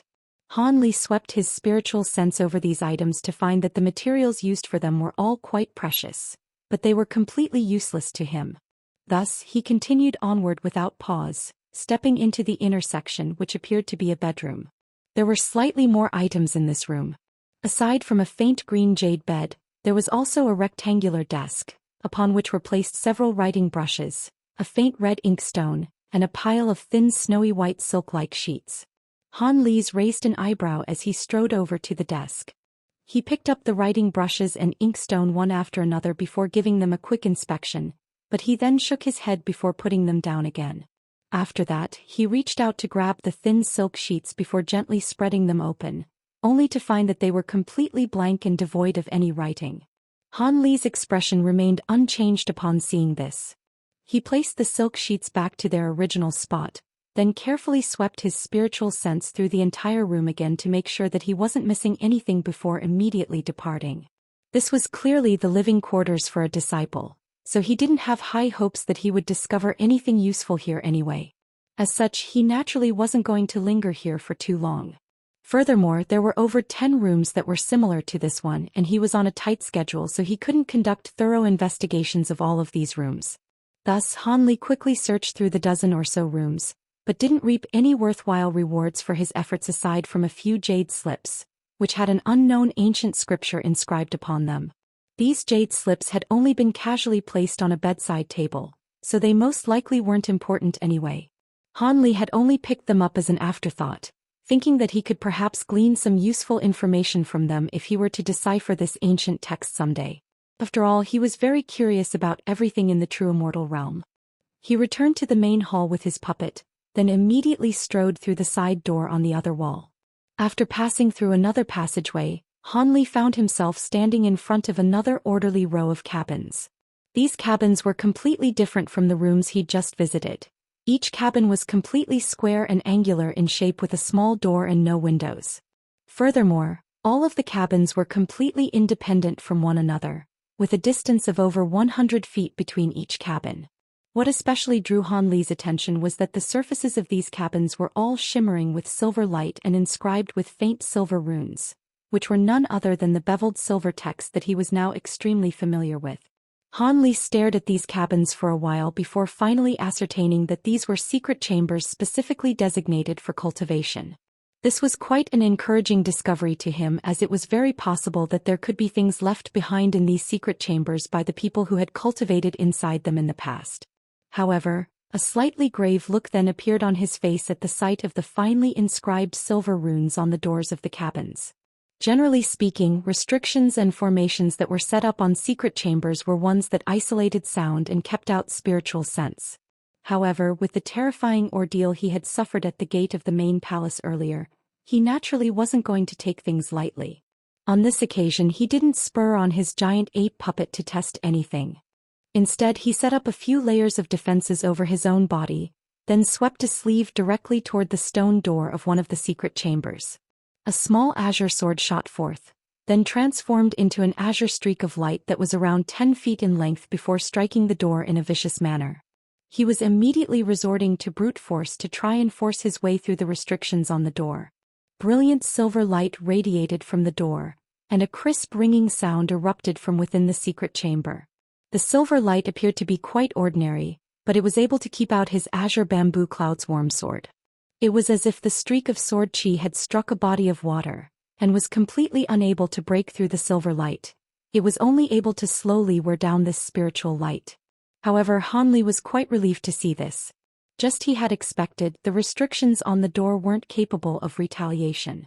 Furthermore, they were most likely restrictions of a very low caliber in the true immortal realm. That made sense considering that this was a row of a dozen or so secret cultivation chambers lined up next to one another. Why would anyone set up powerful restrictions on this cluster of buildings? With that in mind, he no longer hesitated as he flipped a hand over to produce a tiny black mountain that was around several inches tall, then tossed it forward. The mountain immediately expanded to around 10 feet in size amid a flash of black light, then struck the silver light in a vicious manner. The restriction on the door was clearly unable to withstand such an enormous impact, and the clear ringing sound immediately cut off while the silver light instantly dissipated. Azure light flashed, and the stone door was sliced in half by the azure sword chi before the two halves of the door fell to either side.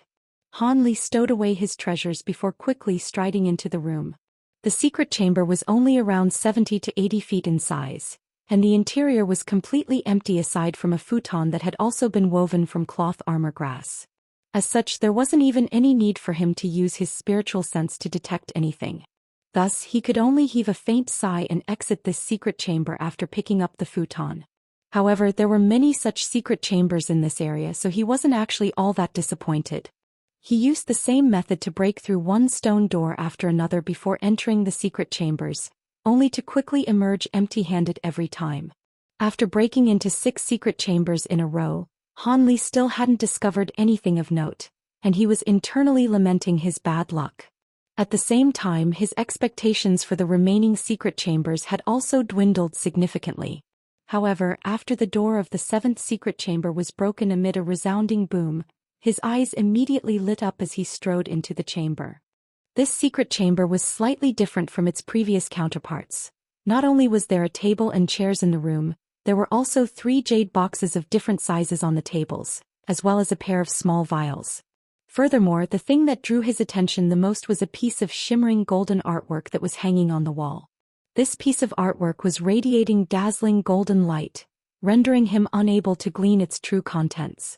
Hanli closed his eyes momentarily before abruptly opening them again, and blue light flashed within his pupils, allowing him to peer through the golden light. Immediately thereafter, his expression faltered slightly as he discovered that the piece of artwork was filled with countless golden flying swords of an identical style. These flying swords had been depicted in all sizes and positions, with the largest ones resembling gigantic heaven-splitting swords that struck him with the feeling that there were several 100 feet in length. In contrast, the smallest of these swords were only around an inch in length each, yet all of the patterns on the swords were extremely clear, as if they were right before his eyes. The presence of so many golden swords should have made the artwork extremely cluttered and chaotic, making one unable to discern one sword from another, but each and every flying sword on the piece of artwork was extremely lifelike, and they all possessed different auras that made them easily discernible from their counterparts.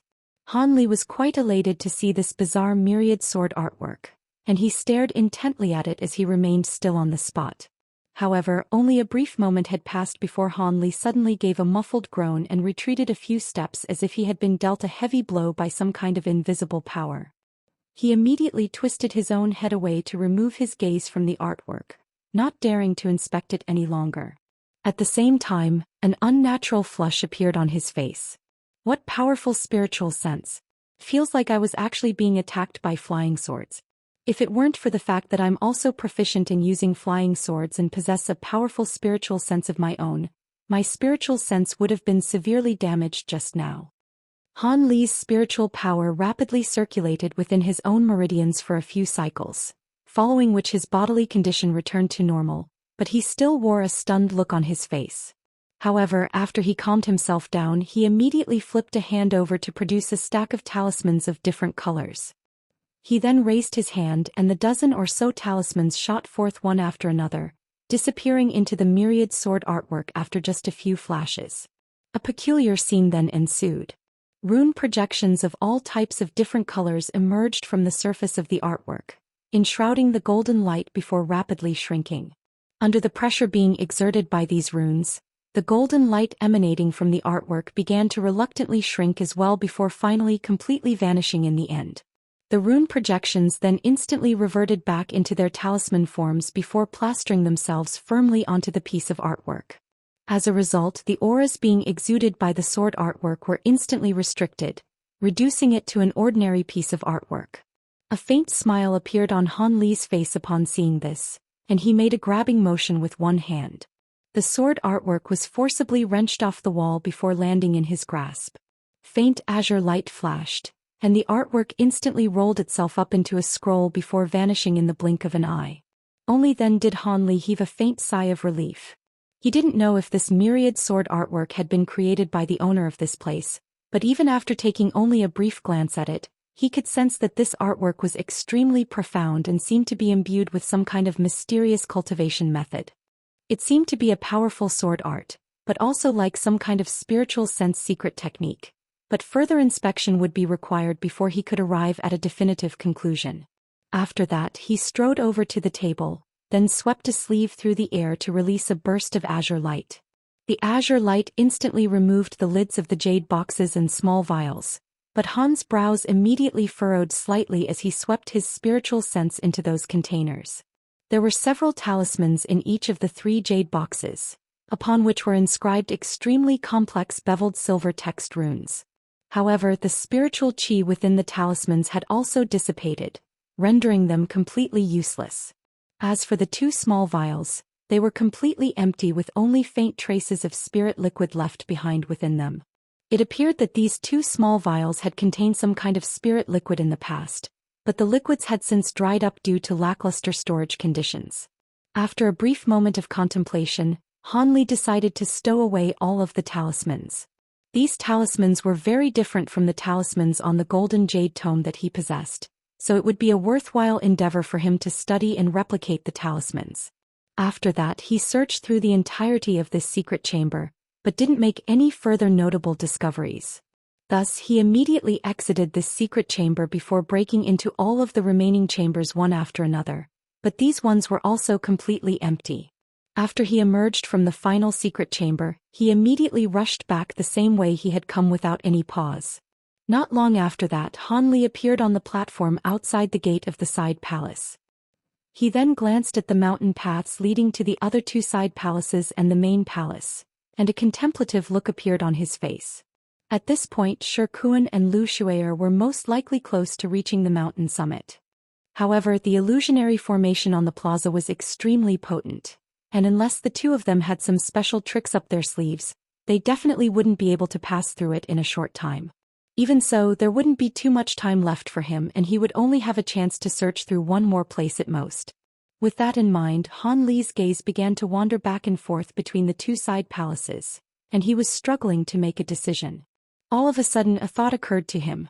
One of the side palaces was surrounded by lush greenery and enshrouded under a burst of rich wood attribute spiritual chi. Furthermore, the gentle breeze blowing over from that direction was intermingled with a faint medicinal aroma, and Han Li couldn't help but denounce himself for being an idiot. A medicine garden was a mandatory fixture for all cultivators' cave abodes. This place was left behind by an immortal, so there had to be a medicine garden here as well. Regardless of how valuable to other treasures here were, how could they compare to spirit medicines that could only be found in the true immortal realm? With his mysterious small vial, he could nurture any spirit medicine he found here at an extraordinary rate, so spirit medicines would be far more valuable to him than any other treasure that he could find here. From the spiritual chi wafting through the air in the distance, it was quite clear that the medicine garden lay in that direction. With that in mind, Han Li didn't hesitate any longer. He immediately rushed toward the area behind the main palace as a streak of azure light with his giant ape puppet in hot pursuit. With Han Li's insanely fearsome physical constitution, it only took him around 10 minutes to reach the cluster of buildings behind the main palace. He didn't know the exact location of the medicine garden, but it was very easy to identify where the wood attribute spiritual qi in the area was richest. He completely disregarded the other buildings that he passed by along the way and arrived on a patch of flat ground between 3 pavilions after just a few flashes. There was a garden that was several acres in size here, and this was none other than the source of the faint medicinal aroma. However, the entire medicine garden was completely surrounded by 5 purplish-golden pillars and enshrouded under a 5-colored light barrier. Han Li's brows furrowed slightly upon seeing this. It was quite apparent that this was a large formation that would be far more troublesome to break through than the simple restrictions on the doors of the secret chambers from before. Following a brief moment of contemplation, he made a hand seal with one hand before opening his mouth to expel a ball of silver flames. A clear cry rang out from within the silver flames, and the silver fireball transformed into a small silver bird. It was none other than his spirit-engulfing fire raven. This fire raven was capable of devouring all types of spirit flames and spiritual powers, so it was naturally extremely proficient in breaking through restrictions like this one. Go! Han Li immediately instructed as he pointed at the 5-colored light barrier before him. The silver fire raven instantly spread its wings and shot forth as a ball of silver light at his behest. Boom! The 5-colored light barrier swayed slightly, immediately following which silver flames and 5-colored light intertwined with another amid a string of successive explosions. Flames danced around the silver fire raven's body, and those flames shot forth in all directions, devouring all of the 5-colored light that came into contact with it. Mere moments later, the light barrier had become noticeably thinner, and Han Li was ecstatic to see this. It appeared that this restriction that was left behind by an immortal was going to be far easier to break through than he'd anticipated. Just as he was about to spur on the fire raven to unleash more of its power, a low buzzing sound suddenly rang out from the 5 surrounding purplish-golden pillars. Immediately thereafter, brilliant 5-colored spiritual light erupted, and pillars of light surged forth before injecting themselves into the light barrier. Light instantly flashed from the thinning light barrier, and it immediately returned to its former density. Han Li's expression darkened upon seeing this. He immediately made a series of hand seals while chanting something before abruptly uttering the word, expand, in a firm manner. A vicious light flashed through the spirit-engulfing fire raven's eyes, and it spread its wings before rising up into the air. It was originally only around a foot in size, but its body rapidly expanded, and it only took mere moments for it to swell to around 10 feet in size. The giant silver fire raven let loose a loud cry before flapping its huge wings downward in a violent manner. Countless silver feathers were sent flying through the air before transforming into fireballs that crashed down in a torrential barrage. A resounding boom immediately rang out across the heavens, and scorching flames completely inundated the entire light barrier down below. The 5 pillars were still constantly injecting spiritual power of the 5 elements into the light barrier, but that still couldn't prevent it from quaking violently. The massive silver bird withdrew its wings upon seeing this before transforming into a massive fireball amid a flash of brilliant silver light, then came crashing down from above like a shooting star. An earth-shattering boom erupted, and the 5-colored light barrier was finally unable to hold itself together any longer, shattering into countless pieces. A hint of elation flashed through Han Li's eyes upon seeing this, and he was preparing himself to immediately rush into the medicine garden in the instant that the light barrier completely crumbled. However, his thought process proved to be too simple in the end. All of a sudden, the pillars of light erupting from the 5 purplish-golden pillars vanished, and in the next instant, a loud thunderclap rang out as arcs of purple lightning emerged. Han Li's expression immediately darkened significantly at the sight of this purple lightning. He glanced at the crumbling 5-colored light barrier and gritted his teeth, but instead of taking evasive measures, black chi surged forth from his body, and his suit of heavenly devilish armor appeared again. He injected his spiritual power into the suit of armor in a frenzy, and countless black runes shot forth from the surface of the armor, revolving around his body to form a protective barrier. Thunderclaps erupted as countless thin golden arcs of lightning sprang forth, forming a net of lightning that acted as an additional protective barrier around him. Immediately thereafter, he made a grabbing motion with one hand, and a stack of talismans instantly appeared before surging toward his body. Light flashed and several layers of light barriers of different colors emerged outside of the lightning net. Right at this moment, Han Li swept a sleeve through the air to hurl forth his extreme essence-fused mountain. The mountain instantly swelled to over 100 feet in size at his behest before positioning itself in front of him like a giant shield. These arcs of purple lightning were indeed extremely fearsome, but surely they wouldn't be able to melt through this mountain. Almost in the exact same instant that Han Li completed all of these defensive measures, an enormous thunderclap erupted from each of the 5 purplish-golden pillars in unison. 5 bolts of purple lightning that were each as thick as large bowls surged forth before converging midway to form a massive ball of lightning that was around 5 feet in diameter. The ball of lightning then hurled directly toward Han Li with unstoppable force, and his expression darkened even further at the sight of its astonishing mass. However, he continued to remain still on the spot as he let loose a low cry before abruptly thrusting a palm toward the black mountain up ahead. The silver runes on the surface of the mountain immediately flashed, and a layer of gray light swept forth from the mountain directly toward the purple ball of lightning. In the next instant the two clashed and a resounding boom rang out. The gray light barrier only managed to stall the lightning ball for a moment before being split apart. This didn't come as much of a surprise to Han Li. After all, the divine essence-fused light was quite profound, but it was only effective against 5 elemental power, so it naturally failed to have much of an effect on the secret lightning power from the true immortal realm. Thus, the purple ball of lightning continued onward and crashed directly into the black mountain. A faint smile appeared on Han Li's face upon seeing this. His current extreme essence-fused mountain had more than just divine essence-fused light as its ability. Azure light suddenly flashed from his palm, which was pressed against the mountain face, and an incantation seal was injected into the mountain. A silver rune immediately drifted out of the mountain before transforming into several fist-sized black holes that appeared in front of the mountain. The purple lightning ball crashed into these black holes in a flash, but passed through without any impediment. Han Li's expression stiffened slightly, but he could clearly see that in the instant that the lightning ball passed through the black holes, its diameter, which was originally around 5 feet, was reduced by over a third. However, before he had a chance to think about anything else, the lightning ball struck the black mountain amid an earth-shattering boom. Brilliant purple light erupted from the lightning ball, and 2 purple lightning snakes suddenly skirted around the giant mountain on either side, then hurtled directly toward Han Li as if they had minds of their own. The outermost layers of light barriers were instantly destroyed upon making contact with the purple lightning snakes, unable to offer any impediment. Han Li's eyelids twitched violently upon seeing this, but he suddenly waved a hand forward.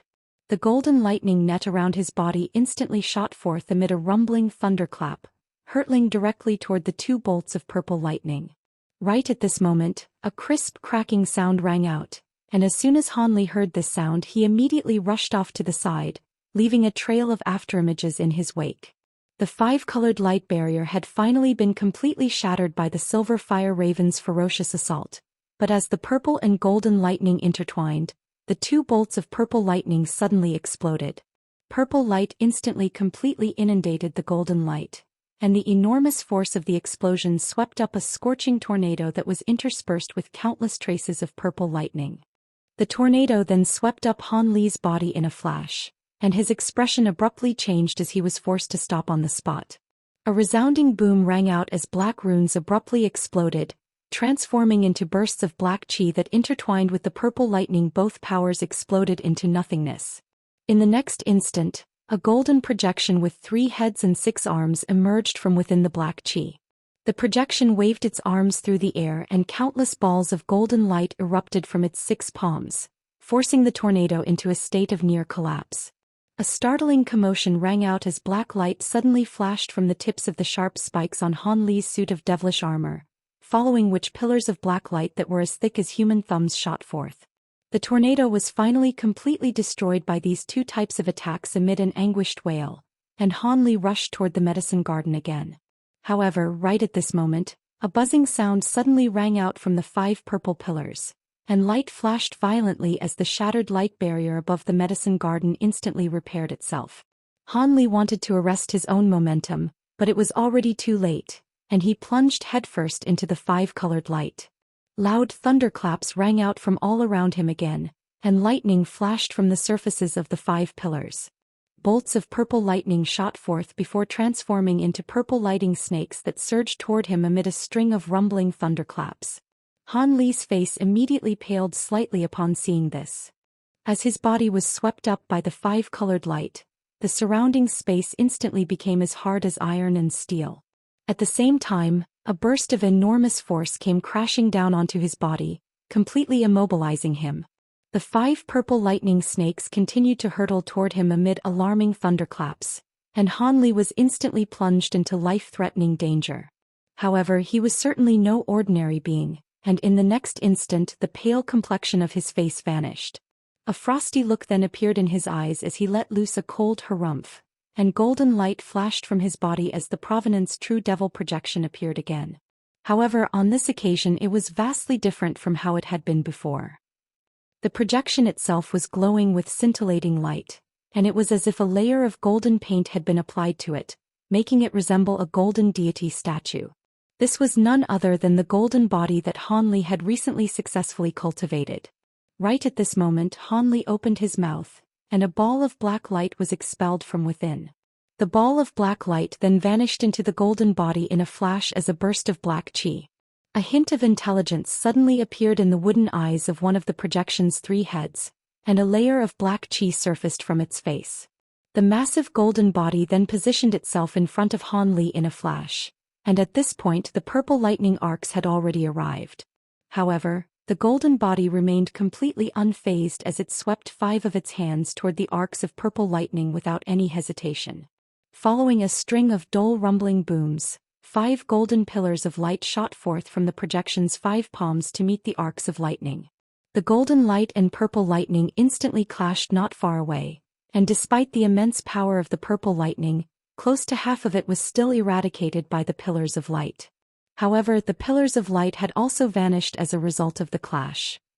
As such, Han Li should be able to escape this perilous situation if he were to control his golden body to unleash another wave of the same attacks. However, the remnants of the arcs of lightning didn't afford him this opportunity. Another string of loud thunderclaps rang out, and the purple lightning snakes abruptly appeared right in front of Han Li before crashing down in a vicious manner. However, in this dire situation, all of the arms of Han Li's golden body suddenly blurred, and they instantly vanished on the spot. In the next instant, the 5 arcs of purple lightning shuddered and were caught by 5 golden hands, which had appeared out of thin air without any warning. The fingers on the 5 hands closed in on one another, and the arcs of lightning were crushed into nothingness amid a few thunderclaps. Countless threads of lightning shot forth, and a small portion of them struck the golden body, but they merely vanished in a flash without being able to inflict any harm onto the golden body. However, thunderclaps were ringing out relentlessly from the 5 pillars in the distance, and 5 more arcs of lightning instantly appeared, looking as if they were going to hurtle toward Han Li again. Thankfully, this brief delay was enough for Han Li to formulate some countermeasures. With this powerful body and multitude of abilities, there was no way that this restriction would actually be enough to trap him. Thus, he immediately began to rapidly chant something, and black light swirled over his suit of devilish armor. His body then suddenly swelled drastically, and a layer of thick and coarse golden fur suddenly appeared over his skin. Blue light flashed from his eyes, and a pair of tusks protruded out of either side of his mouth. He had transformed into a giant ape that was over 100 feet tall. In his current form, he had blue eyes with golden fur, and a mouthful of sharp fangs that gave him a very menacing appearance. However, Han Li's usual calculated calmness could be seen within the ape's cold eyes, and his expression remained completely identical to the one that he wore in his original form. The heavenly devilish armor also expanded along with the giant ape, and spikes on its surface elongated to around a foot in length each. The spikes were flashing with frosty light and struck the beholder with a sense of horror. This was the giant mountain ape transformation of Han Li's 12 awakening transformations. As soon as he adopted this form, a burst of heat surged throughout his body in a frenzy from his dantian, rapidly flowing through all of his meridians. As a result, his body became around 40% to 50% more powerful. One had to realize that Han Li's physical body was already insanely powerful, and one could only imagine just how fearsome he currently was following this enhancement. In the next instant, the giant ape that he had transformed into immediately began to display its astonishing might. A low roar erupted from the giant ape's mouth, and abruptly flung its massive furry arms up into the air. The restrictive five-colored light barrier swayed violently in the face of the giant ape's enormous power, and Han Li was instantly able to struggle free. However, the five-colored light from slightly further away then immediately flashed before surging toward him, not giving him any respite. The giant ape immediately pointed a finger toward the silver fire raven up above without any hesitation, and at the same time he pointed toward the black mountain off to the side with his other hand. The giant fire raven let loose a loud cry before transforming into a massive fireball that plummeted from the sky, crashing down directly toward the giant golden ape. Meanwhile, the black mountain suddenly whizzed through the air before disappearing into space. A resounding boom rang out as silver flames exploded near the giant ape, triggering waves of silver flames. The oncoming five-colored light was instantly forced away by the exploding flames, rendering them unable to approach the giant ape.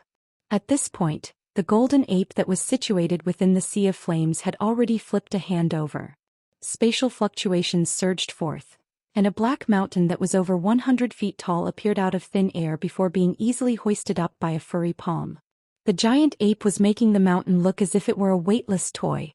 Immediately thereafter, Han Li did something that would give the onlooker a massive fright, had there been any onlookers present. A vicious light flashed through the eyes of the giant ape that he had transformed into, and he suddenly bent his mountain-carrying arm before drawing back, then abruptly hurling the extreme essence-fused mountain through the air like a rock. He hadn't used any abilities or techniques to spur the treasure into action. He was merely launching it through his own enormous physical strength.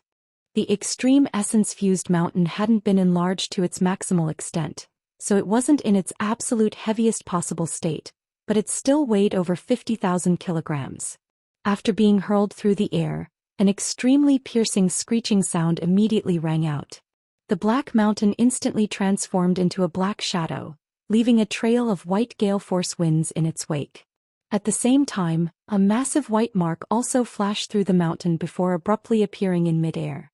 From a distance, it could be seen that the white mark was twisting and warping relentlessly, and there were bursts of powerful spatial fluctuations emanating from within it.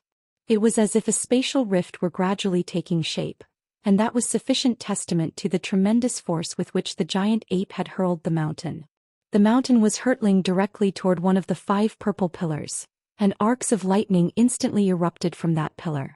Several purple arcs of lightning were released to attack the gargantuan oncoming projectile, but they were unable to slow down the black mountain, even in the slightest.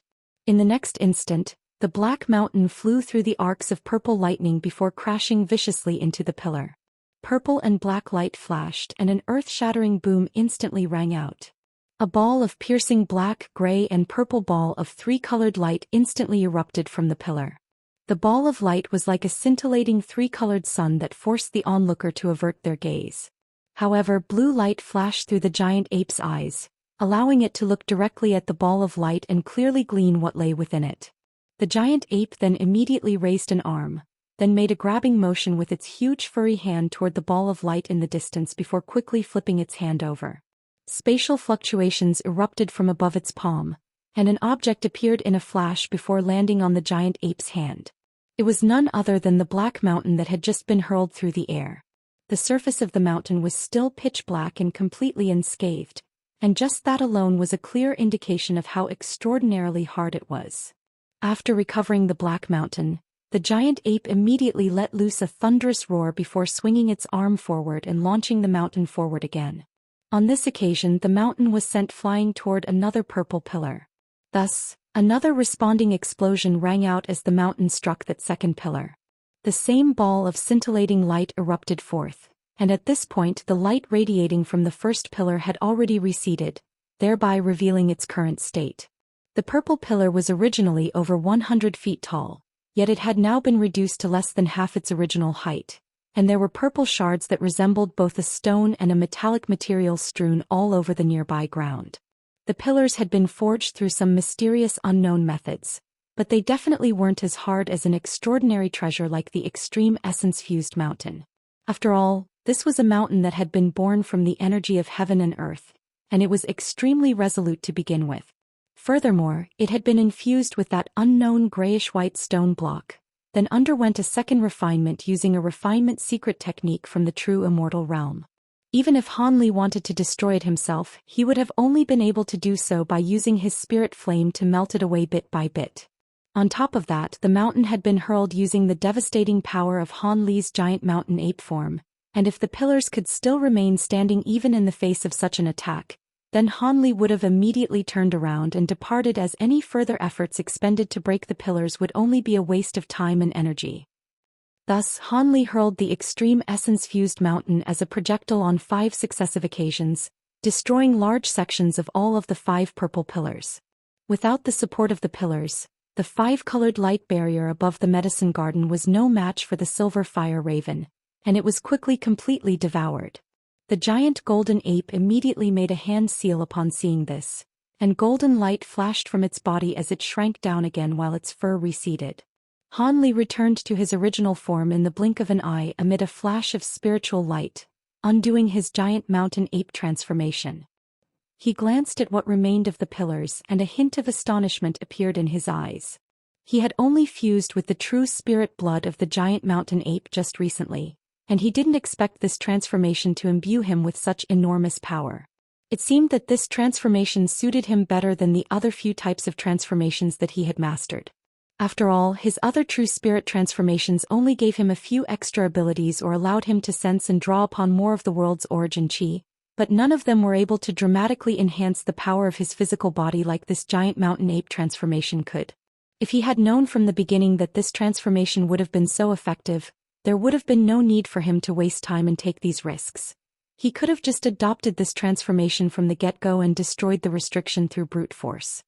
As expected of the true immortal realm, just the restriction placed over a mere medicine garden here was so difficult to bypass. After emerging from the plaza in front of the main palace, the restrictive power from the ground still existed, but it seemed to have abated significantly. Otherwise, he wouldn't have been able to hurl his extreme essence-fused mountain very far, even in his giant ape form. With that in mind, Han Li didn't hesitate any longer as he rushed directly toward the gate of the medicine garden. After the 5-colored light barrier was destroyed, everything within the medicine garden was revealed to him. The garden wasn't very large, but there was abundant wood attribute spiritual chi and the strong fragrance of spirit medicine surging toward him. As such, even though he hadn't yet made his way into the medicine garden, he knew that he had most likely made the right decision in coming here, and that he would definitely reap bountiful rewards. The entire medicine garden was surrounded by a low fence that was constructed from some kind of green vines. The gate of the garden consisted of 2 extremely simple boards that were only around 30 feet tall, and they were slightly ajar. Through the gaps in the fence, Han Li could roughly see what lay within the medicine garden from afar. The side of the medicine garden that was facing him was quite flat, and the spirit medicines planted there were all short ones that were less than half a foot tall. Han Li focused his gaze and ascertained what lay at the forefront patch of the medicine garden. The spirit medicines in this area of the medicine garden all had faint yellow leaves, but at their centers were thumb-sized fruits that were thin and pointy, bearing a resemblance to the red chili peppers of the human world. These fruits were emanating red light, and from a distance, they appeared to be miniature thumb-sized lamps that were quite endearing to behold. This entire section of the medicine garden was filled exclusively by this type of spirit medicine, so it was quite apparent that the owner of the garden held this medicine in very high regard. After ascertaining the appearances of these spirit medicines and their fruits, many thoughts quickly flashed through his mind. He had a feeling that he had read about this type of spirit medicine in the past, but he was unable to recall exactly what it was. Thus, he strode into the medicine garden with a contemplative look on his face. Just as he passed through the wooden gate, he was suddenly struck by a moment of enlightenment and finally recalled what this type of spirit medicine was. He had read about it in a very ancient tome back in the scattered star seas of the human world, and these spirit medicines were completely identical to the description in the records, so there was no mistaking it. He suddenly paused at the entrance to the medicine garden and cast his gaze toward this patch of spirit medicines, of which there were over 100. A peculiar look appeared on his face, and this seemed to be accompanied by a hint of a wry smile. So these are red silk fruits. Such aged red silk fruits would most likely be regarded as great treasures, Even by immortals if they're avid alcoholics, Han Li murmured to himself. That's right, this peculiar spirit fruit was the main ingredient for brewing a certain type of extremely delectable spirit wine. Most of the cultivators in the scattered star seas would very likely be aware of red silk immortal wine to a certain extent. The rumors in the human world stated that this wine was something that only immortals would have the pleasure of tasting. Furthermore, it seemed that this wine was very vastly renowned even in the immortal realm, and not just any immortal could drink it at will. There were many incredible legends about this type of wine, not just in the scattered star seas, but even in the human territories of the scattered star seas. However, regardless of the contents of these legends, the one overall consensus was that this wine was a rare delicacy even in the heavens among the gods. There were even some ignorant mortals who proclaimed that taking just a single sip of this spirit wine would bestow upon one enormous powers, and allow them to ascend straight to the true immortal realm. Han Li had seen relevant tomes regarding this wine, and he was naturally aware that something like that was impossible.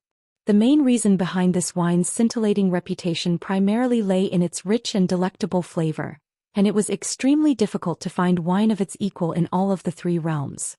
After taking a sip of this wine, its delectable flavor would remain in the drinker's mouth for over 10 days, and if one were to consume an entire flagon of this wine, they would fall completely into an inebriated state and sleep for 3 days and 3 nights, even if they were an immortal.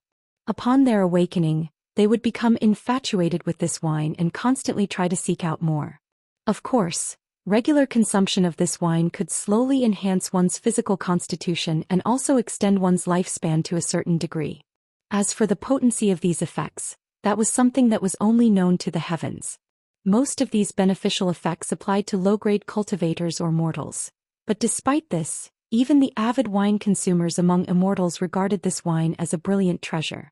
As such, it couldn't be said that these red silk fruits were completely useless, but for one such as Han Li who rarely ever drank wine, these fruits were indeed rather redundant. Thankfully, there was another point mentioned in the tome that he had read. The richness and efficacy of red silk immortal wine were related in large part to the age of the red silk fruit that had been used to brew it. As such, red silk immortal wine was ranked in several grades depending on the age of the red silk fruit used. And red silk fruit was a plant that only flowered once every 1,000 years, and bore fruit once every 10,000 years. The plant was also very difficult to nurture and was very prone to dying. Hence, it required dedicated care and attention day and night, and only after it bore fruit would it be able to survive without any supervision. As such, those who didn't enjoy drinking wine definitely wouldn't put in the effort to plant this type of spirit fruit. Even the immortals who valued wine on par with their lives would have to consider whether it was worth expending so much time and effort just to procure this fruit. This medicine garden had most likely existed since ancient times, and it seemed that no one had picked these red silk fruits ever since they had come into existence. Countless years had to have passed since their fruition, and one could only imagine the age and medicinal efficacy of these fruits. If he could use these fruits to brew red silk immortal wine, perhaps he would be blessed with some kind of unexpected miraculous effect. Even if they weren't particularly useful to him, he could sell the red silk immortal wine that he brewed using these fruits to those who enjoyed wine, and he would definitely be able to secure an astronomical sum for them. With that in mind, Han Li's expression finally eased slightly. Instead of immediately harvesting these spirit fruits, he continued on toward the nearby patches of the medicine garden, and there were 2 other types of spirit herbs that had also been planted en masse nearby. One of them resembled ordinary grass, but there were faint golden lines running through the green blades of grass. The spirit plant was emanating a rich, refreshing fragrance, and was as smooth and comfortable to the touch as warm jade. In contrast, the other type of spirit plant was completely different. These spirit plants were around half a foot tall with chaotic, crisscrossing branches and leaves. All of the plants were extremely colorful, and each of them bore several blackish-purple fruits. The surfaces of these fruits were filled with indentations, as well as spots of all colors, and they were truly hideous to behold. However, there were many of these spirit plants in this area of the medicine garden, which was why they had attracted Han Li's attention. Unfortunately, Han Li only managed to identify the latter type of these 2 spirit medicines, and he had no clue what that grass-like spirit medicine was. Even so, he was still currently ecstatic. This hideous spirit medicine was none other than the corrosive poison weed, which he had read about in a medicine tome back in Deep Heaven City. This type of spirit plant had already been extinct in the spirit realm for over 1 million years, and as the name suggested, it contained extremely potent poison. It was said that even a body integration being would be at serious risk of death if they were to consume parts of this plant. Coincidentally, the potent poison contained within the stems and fruits of these plants were mandatory ingredients for refining over 10 types of top-tier spirit medicines, including a few types of spirit pills that could directly facilitate breakthroughs for those at the body integration stage. And this was the main factor behind the corrosive poison weed's extinction in the spirit realm. Another factor behind this was the fact that it was impossible to transport and transfer this type of plant. No matter what kind of method was used, if this spirit plant were to be transferred and planted in an alternate environment, it would inevitably be reduced to a puddle of useless black water within a few years. As for nurturing new plants from seeds, no one had ever succeeded in doing this in the spirit realm. As such, this type of spirit plant was harvested into extinction after just a few tens of thousands of years following the discovery of its medicinal efficacy, and no one had discovered any of these plants ever since. Within this area of the medicine garden alone, there were around 70 to 80 of these spirit plants, and it was undoubtedly the case that all of them had been growing for countless years. If he were to use these spirits plants to refine his pills, their efficacy would definitely be significantly enhanced, so Hanli was naturally quite ecstatic to have discovered these plants here. Thus, he didn't hesitate any longer as he raised a hand into the air. A buzzing sound rang out as a black bracelet flew forth from his wrist before revolving in the air, then expelling a vast expanse of azure light in front of Hanli. He then made a hand seal before quickly pointing a finger into the air, and 30 to 40 identical jade boxes that were each around a foot in length emerged from within the azure light. The jade boxes were all flashing with spiritual light of different colors, and Hanli gently rustled his own sleeve again as he said, "Come on out, I have something for you to do." "Yes, master." A tender voice rang out from within his sleeve, immediately following which a ball of white light emerged from within. The ball of white light circled around in the air before suddenly transforming into a little girl who appeared to be around 6 to 7 years of age. The little girl wore a snowy white dress and had 9 little black braids woven into her hair. She was extremely adorable. This was none other than Chuer, who was a manifestation of the soul of Hanli's 9-curl spirit ginseng. As soon as the little girl was summoned, she extended a respectful bow toward Hanli before appraising him with her large bright eyes, silently awaiting further instructions. "I've seen you harvest spirit medicines within the medicine garden on several occasions, and you're always able to do so extremely quickly. Harvest these 3 patches of spirit medicines for me and place them into those boxes," Hanli immediately instructed as he pointed at the 3 patches of spirit medicines. "That's a simple task. It'll only take me a few moments to complete," Chuer replied as a smile appeared on her. She then rose up into the air and suddenly appeared above a patch of spirit plants in a flash. Immediately thereafter, she raised both of her little arms before gently flicking her 10 fingers downward. 10 green threads abruptly sprang forth before hurtling directly toward 10 of the spirit plants down below.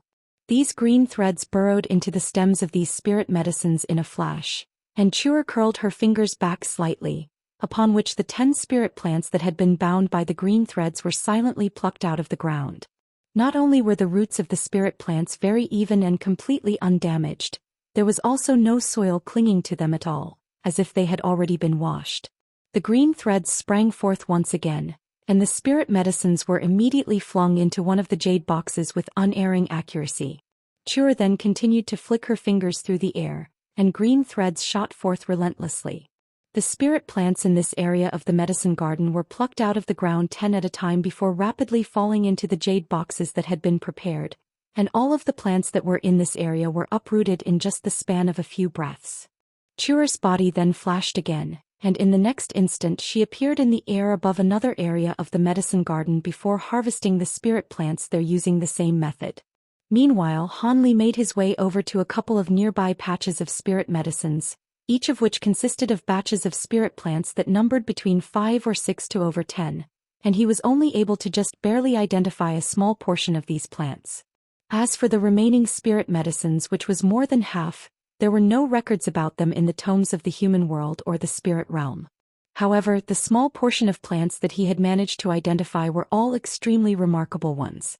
Some of them were already extinct in the spirit realm like the corrosive poison weed, while others still existed in the spirit realm, but were extremely rare and precious. As such, all he had to do was source some other spirit medicines that were a lot easier to find in comparison, and there was a good chance that he really would be able to fulfill the list of items that Qin Yuanzi had entrusted him with. Han Li forcibly repressed the excitement in his heart as he immediately leaned down to harvest these smaller batches of spirit medicines himself, then carefully categorized them before placing them into jade vials. After he finished collecting all of the spirit plants in these 2 patches, Chuer was already standing obediently beside him. All of the 3 types of spirit medicines had already been completely harvested by her and neatly placed into jade boxes. A faint smile appeared on Han Li's face, and he afforded her a benevolent compliment, in response to which a wide elated smile also appeared on Chuer's face.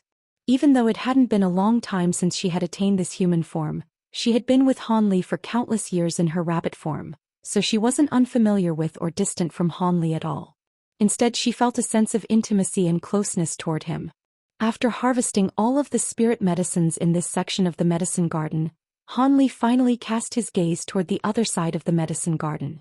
There were a dozen or so areas of different sizes that were separated into independent sections by wooden fences that were several feet tall. The spirits plants in those areas included spirit trees that were several tens of feet tall, and spirit flowers that were several feet tall.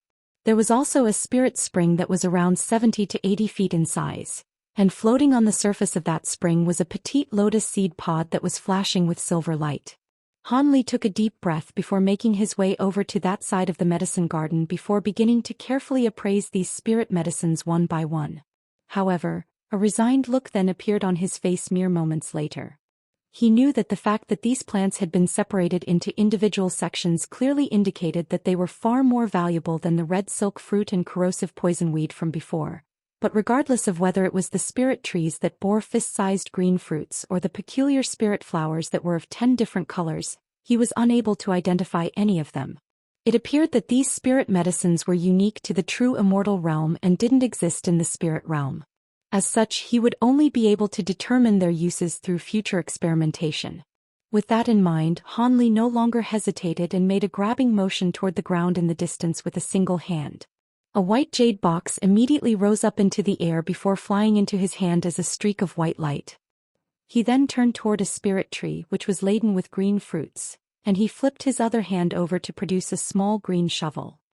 He raised his hand, and the small shovel shot forth toward the ground in that area as a streak of green light, only to be repelled by the soil amid a crisp clang, unable to dig into the ground in the slightest.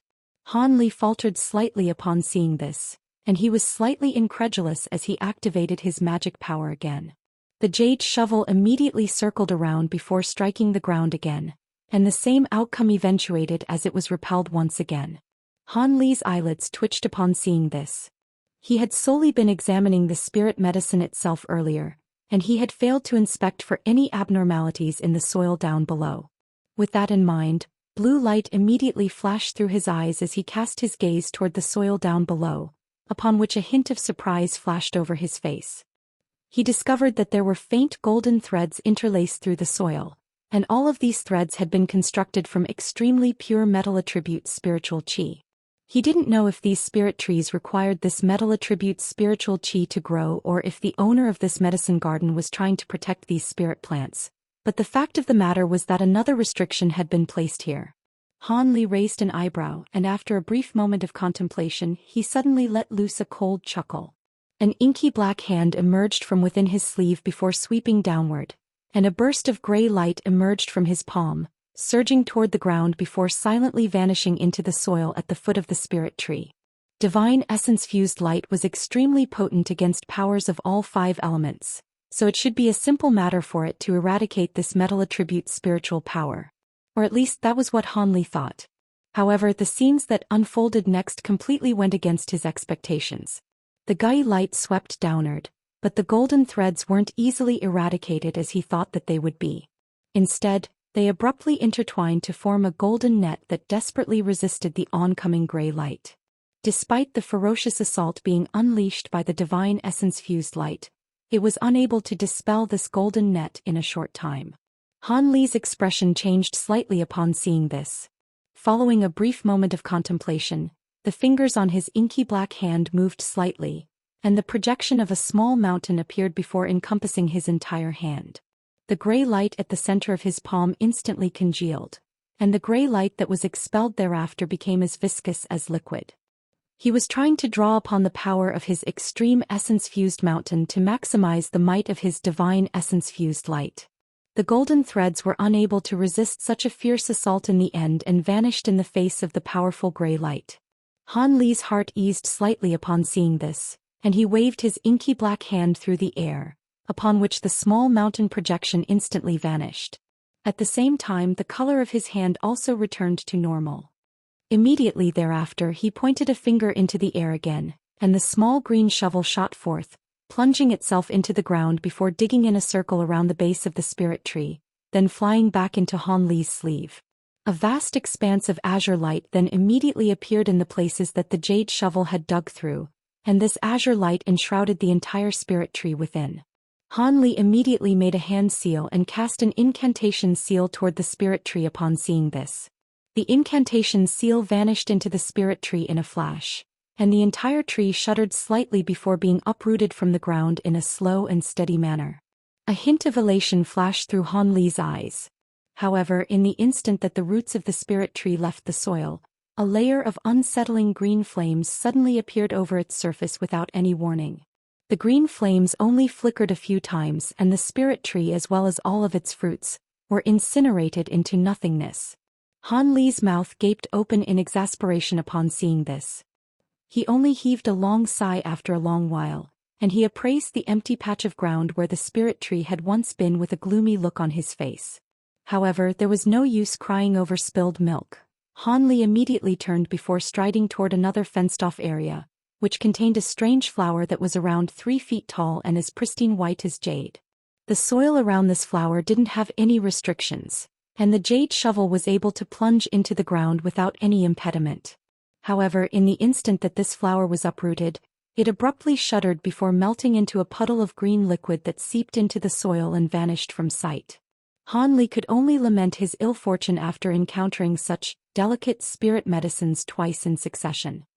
He took one final indignant glance at the spot where the puddle of green liquid had seeped into the soil, and he grumbled something unintelligible to himself before progressing on to the next area in a resigned manner. For the next 3 spirit medicines he attempted to harvest, all of them displayed different reactions in the instant that their roots left the ground. One of them suddenly wilted away into dust, one of them suddenly self-detonated, and a net of lightning appeared over the surface of the final plant, which sapped itself into nothingness. 5 consecutive spirit medicines had destroyed themselves on the spot, and it didn't take a genius to figure out that something was amiss. This inability to be transferred definitely wasn't an innate quality that all of these spirit medicines shared. This was most likely a result of some restrictions the owner of this medicine garden had set up. Otherwise, how could 5 of these plants have destroyed themselves one after another? Thus, as Han Li approached a fist-sized spirit flower that was split up into 13 different vibrant colors, he didn't immediately try to harvest it. Instead, he began to inspect the spirit medicine in a meticulous manner. His spiritual sense hadn't detected anything amiss earlier, so he naturally had to rely on his bright-side spirit eyes to see if he could sense anything. Thus, extremely piercing blue light flashed through his eyes as he inspected every single inch of the flower from petal to stem. However, even after inspecting the entire flower 7 or 8 times, he was still unable to glean anything of use. Thus he was left feeling rather perplexed. He couldn't even see what kind of restriction the owner of the medicine garden had set up, so there naturally wasn't going to be any way for him to remove the restriction. However, he naturally couldn't bear to just leave behind these spirit medicines, many of which couldn't even be found in the spirit realm. He crossed his arms and stood on the spot with a contemplative look on his face, and after around 10 minutes he heaved a faint sigh before murmuring to himself, "The plants self-destruct as soon as their roots leave the soul.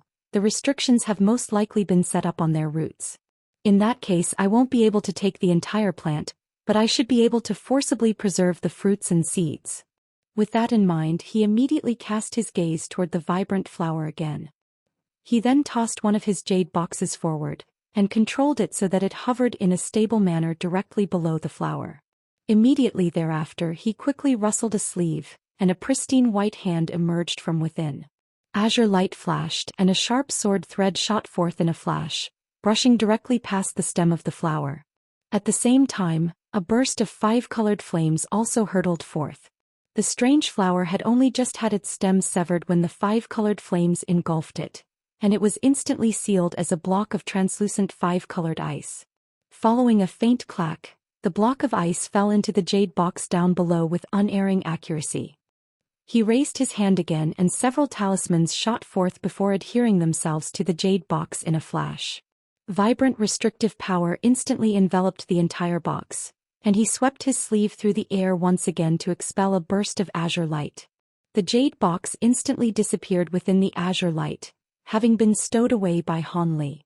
From the instant that the sword thread was unleashed to the moment that the jade box was stowed away, only an instant had passed, and only after securing the spirit flower did Han Li heave a faint sigh of relief as his expression eased slightly. He looked at the severed stem of the flower and hesitated momentarily, but decided not to do anything to it as he moved on to the next area. The next 7 or 8 spirit medicines were all secured using the method. Han Li first severed the fruits or other important parts of the plants that contained their seeds, then quickly froze them before sealing them with restrictive talismans. After adopting this method, he was finally able to prevent the plants from self-destruction. Even if those parts also had some restrictions set up within them, as long as he could prevent those restrictions from being set off for now, he could take them back for further examination in the future. He was confident that as long as he had sufficient time, he would be able to slowly undo those restrictions. However, he still encountered a lot of trouble when he reached the last type of spirit medicine, which was the silver lotus seed pod that was floating at the center of the spring. As the sword thread struck the stem of the seed pod, which was around as thick as a finger, a ball of dazzling silver light suddenly erupted, and the sword thread was repelled while the lotus seed pod remained completely unmoved. Han Li couldn't help but falter upon seeing this. He carefully inspected the shimmering silver seed pod multiple times with furrowed brows before flicking his 10 fingers toward it in quick succession.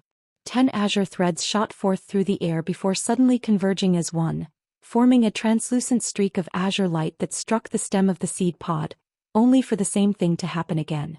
Dazzling silver light was released by the entire seed pod, and the azure light was completely destroyed into nothingness.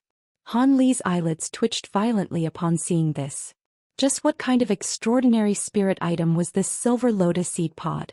The sword threads formed by his azure bamboo cloudsworm sword were so sharp that even the average body integration stage being wouldn't dare to allow them to strike their body.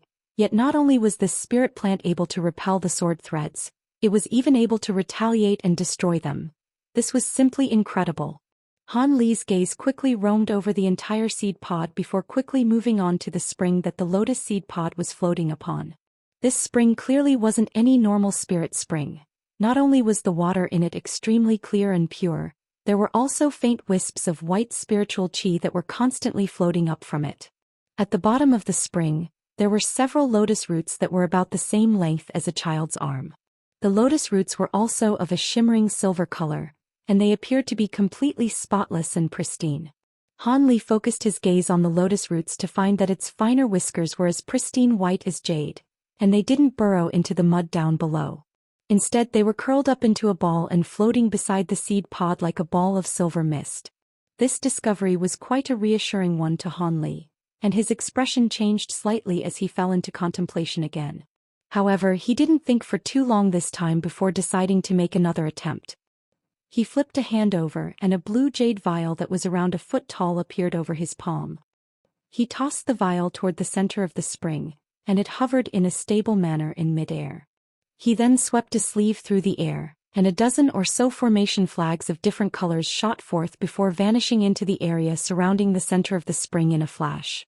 After that, he made a hand seal before uttering the word, seal. A dozen or so pillars of light of different colors erupted into the air, and each of them reached several tens of feet in height. Each pillar was shimmering with spiritual light, and there were faint runes constantly hovering around them. This was clearly no ordinary formation. Han Li raised both of his hands without any hesitation upon seeing this, then flicked one incantation seal through the air after another. countless specks of blue light suddenly appeared within the air in a radius of several tens of feet, and a burst of rich water attribute spiritual qi instantly filled the entire formation. The spirit spring down below seemed to have also sensed something, and a layer of ripples surged along the surface of the spring as if in resonance. The ripples were very faint, yet it was definitely a marked difference compared to the still mirror-like surface of the water. A cold light flashed through Han Li's eyes, and he let loose a low cry before pointing a finger toward the jade vial that was hovering in midair. The jade vial instantly tipped itself upside down before expelling a burst of blue light.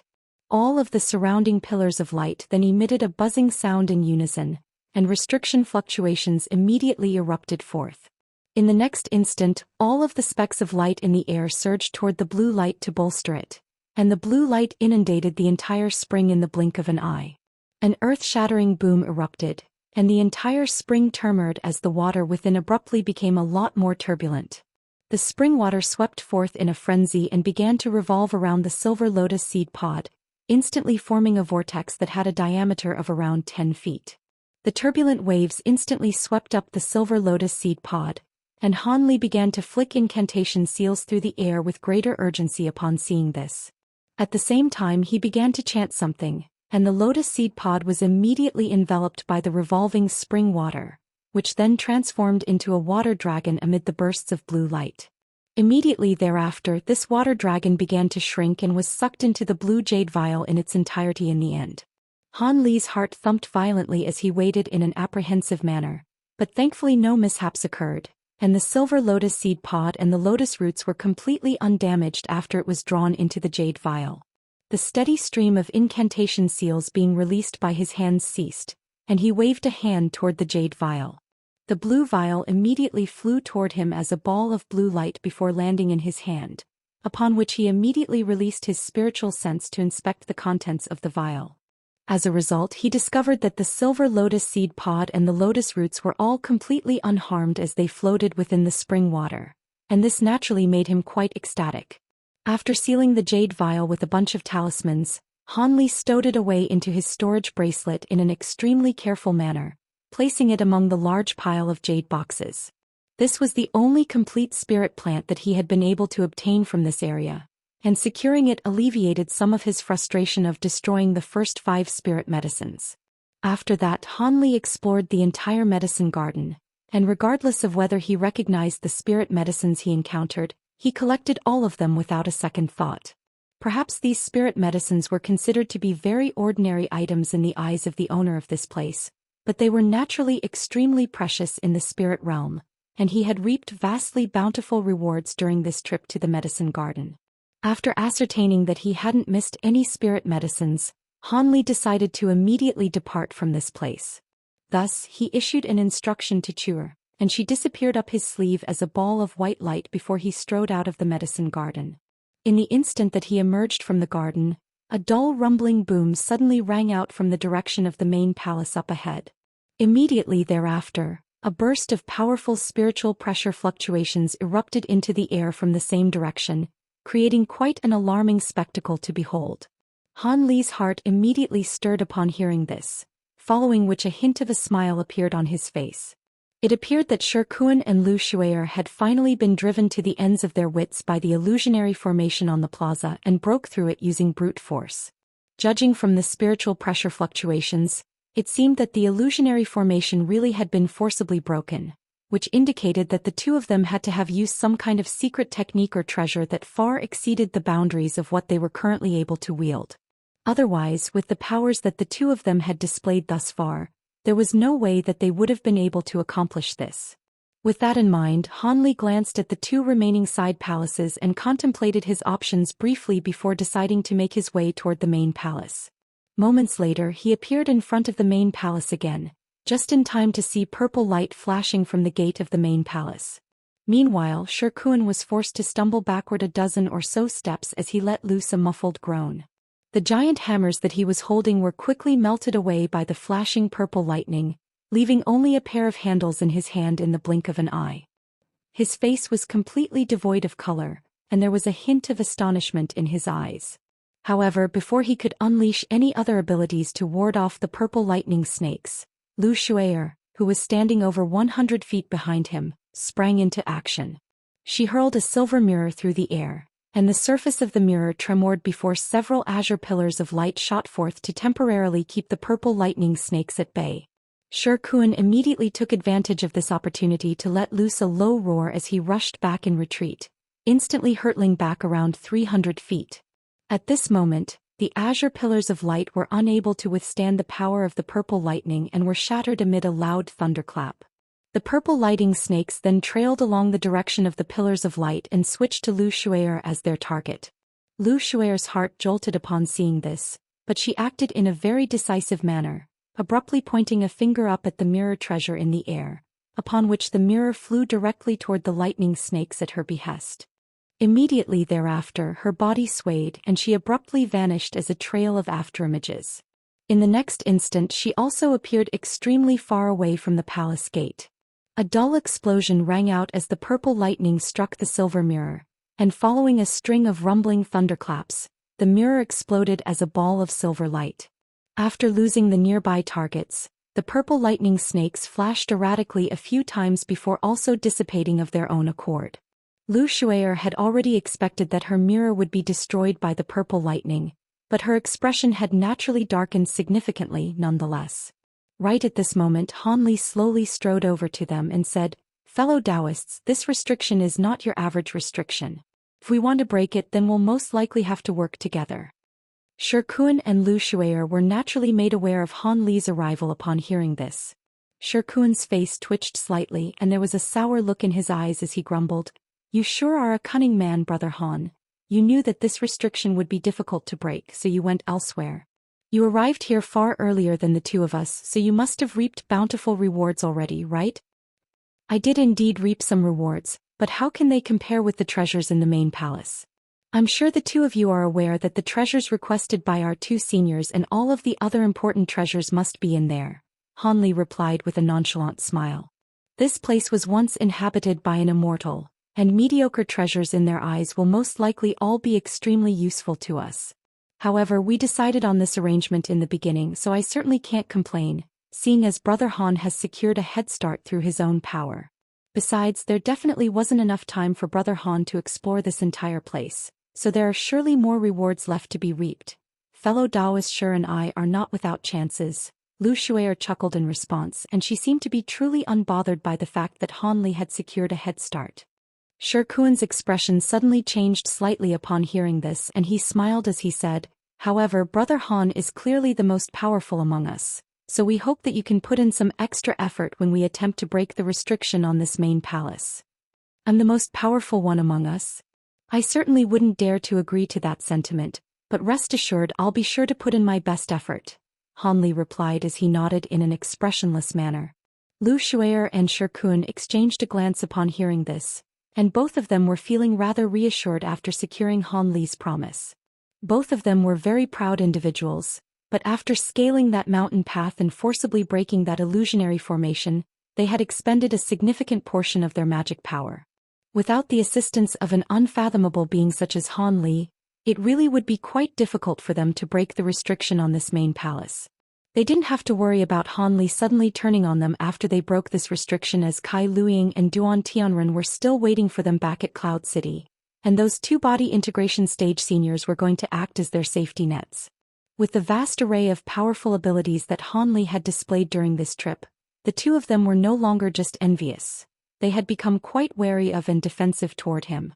But then again, if it weren't for Han Li's unfathomable power, they would perhaps be inclined to revoke their original agreement of splitting the treasures aside from the ones requested by Kai Luiying and Duan Tianren. Lu Shui'er and Shi Kun were both wary of Han Li's abilities, and they knew that they may not be a match for him even in a 2-on-1 battle, so they naturally weren't going to turn on him. In contrast, Han Li was confident in his ability to kill these two, but he didn't want to break their pact as that could potentially affect his mental state, thereby manifesting inner demons. Furthermore, he was also quite wary of Kai Luiying and Duan Tianren as well, so he didn't harbor any ulterior motives. As such, the three of them were just barely able to maintain a stable balance. However, taking into consideration the fact that there were Jiao Qi beings nearby, it was naturally best to secure the treasures as soon as possible. This was why Lu Shuier and Shirkuan had immediately attempted to break into the main palace after emerging from the illusionary formation, despite the fact that they knew the restriction on the palace gate would most likely be quite formidable. In the end, they discovered that the restriction was even more powerful than they'd expected, and it had destroyed Shirkuan's hammers and Lu Shuier's mirror in virtually the blink of an eye. Those two treasures weren't the most powerful ones in their repertoires, but they were definitely the treasures that they used the most and were most comfortable with using. As such, they were naturally both feeling quite dejected that the treasures had been destroyed for nothing. Thus, as soon as Han Li appeared, they decided to try and make him carry the brunt of the load when it came to breaking this restriction. I wouldn't mind expending some more effort to break this formation, but I'm sure that Senior Kai and Senior Duan must have prepared many treasures for the two of you to address the potential restrictions that you may encounter. It would be best to break this restriction in one go in order to conserve time and magic power, so if the two of you have any special treasures, then I'd advise you to bring them out now, Han Li said in a serious manner. Shirkuan and Lu Shuier both faltered momentarily upon hearing this. Of course, Brother Han. Seeing as you've conveyed your point so clearly, I certainly won't be holding back either. I have a set of treasures that are quite effective when it comes to breaking restrictions, and I'll be sure to assist you with all my power, Lu Shuier assured with a smile. After a brief hesitation, Shirkuan also chimed in. I have no objections either. The sooner we secure these treasures, the sooner we'll be able to go our separate ways. I'm still hoping to find a good place to go into seclusion so I can break through my bottleneck. As such, I'll also be using a restriction-breaking talisman that my master has bestowed upon me. A content look appeared on Han Li's face after hearing this, and he didn't say anything further as he strode toward the palace gate. Lu Shuier and Shirkuan followed along behind him, one on his left and the other on his right. In the end, all three of them stopped over 100 feet away from the gate. Han Li cast his gaze toward the gate before taking a deep breath. Following his experience in breaking the formation in the medicine garden, he had developed a certain level of confidence toward addressing the purple lightning here. In the face of the powerful purple lightning, it was quite clear that the first person to attack the gate would be the one to bear the brunt of the restriction's retaliative force. As long as he could withstand this retaliation, it would become a lot easier for the three of them to break the restriction. With that in mind, black chi began to emerge from his body, and his suit of heavenly devilish armor resurfaced. Layers of black runes appeared around the suit of armor, instantly concealing most of his body. He then let loose a long cry, and brilliant golden light radiated around him as a golden projection with 3 heads and 6 arms emerged behind him. Han Li made a hand seal and golden light began to swirl around the projection's body. At the same time, the surface of the projection became extremely bright, as if a coat of golden paint had suddenly been applied to it. That's a golden body. Lu Shuier was quite knowledgeable, and she immediately identified the nature of the projection as a stunned look appeared on her face. Shirkuan's expression also changed to mirror hers upon hearing her stunned words. Many high-grade cultivation arts could manifest projections when cultivated to a certain degree, but it was extremely rare for a projection to be cultivated into a golden body. Not only was this due to the fact that relevant cultivation arts were extremely rare, the materials required to manifest golden bodies were always extremely rare and difficult to gather. If it weren't for the fact that Han Li had been extremely fortunate and secured several of the main ingredients in quick succession, he wouldn't have been able to achieve this.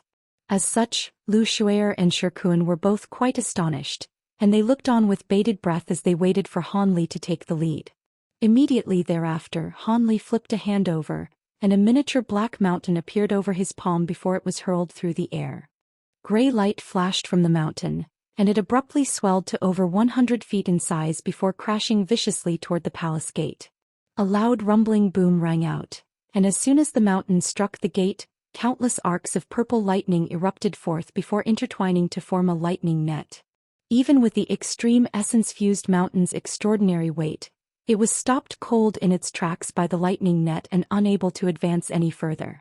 Almost at the exact same time, a resounding thunderclap rang out, and several lightning snakes erupted from the gate before hurtling toward Han Li in a flash.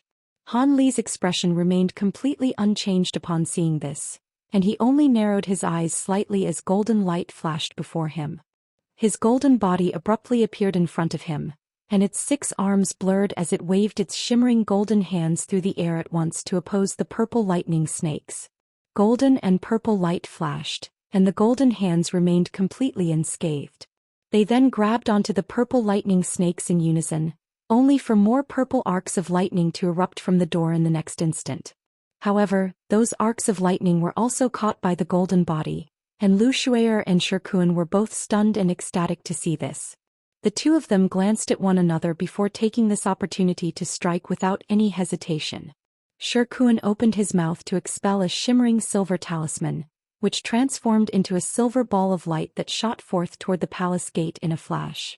Meanwhile, Lu Shui'er swept a sleeve through the air, and 3 shimmering golden short halberds instantly shot forth at once before also hurtling toward the gate amid a peculiar shrieking sound.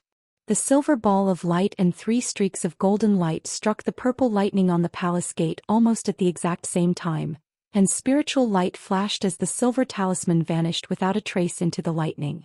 In contrast, the 3 streaks of golden light struck the palace gate amid a resounding boom, and the 3 golden halberds were revealed to have pinned themselves tightly to the purple lightning net in a triangular formation. The rumbling thunderclaps from the lightning net instantly receded, and most of its power was absorbed by the 3 golden halberds, thereby significantly diminishing its effect. At this moment, Shikuan began to chant something before pointing a finger at the gate with a serious look on his face. A muffled thump rang out, and white light flashed before a pristine light lotus that was as white as snow suddenly blossomed on the palace gate. Initially it was only around the size of a human fist, but in the next instant, it swelled to as large as a human head. The purple arcs of lightning from the palace gate were still flashing violently, but they couldn't do anything to the illusionary spirit flower and were powerless to halt its growth. In the end, close to half of the entire palace gate was enshrouded within the white lotus projection. Explode! A vicious look appeared on Shikuan's face as he cast one final incantation seal, and the light lotus projection immediately shuddered before exploding amid an earth-shattering boom at his behest. A scorching white ball of light that resembled a scintillating sun appeared on the palace gate, and the white light instantly inundated the entire gate along with the purple lightning net in an extremely emphatic manner. When the white light finally dissipated, the palace gate reappeared, and it was revealed that there were now countless craters indentations on its surface. The gate was in an extremely sorry state, but it hadn't been completely destroyed, and as purple light flashed over its surface, it quickly began to repair itself at a rate that was discernible to the naked eye. However, all of the purple arcs of lightning had been wiped out, and the extreme essence-fused mountain was free again as a result. Han Li immediately took advantage of this, and the extreme essence-fused mountain abruptly circled around at his behest before releasing a burst of bright grayish-white light, then swelled drastically to around twice its original size before crashing toward the palace gate once again. On this occasion, there was nothing to impede it, and the black mountain struck the palace gate amid a deafening boom. As the power of the restriction had been severely debilitated, the palace gate was finally shattered by the enormous force behind the extreme essence-fused mountain. Thus, the black mountain flew directly into the main palace, and Han Li was naturally ecstatic to see this. He swept a sleeve through the air, and the projection golden body before him abruptly vanished as if it had never even been there in the first place. Both Lu Shui'er and Shikuan then rushed forward from behind him in a bid to enter the palace first, and both of them simultaneously appeared at the entrance to the palace in a wraith-like manner after just a few flashes. Immediately thereafter they paused on the spot before looking on ahead with peculiar looks on their faces. "Brother Shi, my master's instructions to me were very clear. I have to secure the spirit void pill within the main palace. As for everything else, you can choose the treasures that Senior Duan stipulated from among them," Lu Shui'er said after a brief pause. "But I've also received instructions from my master to secure the spirit void pills no matter what. How about this? I can offer everything else to you aside from the spirit void pills. Of course, my master will offer alternative reciprocation to Senior Kai in exchange."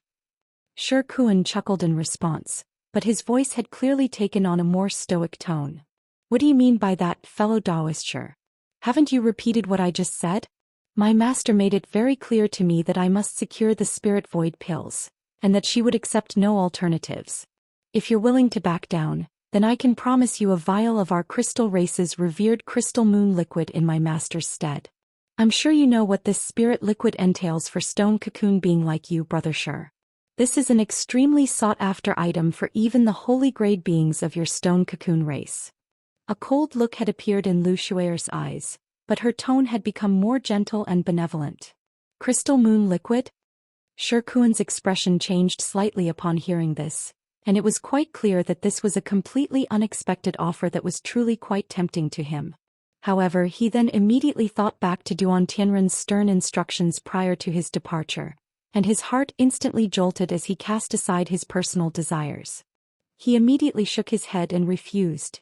No. Crystal moon liquid is indeed very tempting to me, but without the spirit void pills, I won't be able to answer to my master, so this is a non-negotiable matter. So you're not willing to back down or compromise at all, fellow Daoist Sure? Lu Shuer's voice had also taken on a cold and forbidding tone. On this occasion Sure Kuan didn't offer a reply. He merely appraised Lu Shuer with a cold expression, and his intentions were as plain as day. Lu Shuer also fell silent and met his cold gaze with a frosty one of her own. All of a sudden, the atmosphere became extremely tense, and Han Li couldn't help but furrow his brows slightly upon seeing this. This is not the time to be quarreling, fellow Daoists. I don't know what extraordinary effect these spirit void pills possess to make them so desirable to our two seniors, but don't you think it's too early to be engaging in conflict when we haven't even ascertained whether these pills are truly in this palace? Sure Kuan's expression stirred slightly upon hearing Han Li's words, and Lu Shuer also turned toward him as a peculiar look flashed through her eyes. Our two seniors may be convinced that there are spirit void pills in this palace, but I would assume that this verdict was reached based on circumstantial evidence. After all, they haven't gained access to this place in the past, so it's yet to be seen whether their deductions are indeed correct. Why don't we enter the palace and ascertain whether these pills can truly be found here before the two of you make a decision? Han Li suggested in a calm manner.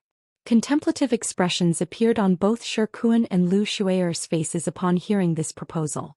The two of them had naturally already considered the possibility that Han Li had just raised, but in the instant that the palace gate was broken, the two of them were so eager to get a head start over the other that they had forgotten about their prior suspicions.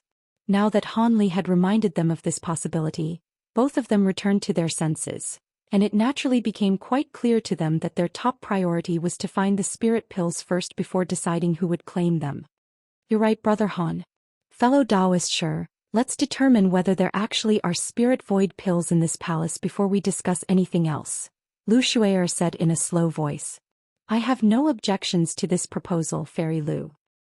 He knew that Han Li's presence could play a major role in which side claimed the spirit void pills in the end, so he squeezed a smile onto his face and agreed to compromise for now.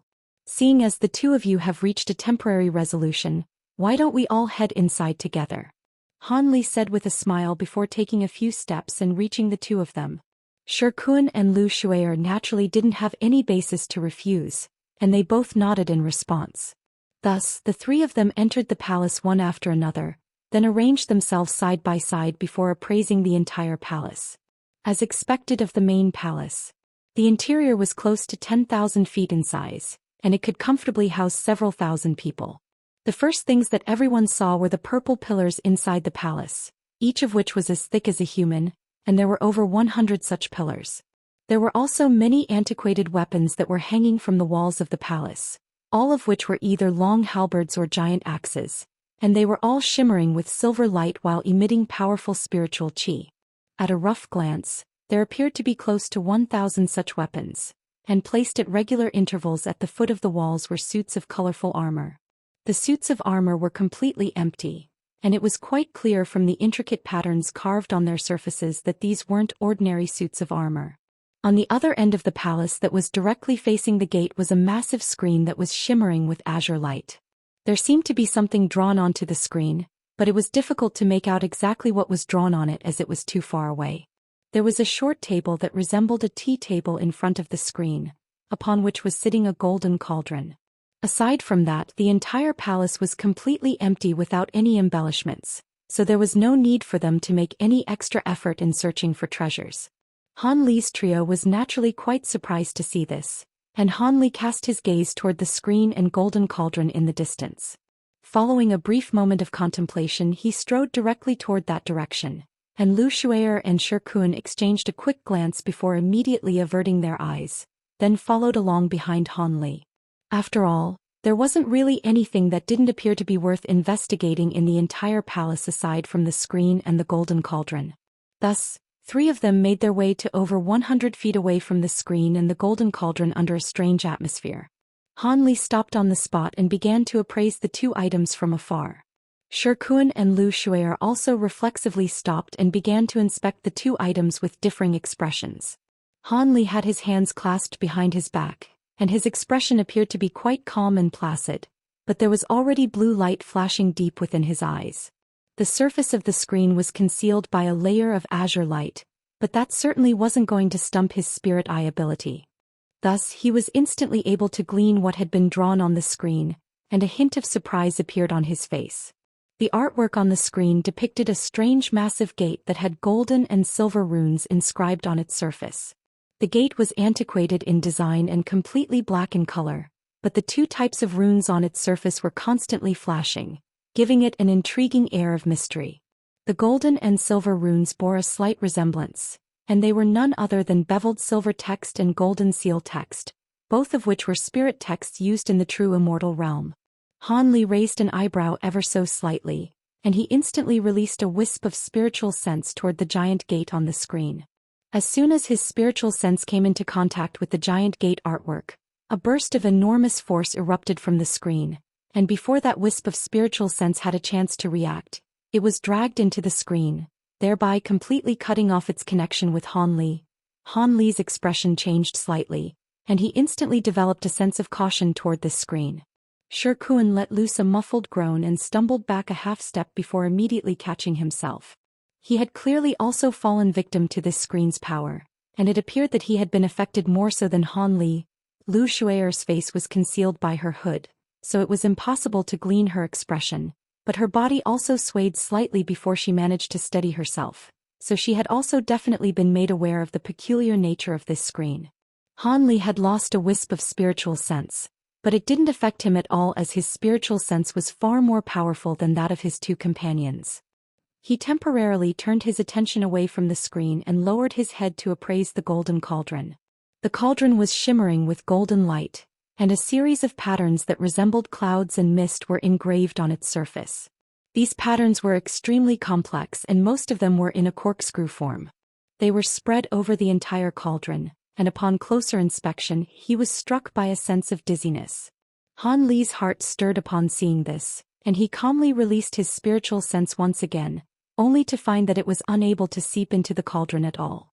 He didn't know what kind of material the cauldron had been forged from, but it was able to completely keep out his spiritual sense.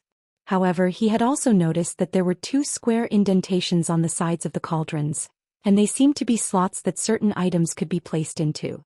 Han Li looked on with a contemplative expression for a moment before he suddenly sensed something, and he turned his gaze toward his 2 companions, upon which his heart immediately stirred slightly. Lu Shuier and Shi Kun were currently staring at the ancient golden cauldron with intense unblinking eyes. To be more specific, they were staring at the square indentations on the golden cauldron, and there was an ecstatic look on Shi Kun's face. Han Li's eyes narrowed slightly and he asked, "Do the 2 of you recognize this golden cauldron?" The elated look on Shi Kun's face receded slightly upon hearing this, and he hurriedly shook his head in response. "Surely you jest, Brother Han. This is the first time I've come here, so there's obviously no way that I would recognize anything here." "Then why is it that both of you seem so interested in something you don't even recognize?" Han Li asked with a faint smile.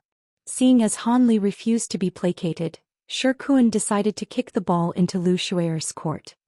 "Well, why don't you ask Fairy Lu about that instead? She knows more than I do about this." Lu Shuier was naturally quite disgruntled by Shi Kun's devious diversion tactic, but she could offer an explanation at the sight of the curious gaze that Han Li had turned to aim at her. "There's no need for you to be overly suspicious, Brother Han. This cauldron is most likely the treasure that contains the spirit void pills and the other treasures that my master and senior Duan seek. Fellow Daoist Shi and I are both aware of this as each of us is carrying an item.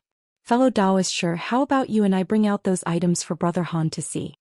Lu Shui'er explained. Hee, I'm really getting rather curious now, Han Li chuckled upon hearing this. A hesitant look appeared on Shi Kuan's face in response to Lu Shui'er's proposal, and he felt as if he had shot himself into the foot. Is there something that you're reluctant to show me, fellow Daoist Shi? Han Li asked in a seemingly casual manner, and his tone was extremely benevolent. However, Shi Kuan's heart immediately jolted at the sight of the tranquil expression on Han Li's face, and he hurriedly chuckled, of course not. Even if you hadn't asked, I would have revealed this item anyway. After all, the two items are required to secure the treasures within the cauldron. Thus, he flipped his hand over as he spoke and golden light flashed as an item appeared over his palm. Han Li naturally immediately focused his gaze on the item and quickly ascertained what it was. This was also a shimmering golden object that was rectangular in shape with a dragon's head carved on one end. It resembled a seal, and after inspecting the item for a while, Han Li turned his gaze toward Lu Shui'er. Lu Shui'er as naturally aware of Han Li's intentions, and she calmly raised a hand to summon an object that was also shimmering with golden light. At first glance, this object appeared to be extremely similar in appearance with the one in Shi Kuan's hand. It was around the same size and shape, but there was an extremely lifelike golden phoenix head carved on one end, as opposed to a dragon's head. A contemplative look appeared on Han Li's face after inspecting these two items.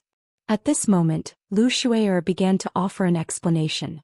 These two objects are known as exquisite keys, and they are the only items that can open this golden cauldron. Furthermore, both of them must be present to accomplish this. We had no knowledge of the situation in the palace prior to coming here, but my master told me that the exquisite keys can open this cauldron, so it's most likely the case that the spirit void pills are contained within the cauldron. Indeed, my master also told me the same thing. Seeing as Lu Shui'er had revealed the truth, Shi Kuan no longer tried to hide anything either. In that case, why don't you two open the cauldron to see if the treasures requested by our two seniors are really in there? I wonder how many spirit void pills are in there. If there's an even number of them, the two of you two will be able to split them rather than argue over ownership, Han Li said with a nonchalant smile. Lu Shui'er and Shi Kuan exchanged a glance upon hearing this, and peculiar looks appeared in both of their eyes. Brother Han is right. This cauldron will have to be opened sooner or later, so let's insert our keys, fellow Daoist Shi. It's quite likely that there's only spirit void pill in there, but if there really are two or more, then we won't need to fight over them, Lu Shui'er proposed in a calm voice. Shi Kuan seemed to have also made some kind of decision, and he suddenly smirked and said something that came as a slight surprise to Lu Shui'er. I have no objections against opening the cauldron, but I think we should give our exquisite keys to Brother Han so he can secure the treasures from the cauldron, then decide how to split them among us. What do you think of that, Fairy Lu? Lu Shui'er was temporarily at a loss for how to respond. Are you doubting Brother Han's abilities? A peculiar look appeared on Shi Kuan's face. Of course not. With Brother Han's unfathomable power, it would be ideal for him to secure the treasures for us. Brother Han, please accept my exquisite key. Lu Shui'er reacted quite quickly, and after quickly contemplating the situation she immediately smiled and made a decision, raising a hand to toss her exquisite key toward Han Li. Shi Kuan also chuckled coldly before tossing his key toward Han Li without any hesitation. Han Li swept a sleeve through the air and azure light flashed, upon which both of the exquisite keys appeared in his hand at once. However, a wry smile appeared on his face as he inspected the pair of keys. You two sure have a high opinion of me. Ah, of course. Only by asking you to secure the treasures in our stead will Fairy Lu and I be able to avoid immediate conflict. Otherwise, neither of us will trust the other to secure the treasures, Shi Kuan chuckled. I also have full trust in Brother Han. Lu Shui'er's eyes flashed as a smile appeared on her face. I'm honored to receive your trust, but it's also quite a heavy burden. Han Li appraised the two keys as he shook his head in a resigned manner. However, he didn't return the keys to Shi Kuan and Lu Shui'er. After a brief moment of contemplation, he really did make his way over to the golden cauldron. He was acting in such a calm and collected manner naturally because he was confident that he possessed more than enough power to dominate these two. In the face of absolute power, there really wasn't much any of them could do. Tense looks appeared in both Lu Shui'er and Shi Kuan's eyes upon seeing this, but both of them acted quite wisely and remained on the spot. After Han Li reached about 10 feet away from the cauldron, he stopped again before glancing at the two indentations on either side of the cauldron.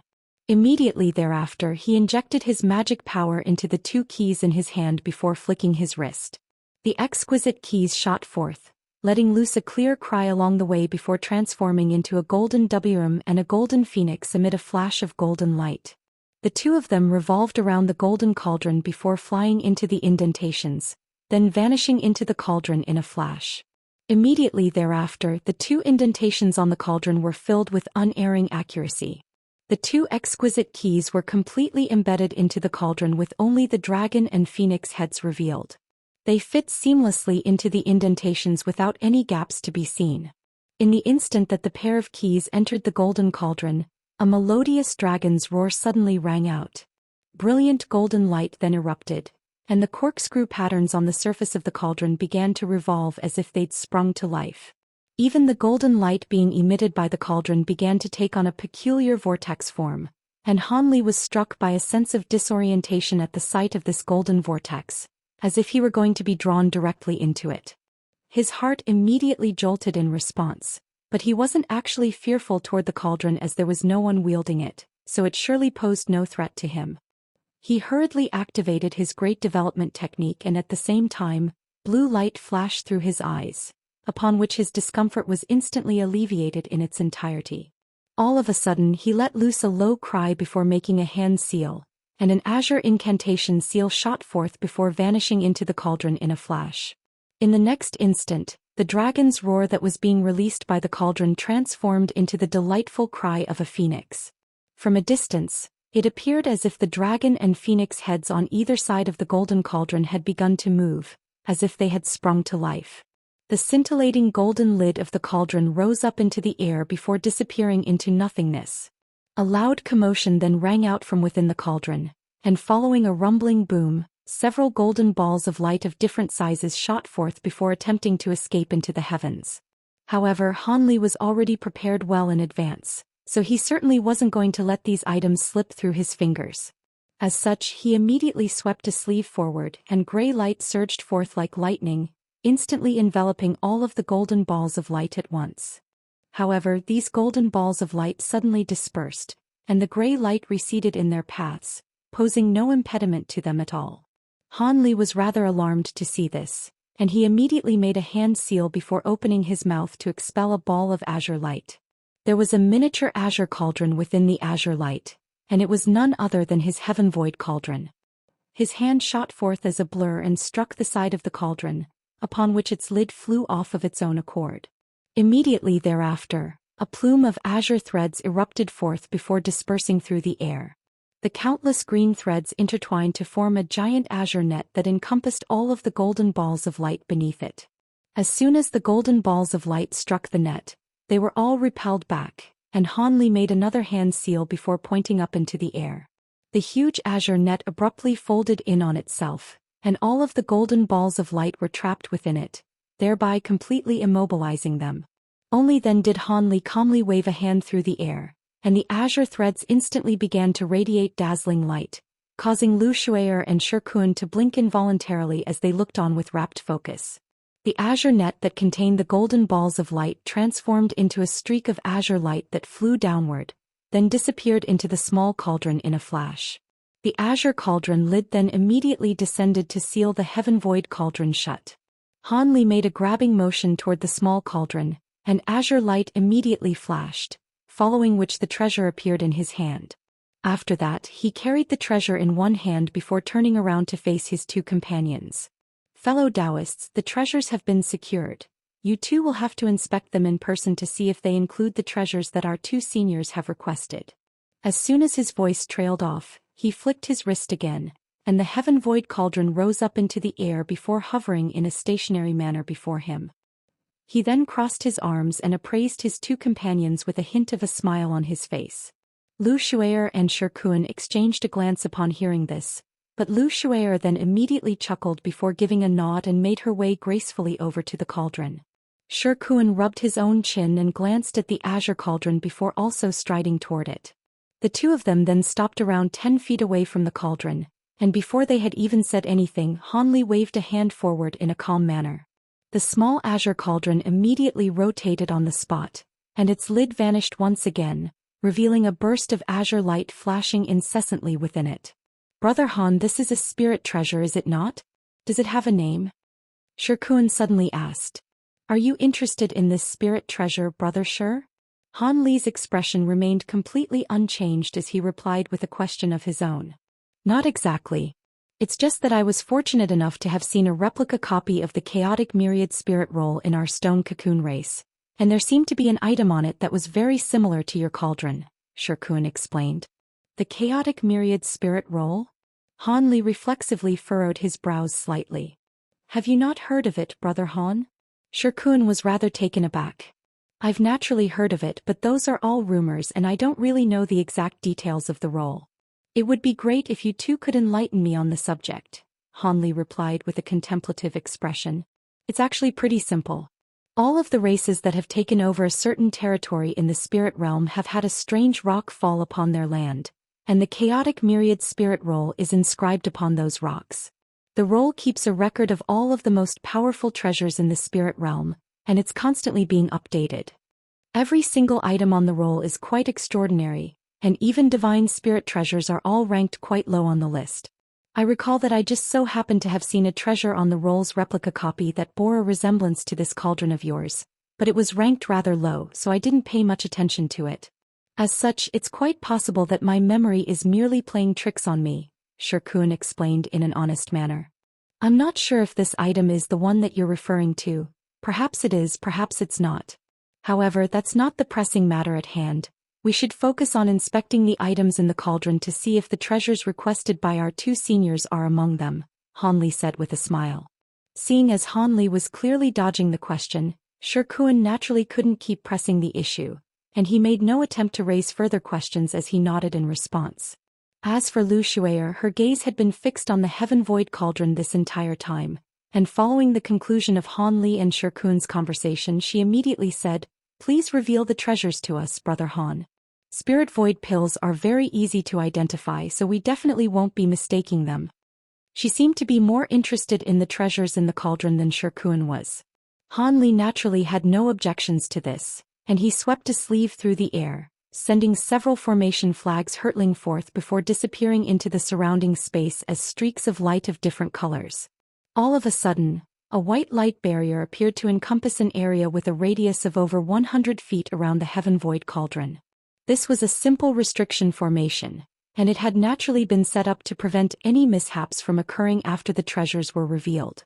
Lu Shuier and Shirkuan took a brief glance at the light barrier before paying it no further heed. This restriction could be easily broken by them, and they had no reason to suspect that Han Li harbored any ulterior motives. After the formation was set up, Han Li cast his gaze toward the small cauldron in the air before opening his mouth to expel a burst of azure light. The azure light swept over the cauldron, and a rumbling noise rang out from within amid flashes of azure light.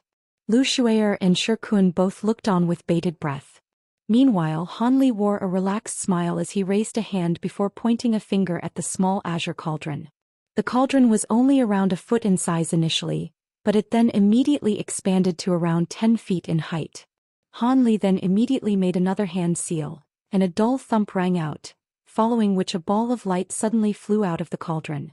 The ball of light was only around the size of a human fist, but it was bound tightly by countless azure threads, which were pulsating slightly.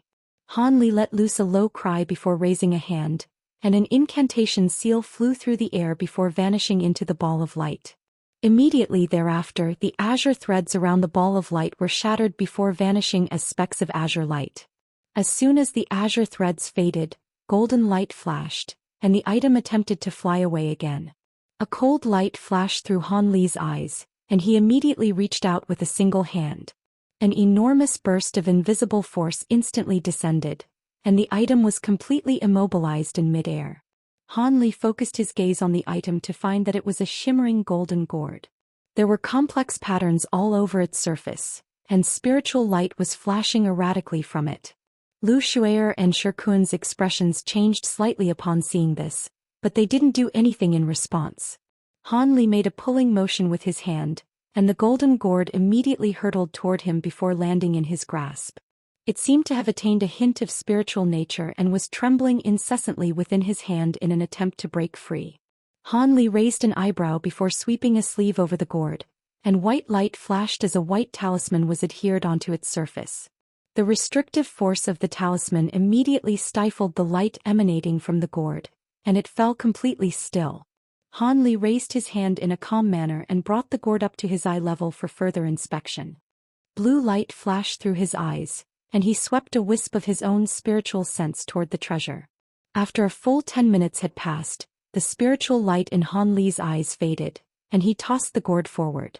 The item immediately flew through the air as a ball of golden light, then came to an abrupt halt between Lu Shu'er and Shikuan, where it hovered in midair in a stationary manner. This is not a spirit medicine container, but a rare metal attribute treasure instead. Not only does the gourd itself seem to possess some abilities, it's nurturing several flying swords within it, although I can't determine the power of these swords. In that case, this must be a sword gourd that has only been around in ancient times. I've heard that the refinement method for this type of treasure had already faded into complete obscurity on all of the continents. I'm very intrigued to inspect this treasure for myself. Fellow Daoist, sure, you wouldn't mind if I took a look at the treasure first, would you? Lu Shu'er suddenly asked as she turned to Shikuan with a smile. Hee, of course not. You can go right ahead, Shikuan chuckled in a nonchalant manner. Lu Shu'er smiled before waving a slender hand through the air, and the golden gourd immediately descended obediently before falling into her palm. She released her spiritual sense and began to carefully inspect the item, but after just a short while she shook her head and tossed it toward Shikuan. A hint of disappointment appeared on Shikuan's face upon seeing her reaction, but he was still unwilling to give up on the item as he also began to inspect it with rapt focus. After a short while, Shikuan also heaved a slightly disappointed sigh. This really is a metal attribute treasure, and the fact that it was placed in this golden cauldron most likely indicates that it's quite powerful. What arrangement do we think should be made surrounding this treasure, fellow Daoists? Lu Shu'er turned toward Han Li and chuckled, seeing as it's not one of the treasures requested by my master and elder Duan. Why don't we give it to Brother Han for safekeeping for now? We'll decide on how to split the treasures when all of them have been revealed. Shikuan pondered this proposal for a moment before nodding in response and tossing the gourd back to Han Li. I have no objections to Fairy Lu's suggestion. Seeing as our two seniors haven't requested this treasure, Brother Han can keep it in his possession for now. In that case, I would be happy to oblige. Han Li made no effort to refuse, and he swept a sleeve through the air to expel a burst of azure light, which engulfed the golden gourd before dragging it into his sleeve. He then cast another incantation seal toward the heaven void cauldron, and azure light flashed from within as another object that was bound by azure threads emerged.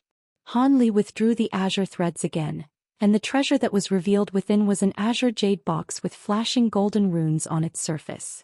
The jade box was drawn into Han Li's grasp, and both Lu Shu'er and Shikuan's demeanors clearly shifted at the sight of it as they stared at it with intense unblinking eyes.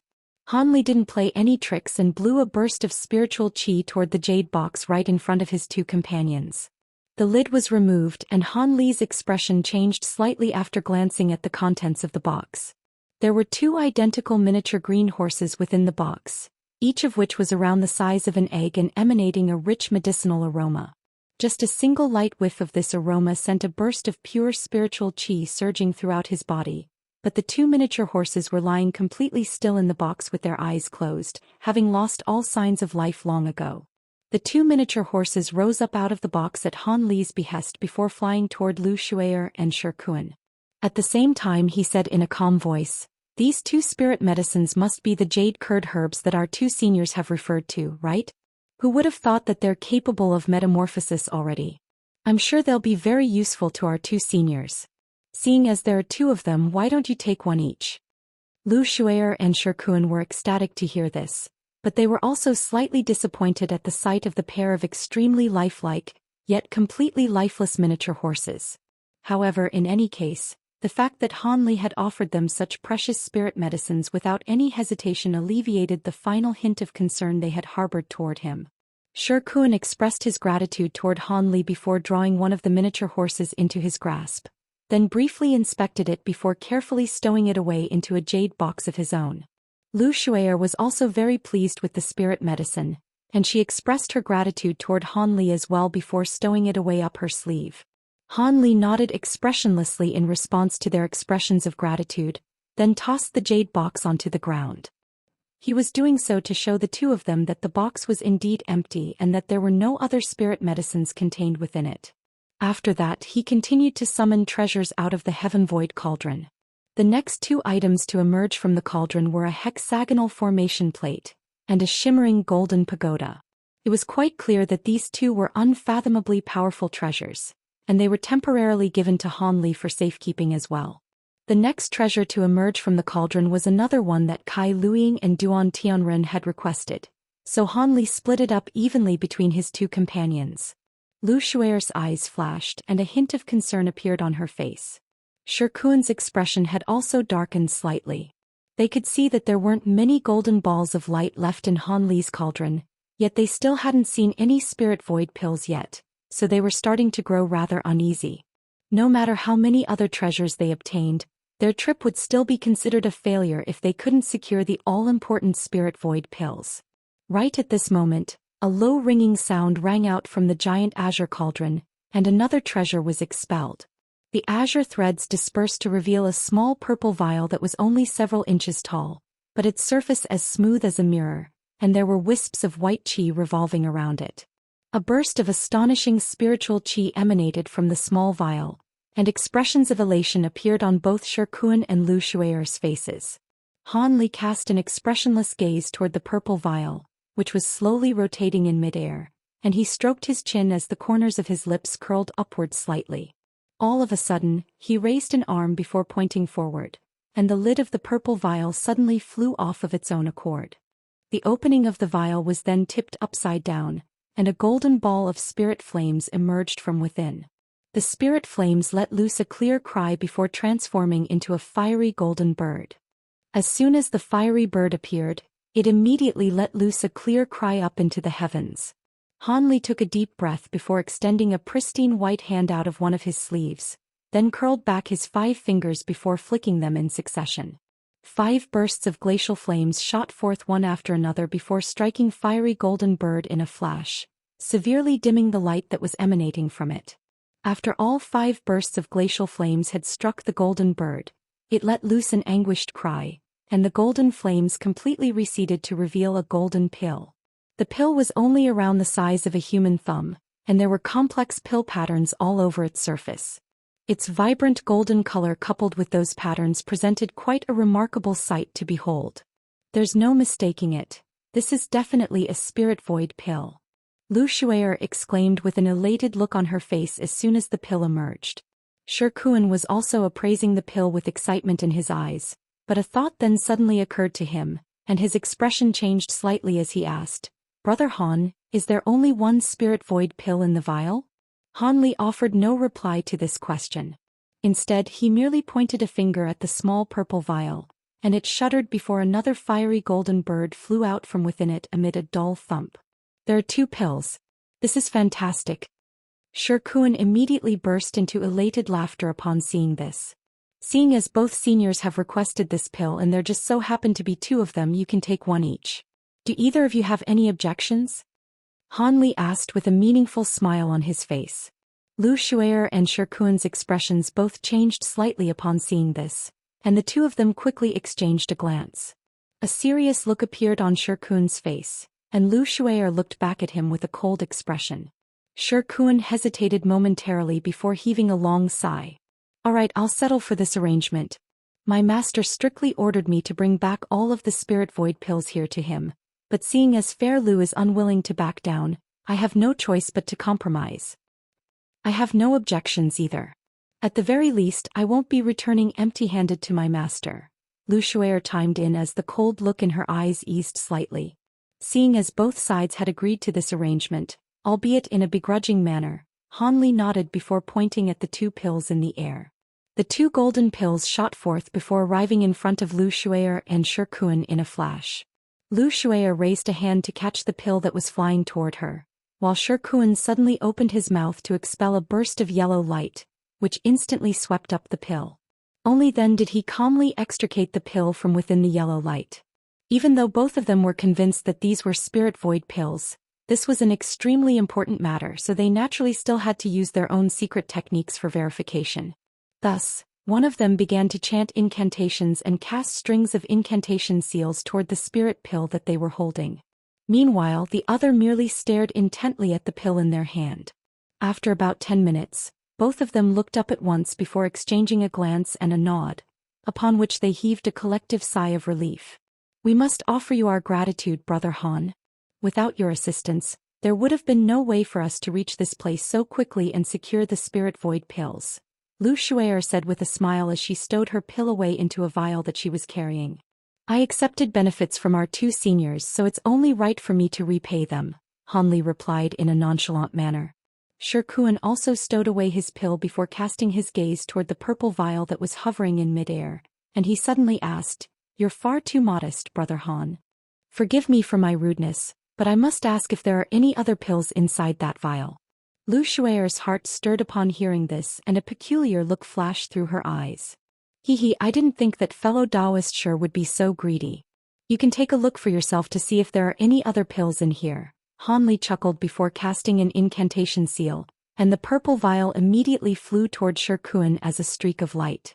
Shi Kuan could hear a hint of displeasure in Han Li's voice, but this was too important a matter for him to risk overlooking any details, so he pretended to be oblivious to Han Li's attitude as he caught the vial before sweeping his spiritual sense toward it. However, the vial was completely empty and there were no other pills within it. A hint of disappointment flashed through Shi Kuan's heart, but he disguised it with a smile as he turned to Lu Shuer. "Would you like to have a look as well, Fairy Lu?"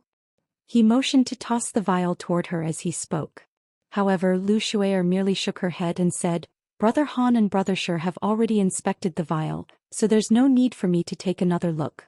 I trust the two of you." Shi Kuan naturally couldn't force the issue, so he could only offer Han Li a sheepish smile before tossing the vial back to him. Han Li's expression remained unchanged, but he swept a sleeve through the air to accept the purple vial nonetheless. After that, Han Li extricated 2 more items out of the cauldron, both of which were rare materials that were virtually extinct in the spirit realm, and they were also among the items requested by Kai Luying and Duan Tianren. Due to the fact that there was only one of each item, Lu Shuer and Shi Kuan took one each and no disputes took place. Thus, aside from the first 3 treasures to have emerged from the cauldron, all of the other items had been reserved for the 2 seniors. There were no more items in the cauldron, and Shi Kuan didn't express any doubts on this occasion. After all, there really were no further balls of golden light within the Heaven Void Cauldron. After Han Li stowed away his Heaven Void Cauldron, Lu Shuer smiled and said, "Brother Han, the first 3 treasures from the cauldron are outside of the treasures requested by my master and senior Duan, so let's split them among us." "Haha, it's a good thing that there were 3 treasures. We'll be able to take one each." "You can go ahead and take the first pick, Brother Han," Shi Kuan offered. Lu Shuer faltered initially upon hearing this, but she then quickly agreed to this arrangement with a smile. After all, it made sense for Han Li to take the first pick. On top of that, there was no way to ascertain the abilities of the 3 treasures through inspecting them visually or using one's spiritual sense, so it didn't really matter in which order they took their picks. A faint smile appeared on Han Li's face upon hearing this and said, "All right, in that case I'd be more than happy to oblige. I've already chosen a treasure. You two can split the remaining 2 treasures."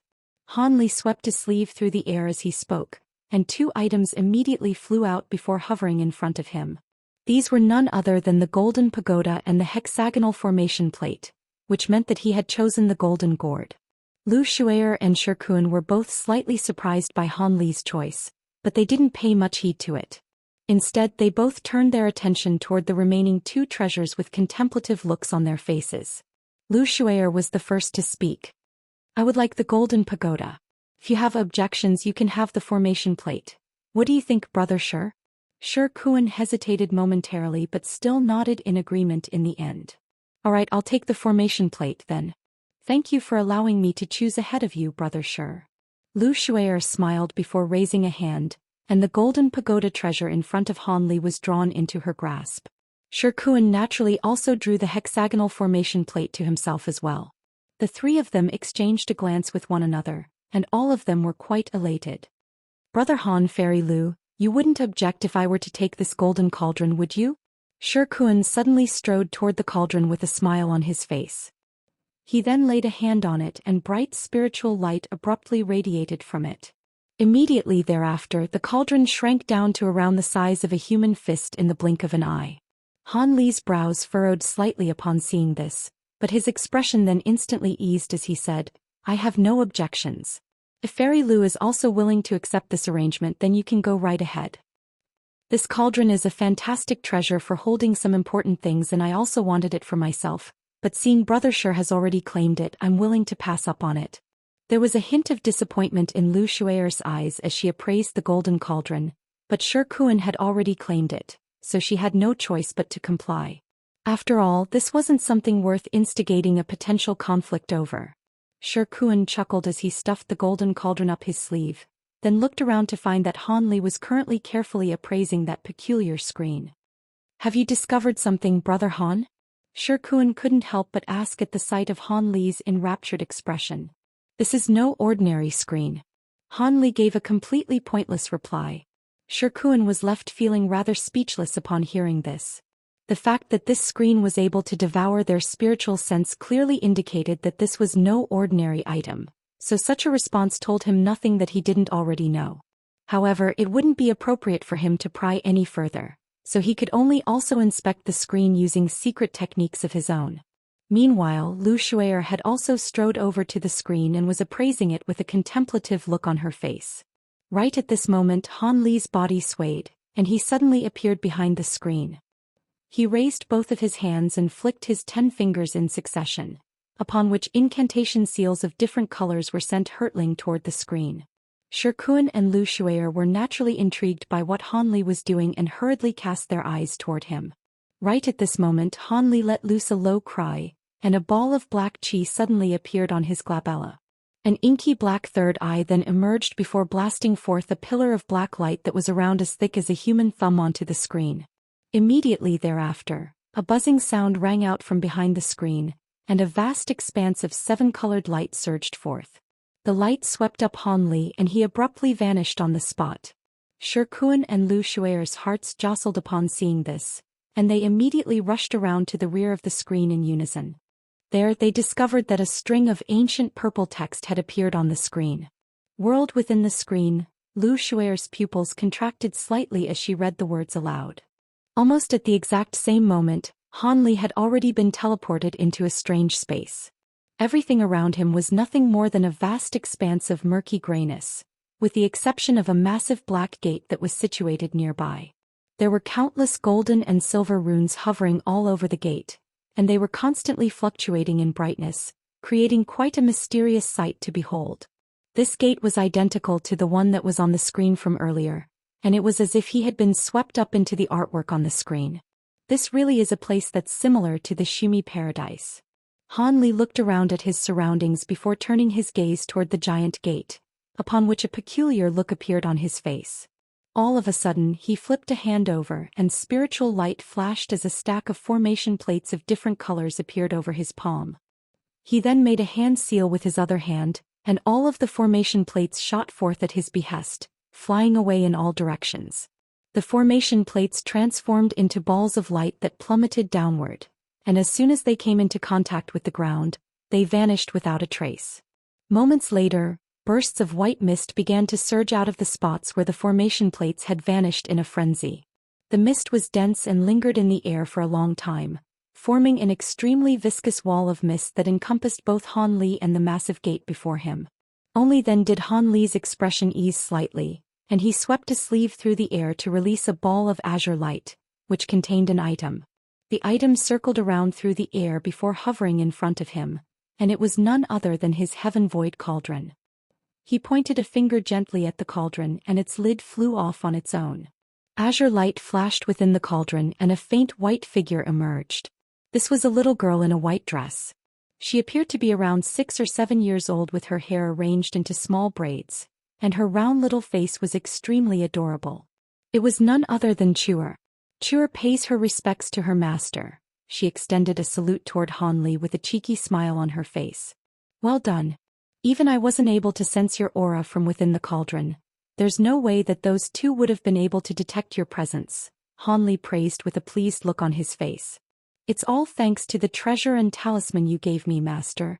Otherwise, there's no way that my abilities alone would have been able to fool those two top-grade spatial tempering stage beings. Chur giggled in response. As soon as her voice trailed off, black light flashed and a large black veil flew off her body. At the same time she made a grabbing motion with one hand, and a high zenith invisibility talisman was revealed. Chur held the two items with both of her little hands as if she were returning them to Han Li. There's no need to return them to me. You're adept in concealment and movement techniques anyway, so those two treasures are better suited to serve you. Even if I were to use those two treasures, I may not be able to completely conceal myself from those two at just close quarters. Besides, I have other treasures that serve a similar purpose, so you can keep those, Han Li said with a nonchalant wave of his hand. In that case, I'd be more than happy to oblige. Chura's smile widened even further as she patted the black veil and talisman against her own body, upon which they abruptly vanished. Han Li smiled upon seeing this before adopting a more serious expression. Back when I was securing the treasures within the golden cauldron, I intentionally made the spiritual light brighter to act as a smokescreen so I could send you into the heaven void cauldron without being noticed. However, not much time passed before the cauldron was opened again. Did you have enough time to strike? Hehe, I'm super quick. Look, Master.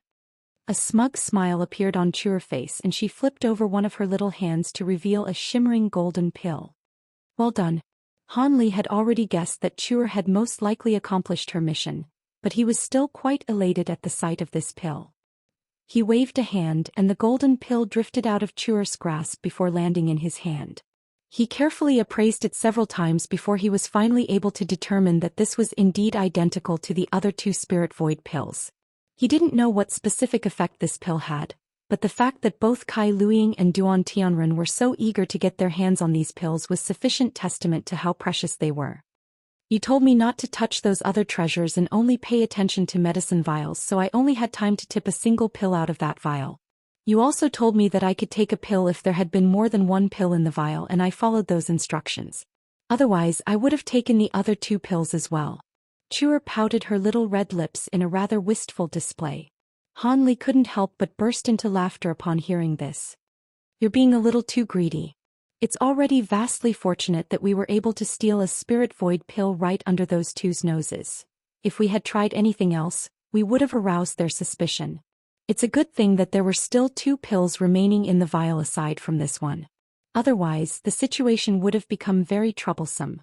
Perhaps we would have had no choice but to relinquish this pill.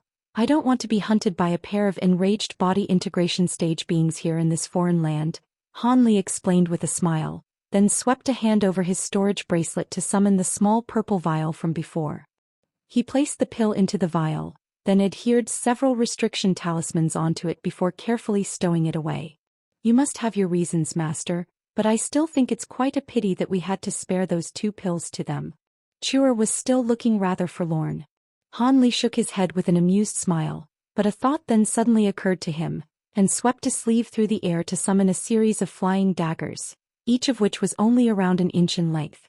All of the daggers were as thin as paper and shimmering with a cold light, and there were around 300 to 400 of them in total. Master, what are you? Chur was rather perplexed. These flying daggers were refined from the wings of that monstrous moth we encountered last time. There are 360 of them in total, and you seem to be missing a treasure that you can use to defend yourself, so I'll give these daggers to you. They can't compare with top-tier treasures like divine spirit treasures, but if you can refine all of them, then they'll be more than enough to protect you against average opponents. This will be your reward for your brilliant efforts. Han Li made a grabbing motion as he spoke, and all of the flying daggers in the air immediately flew toward him. They compiled themselves into two thick stacks in the blink of an eye before landing in his hand, and Han Li smiled as he offered them to Chur. Thank you for your kindness, Master. Chur was ecstatic and her body swayed as she vanished on the spot. In the next instant she appeared right in front of Han Li and accepted the flying daggers in an elated manner. Alright, as a safety precaution you should return to your true body and refine these flying daggers. Don't appear unless I summon you so you don't get revealed to anyone else. Han Li instructed in a serious manner. Yes, master, I'll be sure to cultivate in peace. Chuer naturally accepted this arrangement and she made a hand seal, upon which she and all of the flying daggers vanished up Han Li's sleeve as a ball of white light in a flash. Han Li exhaled upon seeing this, and only then did he cast his gaze toward the giant gate in the distance with a contemplative look on his face. Meanwhile, Shikuan and Lu Shuer were still situated in the main palace, appraising the screen before them with hesitant looks on their faces. The azure light on the surface of the screen had already completely faded, thereby revealing the artwork on it. However, a layer of cloud and mist had then appeared over the image, making it impossible to see the massive gate. A dozen or so yellow formation flags had appeared around the screen, and all of them were flashing with faint yellow light. The screen sat right at the center of the circle of flags, and a rather profound formation had been established. There were still faint spatial fluctuations lingering in the air above the formation, and 2 or 3 shimmering treasures were slowly revolving around Shikuan and Lu Shuer. What do you propose we do, Fairy Lu? We've already used several powerful treasures, yet have still been unable to break this restriction around the screen, so it's clearly not something that we can break through in a short time. Speaking of which, how did fellow Daoist Han manage to enter the screen? He seemed to have done so quite easily, Shikuan sighed. Lu Shuer was silent for a moment before asking, haven't you noticed, Brother Shi? Noticed what? Shikuan was rather perplexed. Don't you think the third eye that appeared on fellow Daoist Han's glabella really resembles a certain legendary object? Lu Shuer continued. You're saying that's a law destruction eye? Despite his rugged appearance, Shikuan was far from unintelligent, and he instantly realized what Lu Shuer was implying. Aside from this legendary demonic eye, I haven't heard of any other similar ability that can easily tear through this spatial restriction and grant access into this screen, Lu Shuer said in a calm voice. If it really is the law destruction eye, then we won't be able to replicate fellow Daoist Han. Unless we completely destroy this entrance, there will be no chance for us to enter the screen, Shikuan murmured with tightly furrowed brows. If we join forces and both of us are willing to expend some energy, there's indeed a chance that we could accomplish this. However, if we fail, then we'll essentially have destroyed the exit for fellow Daoist Han. I'm sure he won't be very happy about that, and when he tears through space to return to this place, we'll have to face the full brunt of his wrath. After all, with his law destruction eye, there's no way he'll actually be trapped in there, Lu Shuer chuckled. Shikuan's expression changed slightly upon hearing this, and he cast his gaze toward the screen again as he chuckled drily in response. Surely you jest, Fairy Lu. I wouldn't do something so reckless and risk harming others for my own benefit. Seeing as there's no way we'll be able to break this spatial restriction in a short time, why don't we leave this place and see if there are any rewards to be reaped in the other side palaces? My thoughts exactly, fellow Daoist Shi, Lu Shuer replied with an approving smile. Shikuan chuckled upon seeing this before taking one final forlorn glance at the screen before suddenly sweeping a sleeve through the air. A gust of yellow wind immediately surged out of his sleeve before sweeping up all of the weapons hanging on the wall, as well as the suits of armor lying on the ground, then drawing them back up his sleeve. A faint smile appeared on Lu Shuer's face upon seeing this, and she also waved a hand through the air to release a green bracelet. The bracelet emitted a ringing sound before immediately flying toward the other side of the palace as a ball of green light. The green light flashed and also swept up the weapons and armor on that side of the palace, thereby leaving the entire place completely empty aside from that screen. The two of them then quickly searched through the palace with their spiritual sense, and after failing to discover anything, they immediately made their way out of the palace. To them, it may have been a blessing for Han Li to have entered that alternate space. After all, there may not actually be any treasures in there and he could be temporarily trapped by some kind of restriction in there. Without Han Li there to compete with them, they would definitely reap bountiful rewards from the side palaces and that huge cluster of pavilions, and with that in mind, Shikuan was feeling a lot better about the situation. Thus, after a brief discussion with Lu Shuer outside the palace, the two of them separated and each traveled toward a different side palace. Within the nameless space inside the screen, Han Li had already made his way over to the giant gate, and he raised both of his hands, releasing a burst of 5-colored glacial flames and a burst of gray light, both of which were surging relentlessly into the huge gate. The golden and silver runes on the gate had already transformed into a vast expanse of vibrant light that was firmly opposing Han Li's attacks, and the layers of light were quickly being melted away by the glacial flames and gray light. But there seemed to be no end to the runes, which simply replenished the defenses. As such, even after unleashing these two abilities on the gate for a long while, they did nothing to whittle away at the restriction.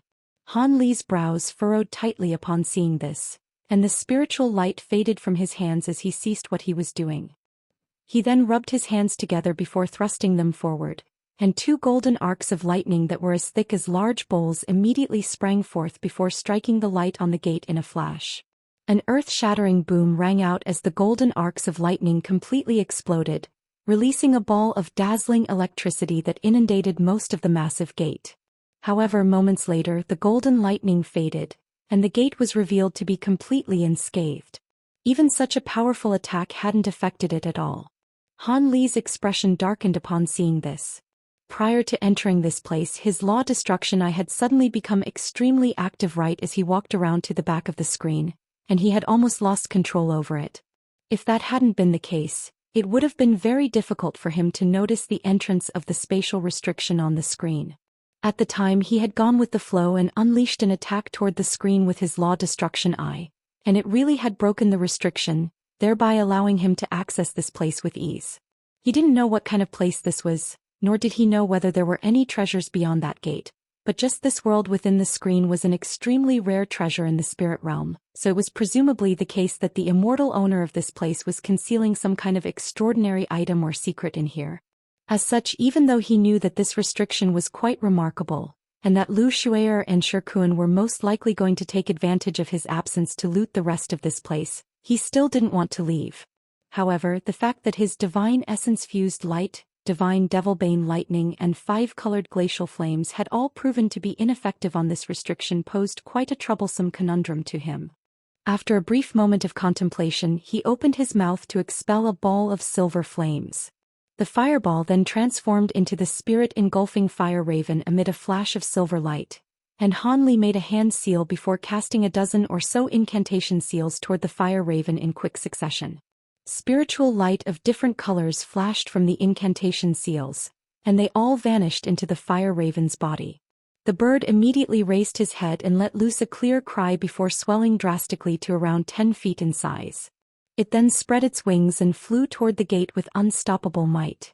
Prior to actually crashing into the gate, silver light flashed from its body, and countless translucent flaming feathers hurtled forth, causing the golden and silver light on the surface of the huge gate to tremor violently. The giant silver bird then crashed headfirst into the light amid a resounding boom, and scorching silver flames erupted from its body. As soon as the golden and silver light came into contact with the silver flames, it began to churn like boiling water. The light faded and melted in the wake of the flames, and even though there was still a constant output of runes from the gate, it was clearly struggling to keep up. A hint of elation appeared on Han Li's face upon seeing this. He let loose a low cry and black light swirled around his body, following which he expanded drastically to several times his original size. At the same time, a layer of long golden fur appeared all over his body, and he transformed into a giant golden ape. It was none other than the giant golden ape form that Han Li had adopted once not long ago. He flipped a hand over and the extreme essence-fused mountain appeared over one of his furry palms. Blue light flashed through the giant ape's eyes, and it swung an arm through the air, sending the mountain hurtling the mountain through the air amid a resounding boom.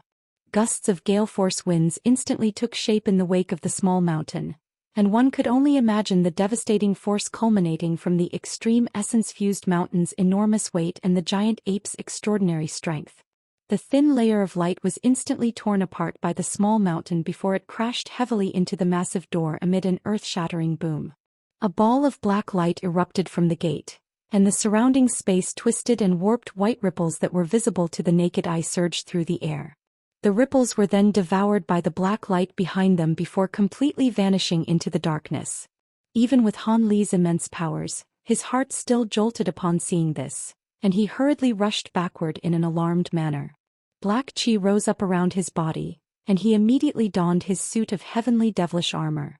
The black light finally faded, and Han Li waved a hand through the air to draw the extreme essence-fused mountain back to him. He then hurriedly narrowed his eyes and cast his gaze toward the gate up ahead, upon which a stunned look appeared on his face. At the center of the giant black gate was an indentation that resembled a pot and was around 10 feet deep.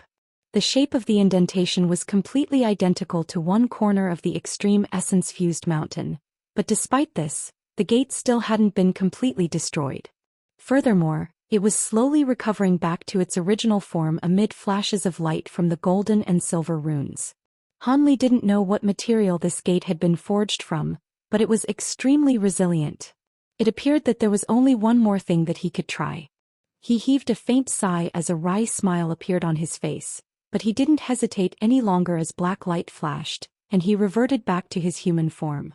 Immediately thereafter he made a hand seal and bright golden light erupted from his body. A series of golden scales appeared over his skin, and his face was also concealed by a layer of golden light. He laid a hand onto the back of his own head, and a golden projection with 3 heads and 6 arms suddenly appeared. The projection's 6 arms made hand seals in unison, and brilliant golden light erupted from it as it manifested a substantial golden body. In the next instant, one of the golden body's arms abruptly reached out and made a grabbing motion, upon which a golden blade segment suddenly appeared in its hand. This was none other than the incomplete profound heavenly treasure. Han Li began to chant something, and light swirled around the golden body, forming countless runes that surged into the blade segment in a frenzy. Golden light flashed from the surface of the blade segment, and it blurred slightly before the rest of the blade was also conjured up. Initially, this segment of the blade was slightly blurry and indistinct, but with the influx of more golden runes, it quickly became identical to the rest of the blade. The blade tremored slightly as the golden body brandished it, and a wave of golden light instantly erupted from it.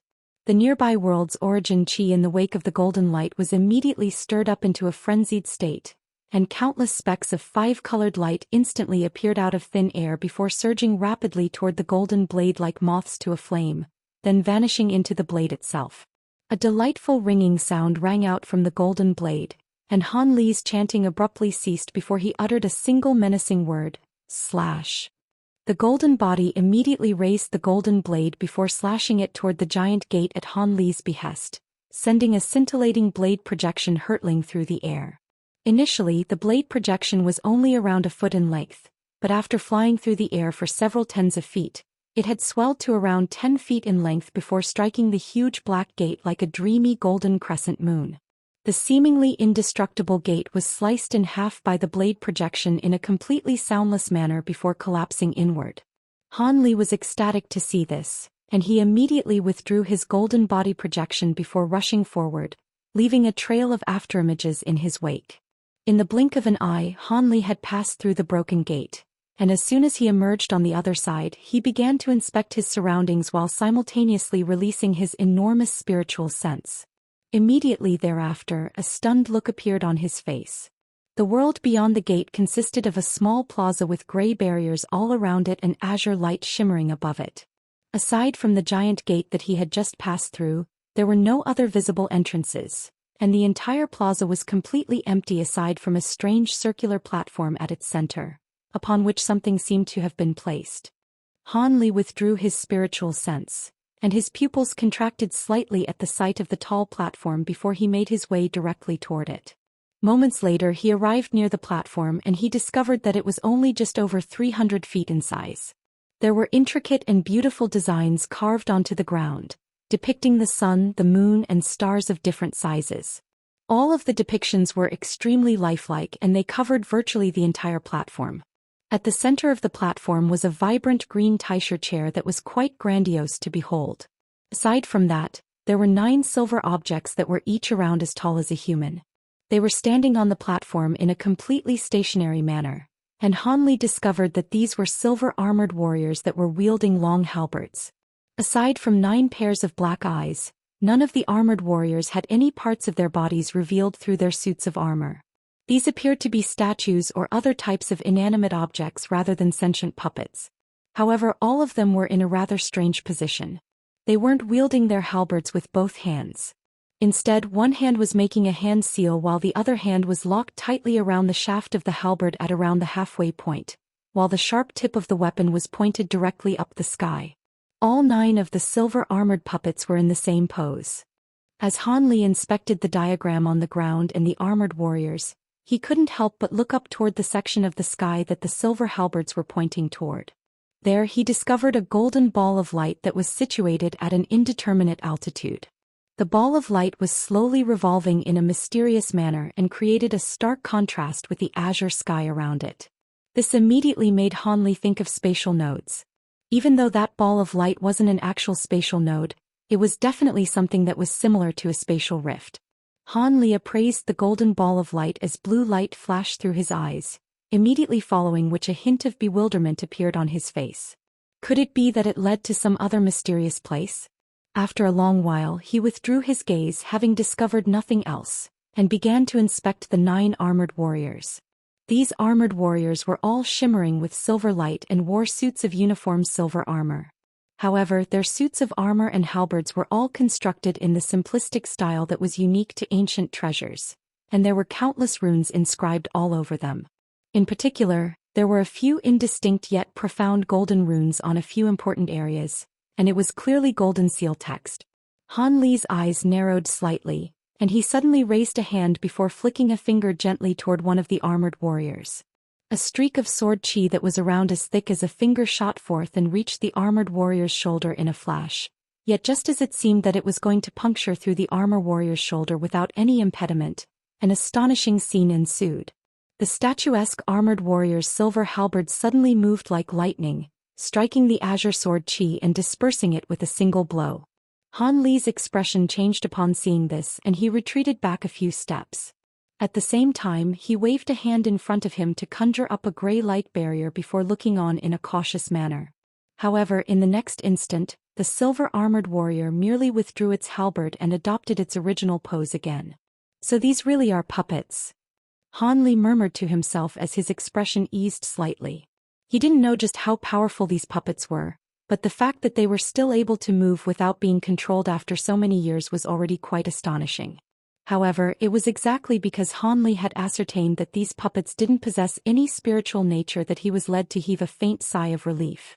No matter how powerful a puppet was, it was simply a mindless object without anyone to control it, so there was nothing for him to fear. Thus, Han Li paid no further heed to them and lowered his head to carefully inspect the massive starry sky diagram underfoot. In the beginning, the diagram merely struck him as something that was very mundane and ordinary. However, after inspecting it for a while longer, he suddenly felt the diagram blur. Following it seemed to have sprung to life. The surrounding scenes blurred, and he found himself situated in a profound alternate world beneath the starry sky. The sun and moon that were originally still and lifeless suddenly began to release golden and silver light, and under their illumination, all of the other stars also began to glow with cold white light while revolving rhythmically around the sun and moon. At the same time, the sun and moon themselves were also fluctuating in size and altitude in a continuous loop, seemingly depicting the passage of time. Some periods were slow and peaceful while others rushed by in a flash. Han Li looked on calmly at this unfolding scene, which seemed to contain the true laws of heaven and earth, and his mind was completely blank. He wasn't thinking of anything, nor did he want to think anything. He was merely passively being taken along for the ride. 10 years, 100 years, 1,000 years. It was as if an eternity had passed by in the blink of an eye. All of a sudden, his entire body shuddered as a surge of refreshing coolness surged out of his dantian, then revolved throughout his head along his meridians. Under the stimulus from that burst of cold energy, Han Li let loose a faint groan and finally returned to his sense, thereby snapping back to reality. Almost at the exact same moment, the entire starry sky seemed to have sensed something, and it shattered before vanishing as fragments of light. When Han Li completely reawakened, he was still standing on the tall platform, looking down at the starry sky diagram on the ground. The eternity that he felt as if had just transpired had actually only lasted the span of a few breaths. Han Li immediately drew a sharp breath as he hurriedly withdrew his gaze from the diagram. This starry sky diagram was imbued with an extremely powerful illusionary formation that was well beyond his realm of comprehension. Even with his powerful spiritual sense, he was drawn into it without being able to offer any resistance. And if it weren't for the fact that his great development technique had activated of its own accord to drag him back to reality, he would have still been standing on the spot in a completely entranced state. The illusionary formation that he had just experienced had been so realistic, and the concepts of reality and illusion filled him with quite a conflicted and complex feeling. Even though his mental fortitude was far superior to that of the average person, he still couldn't help but be affected by that experience. He furrowed his brows tightly as he closed his eyes and continued to activate the great development technique, alleviating the irregular emotions in his heart little by little. Only after a long while did he manage to just bare repress his massive emotional fluctuations, upon which he opened his eyes again. On this occasion he naturally didn't dare to look at the starry sky diagram again. Instead he stood on the spot with a vacant expression for a long while before heaving a long sigh as his expression gradually returned to normal. He could sense that even though what he had just experienced had been extremely perilous, it had also provided a rare opportunity for him to refine his mental state, and it had therefore significantly benefited his mental fortitude. Even his spiritual sense seemed to have become slightly more powerful. Could it be that this starry sky diagram was actually a special restriction designed to refine one's willpower rather than just simple illusionary formation? Seeing as this diagram was so profound, it only made sense that the item positioned at the center of the platform would be quite extraordinary as well. With that in mind, Han Li immediately turned and began to appraise the green Taisha chair sitting at the center of the stone platform. The material used to construct the chair was neither wooden nor metallic in nature, but it was entirely green in color, and there was a layer of translucent light shimmering from its surface. Han Li suddenly began to stare intently at the chair as a stunned look appeared on his face. A series of shimmering silver runes suddenly appeared on a previously empty chair, and there were only just over 100 runes in total, but all of them were beveled silver text. With Han Li's photographic memory, he was naturally able to memorize them in the blink of an eye, but he had no idea how they had appeared. Moments later, all of these silver runes shattered before vanishing into the chair down below as specks of spiritual light. Han Li continued to stare at the chair, but his mind had already wandered to the string of text that he had just memorized. A short while later his expression changed slightly, and he discovered that the string of text was nothing more than an extremely simple activation incantation. There was no beginning and no end, and there weren't even any annotations. How peculiar. Han Li was rather hesitant as he glanced at the 9 armored puppets, then up at the golden ball of light in the sky. He then turned his attention back to the starry sky diagram and the green Taisha chair as he carefully read through the incantation in his mind. He stroked his chin, and a contemplative look appeared on his face as he formed a rough judgment. All of a sudden he made a hand seal and bright golden light erupted from his body. Golden scales also appeared over the surface of his skin, and he activated his provenance true devil arts once again. Immediately thereafter he let loose a low cry and a golden figure emerged from behind him, then transformed into the golden body projection in a flash. Han Li then laid a hand onto the top of his own head, and a streak of black light flew forth before vanishing into the golden body. That was none other than his second nascent soul, Little Black. As soon as the nascent soul entered the golden body, one of the clear faces on the 3 heads abruptly attained a pair of intelligent inky black eyes that were identical to those of a normal person. A flash of golden light then appeared, following which the Fian celestial-like golden body drifted down onto the ground before landing in front of Han Li. A faint smile appeared on Han Li's face upon seeing this, and his body blurred before he vanished on the spot. In the next instant, a figure abruptly appeared in the air around 300 feet away from the tall platform. It was none other than Han Li, and he was hovering in a stationary manner with his hands clasped behind his back. He had already discovered that as soon as he entered the space within the screen, the flight restrictions had disappeared. That was why he was able to rise up into the air to appraise everything that was transpiring on the platform. He issued an instruction to his second nascent soul, and the golden body suddenly made hand seals with all 6 of its hands at once. A profound incantation was then uttered by the head with the pair of intelligent black eyes. The incantation was uttered very slowly, but every single syllable was pronounced in a very clear manner, and this was none other than the beveled silver text incantation that had appeared on the Taisha chair. A mere activation incantation naturally wasn't going to stump a spatial tempering stage being like him. However, here in this strange space he didn't dare to use his true body to activate this nameless incantation. However, he could do so using his second nascent soul and his golden body, and that combination was far better able to defend itself in the face of danger than he was. Furthermore, using his second nascent soul to utter this incantation definitely produced an identical effect to utter this incantation himself, so this was naturally the perfect substitute. The incantation continued, and in the blink of an eye, the second nascent soul had already completed the entire incantation. However, no changes had appeared on the stone platform. The golden body stood silently on the platform in a completely expressionless and stationary manner. Han Li's eyelids twitched slightly upon seeing this, and a hint of confusion flashed through his eyes. However, after a brief moment of contemplation, he immediately instructed the second nascent soul to utter the incantation a second time. Thus, after around 10 minutes, the second nascent soul had uttered the incantation through the golden body 3 times in succession. However, after the 3rd time the incantation was completed, the 9 silver-armored puppets and the golden ball of light up above still didn't display any changes, as if the incantation had had no effect at all. Han Li's eyes flashed, and a serious look appeared on his face as he appraised the green chair on the platform. Could it be that the person uttering the incantation has to sit on the chair for it to work? I wonder if this is a risk that's worth taking. A hesitant look appeared in Han Li's eyes. This place had been concealed in such a mysterious place, so it definitely harbored quite an important secret. This was something that even an immortal clearly held in very high regard. How could he be willing to leave without exploring everything to the best of his abilities? However, the illusionary formation in the starry sky diagram had been so fearsome that it naturally made him very cautious about getting his golden body to sit on the chair at the center of the diagram.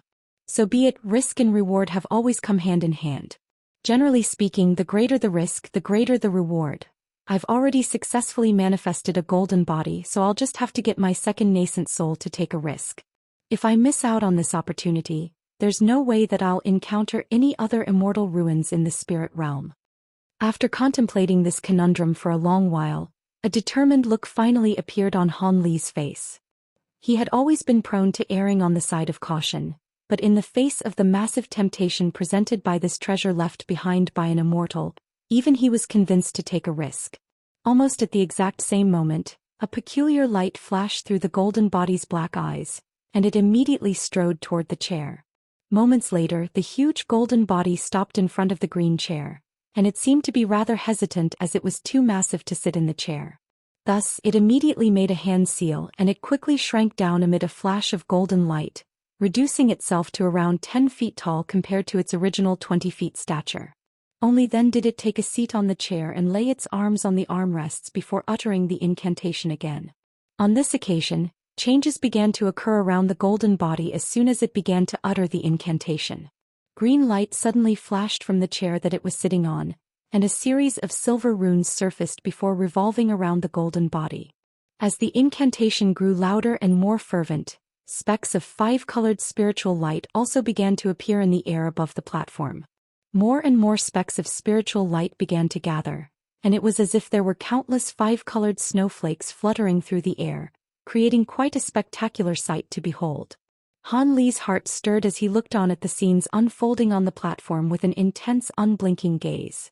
Almost right after the 5-color specks of light began to appear, golden, silver, and white light abruptly emerged from the massive starry sky diagram on the platform.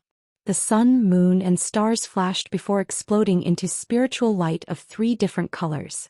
Spiritual light surged once again before instantly forming a beveled silver rune, a golden seal rune, and another rune in a white text that he had never seen before. The runes formed a peculiar light formation that enshrouded the entire platform within. The 9 silver-armored puppets and the golden body projection were situated right at the core and other vital locations within the light formation, and an indistinct yet profound connection seemed to have been forged between them. A peculiar light flashed through Han Li's eyes upon seeing this, but he didn't take any additional measures. The second nascent soul had already reached the final few sentences of its incantation, and azure light flashed through the eyes of the 9 puppets as they finally sprang into action. All of the puppets suddenly shifted a half step either forward or backward from their original location, and it wasn't a massive change at all, but a burst of restriction fluctuations were suddenly triggered. The fluctuations resonated with the light formation, and the scenes unfolding within the formation instantly changed. The 5 colored specks of light that were hovering in the air shuddered before plunging into the light formation like a torrential storm. At the same time, golden flames erupted from the bodies of the 9 puppets as they held onto their silver halberds. The golden flames reflected off their silver armor, making the puppets appear as majestic and imposing as heavenly generals. However, these puppets certainly weren't just there to look good. As soon as the golden flames emerged, bursts of enormous spiritual pressure suddenly erupted from their bodies. This spiritual pressure was so immense that it instantly caused the world's origin chi around the platform to surge and churn before forming gusts of strong golden wind that howled through the air. Han Li was situated over 300 feet away, and he was only barely glanced by the peripheral gusts of golden winds, but his expression immediately changed drastically. Golden light flashed from his body, and he shot back like a giant arrow as if he had been struck by some kind of tremendous force. He reappeared over 200 feet away in the blink of an eye, and he only managed to just barely steady himself after stumbling back several steps in succession. The spiritual pressure being released by these puppets was truly terrifying. Even though Han Li's body was currently more powerful than that of even the average holy grade being, he still couldn't withstand the spiritual pressure for even an instant. Han Li was naturally quite stunned by this development, but had no time to dwell on it as he hurriedly raised his head to cast his gaze toward the platform. There, the silver halberds in the hands of the 9 armored warriors suddenly shuddered in unison before expelling a golden pillar of light each, which surged directly toward the golden ball of light up above before vanishing into it in a flash. A strange rumbling sound immediately rang out from within the ball of light, and the light within it began to rapidly revolve, slowly forming a gigantic vortex. 3-colored light swirled within the huge light projection, and a 3-colored rune that was virtually the same size as the formation slowly emerged before hurtling into the air in a flash. Moments later, the giant rune vanished into the golden vortex, and the golden light surged violently as a loud rumbling boom rang out. Immediately thereafter, powerful spatial fluctuations erupted from within the vortex, and a few rumbling booms rang out as the golden pillars of light erupting from the silver halberds instantly increased to over twice their original thickness, making their thickness comparable to that of large bowls. Bright light also erupted from the light formation on the platform, manifesting a substantial 3-colored light barrier then enshrouded the entire platform within. There were countless golden and silver runes emerging in a frenzy within the light barrier, and they were drifting directly toward the golden body sitting on the chair. The entire light formation was activated to its very maximal extent, and the rumbling booms had become as deafening as thunderclaps. At the same time, Han Li suddenly sensed that the light around him had abruptly dimmed, and as he inspected his surroundings, he was immediately given a massive fright. He had returned to the massive starry sky that he had already been trapped in once. However, on this occasion he had a rather strange perspective where he was looking down on everything from above, and there were a series of scorching white stars hovering right beside him. The golden body, green chair, 3-colored light formation, armored warriors and golden vortex were also situated within the same starry sky. Han Li abruptly waved a sleeve through the air, and a flying sword that was around an inch in length surged forth, then circled around before transforming into a streak of azure light. The azure light slashed through several nearby stars, completely dispersing them in the process. But mere moments later, the stars that had been destroyed returned to normal amid flashes of white light. Han Li raised an eyebrow upon seeing this, but he was quite relieved internally. It seemed that this starry sky wasn't an illusionary realm, and on this occasion he had managed to retain clarity of mind. However, just as this thought appeared in Han Li's mind, the spatial fluctuations emanating from within the golden vortex suddenly became several times more powerful.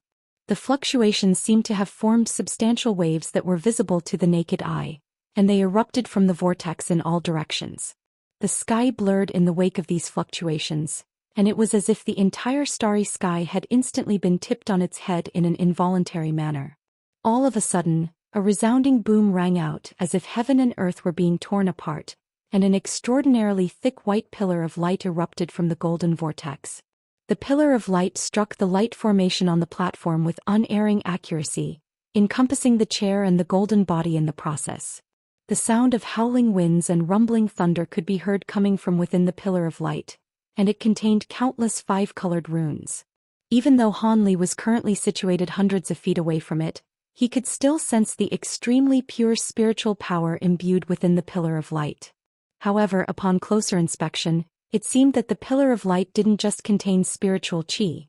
It also seemed to be imbued with a boundlessly enormous aura like that of a star.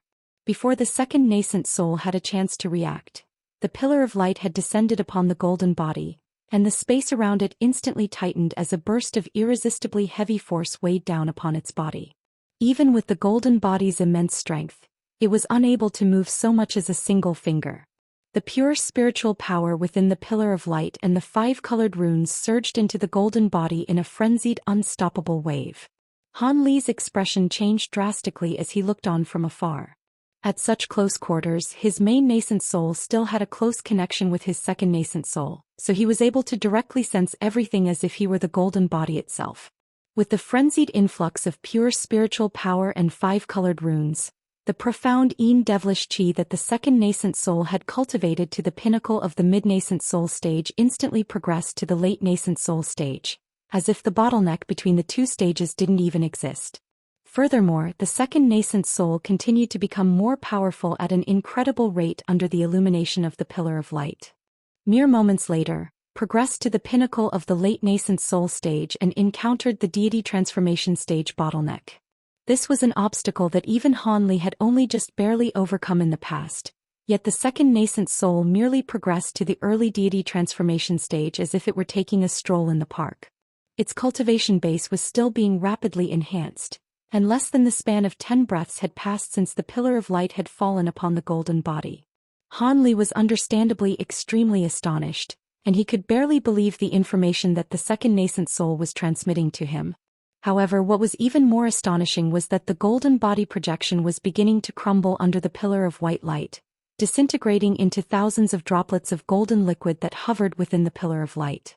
Thus, the second nascent soul was completely exposed. However, before Han Li had a chance to figure out whether this was a positive or worrying development, some of the five-colored runes in the air suddenly shrank down to around the size of grains of rice, then surged into the droplets of golden liquid. These droplets of golden liquid seemed to have been cleansed over and over again by some kind of mysterious power, and Han Li and the second nascent soul suddenly let loose a cry of excruciating agony in unison. The second nascent soul had black qi churning violently over its body, which was shuddering uncontrollably, and Han Li immediately plummeted out of the sky as a ball of golden light. Han Li and the second nascent soul felt as if their bodies and spiritual sense were being raked over and over again by countless sharp blades, and what was even more damning was that no abilities could alleviate this pain even in the slightest. It was as if they had been reduced to mere mortals and could only suffer through the ungodly agony without any being able to offer any resistance. Even though Han Li's immensely powerful body was able to withstand even flying swords and flying sabers, this excruciating pain still made him lose control over his own magic power, thereby resulting in him plummeting from the sky. Even though he was in extreme agony, he was still able to maintain the output of his provenance true devil arts, so a fall from that altitude was nowhere near enough to hurt him. Instead, a small crater was smashed into the ground amid a dull thump by his powerful body, and shattered stone shrapnel flew in all directions. However, Han Li didn't have any spare capacity to notice these small details. Right after he let loose that involuntary cry of agony, he had forcibly pursed his own lips as he tried to repress the pain, and his face was beginning to turn purple. This type of agony was unbearable to the average person, and he could only resist it using his willpower. In this situation, Han Li could sense that his soul had become scorching hot, as if had been enveloped by a scorching ball of flames and set alight. Han Li just barely managed to retain a shred of clarity of mind, but he was still extremely stunned by this development. He gritted his teeth and struggled into the sitting position in the crater, then folded his legs and made a hand seal as bright golden light erupted from his body again. After growing slightly accustomed to the agony, he was using his provenance true devil arts to try and alleviate the pain. However, in the next instant something happened that left him feeling a little stunned. As soon as he began to circulate his spiritual power within his own body, the agony that he had been afflicted by suddenly transformed into bursts of refreshing coolness that surged through his meridians in a frenzy, then turned into a type of strange energy that he had never seen before. This energy began to spur on his provenance true devil arts, causing it to operate at a fearsomely rapid rate. Following a complete cycle of spiritual chi revolution, he could sense that his cultivation base had improved slightly. It wasn't a drastic increase by any means, but it was certainly noticeable. This strange improvement continued as he circulated his provenance true devil arts, and this discovery naturally filled him with elation. Thus he immediately began to focus on cultivation as golden light flashed from his body. Under these circumstances, every single revolution of his cultivation art provided an effect that was equivalent to a year of arduous cultivation, so he definitely wasn't going to pass up such a brilliant opportunity.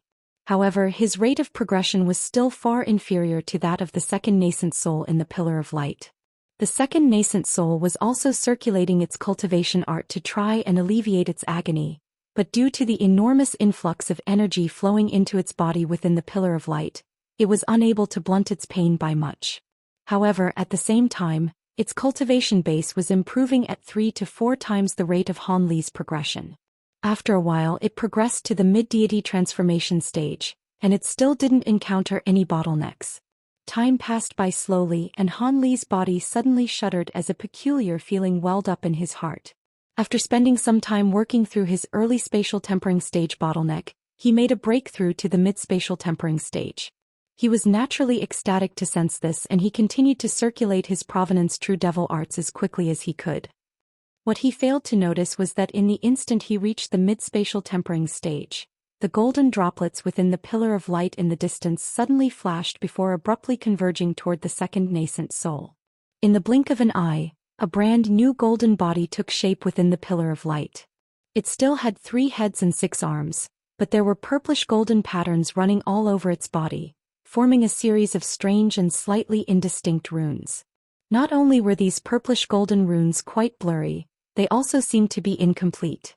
Even so, the golden body was releasing an aura that was vastly more powerful than before, and the crimson golden spiritual light emanating from its body was infused with a hint of a mysterious purple color. The second blurry face of the golden body also became noticeably clearer than before, and one could even make out some facial features such as its eyes and nose. However, the third face remained as indistinct as ever. After obtaining this new golden body, the second nascent soul was able to absorb spiritual power and 5 colored runes at a vastly improved speed, and its pain had also been alleviated significantly. Moments later, the second nascent soul progressed to the late deity transformation stage before rushing rapidly toward the pinnacle of that stage.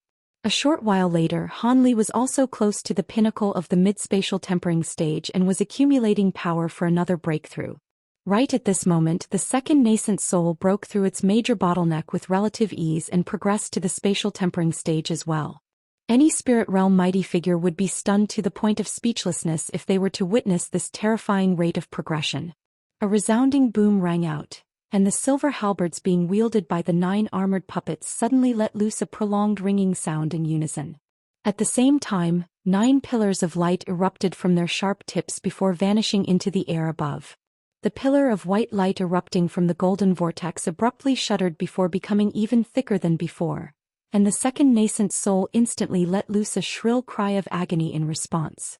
The golden body that had just taken shape began to melt away again amid violent flashes of golden light. In the blink of an eye, it was reduced to golden droplets that were floating within the pillar of light again. However, on this occasion, the golden droplets were infused with hints of purple, and they seemed to be different from before. After that, the same events transpired again. Pure spiritual power and 5 colored runes surged into the golden droplets, and bursts of mysterious energy cleansed them once again. The traces of purple within the golden droplets also began to expand at a rate that was indiscernible to the naked eye. Meanwhile, the sense of agony that Han Li had been afflicted by was increased by about 2-fold in the instant that the pillar of white light had thickened, and the pain was so crippling that he almost blacked out on the spot. Thankfully, his pain tolerance threshold had been temporarily elevated by this relentless assault of agony, and that allowed him to just barely cling on to his consciousness. Furthermore, as he continued to circulate his spiritual power, he began to absorb more and more of the cool energy that was enhancing his cultivation base. This experience made Han Li feel as if he were being burned and frozen at the same time. His cultivation base had already reached the pinnacle of the mid-spatial tempering stage about 7 or 8 minutes ago, and since then he had drawn upon this mysterious energy to attempt over 10 breakthroughs to the late spatial tempering stage. However, this bottleneck was clearly vastly different from the previous ones he had broken through, and it simply refused to budge. As such, more and more of the mysterious energy accumulated within his body, and his pain was elevated to an unprecedented level. If he couldn't break through this bottleneck in a short time, he felt as if either his soul would be torn apart by this excruciating agony or his body would explode. He had only managed to last until this point as his great development technique and provenance true devil arts had bolstered his soul and body to be far more powerful than those of other cultivators of the same caliber. If a normal spatial tempering cultivator were in his place, they would have perished long ago. Thus, Han Li's ecstasy quickly turned into alarm, and he could only continue to gather up the energy within his body before making one frenzied attempt after another at breaking through his bottleneck. He was only a sliver away from making the breakthrough, but he found himself unable to take that final step, and he was becoming quite anxious. As expected, risk and reward really did come hand in hand. According to his estimates, he was going to die if he couldn't break through his bottleneck after 3 more attempts. Just as he was beginning to sweat profusely, a ball of golden light that resembled a scintillating sun suddenly appeared around him. It was so bright that if any onlookers were present, they would have been forced to look away. Perhaps the breakthrough attempts that he had made had finally bore fruit, or if his desperation had allowed him to tap into more of his latent potential, but then he managed to break through the bottleneck after just one more attempt. Han Li's body shuddered and several bursts of scorching energy flowed out from his dantian, surging through his body, limbs and meridians. At the same time, golden and azure spiritual light flashed incessantly from his primary nascent soul, and it expanded quite significantly in size.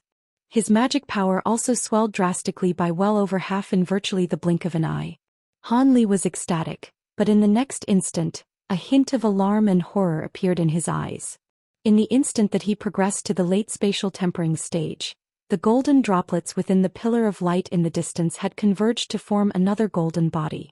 Not only were the runes on this golden body far clearer and more complete than the previous one, the protective spiritual light it was releasing had also taken on a faint purplish golden color. However, as a result, the white pillar of light that was crashing down from above expanded once again, causing the golden body to disintegrate for a third time. Furthermore, the influx of cool energy continued at an even faster rate, and Han Li's cultivation base was progressing even more quickly than before. Never did he think that he would be horrified by excessively fast cultivation progression someday. Han Li was well aware that even with the power of the Pillar of Light, his bottlenecks were becoming more and more difficult to break through.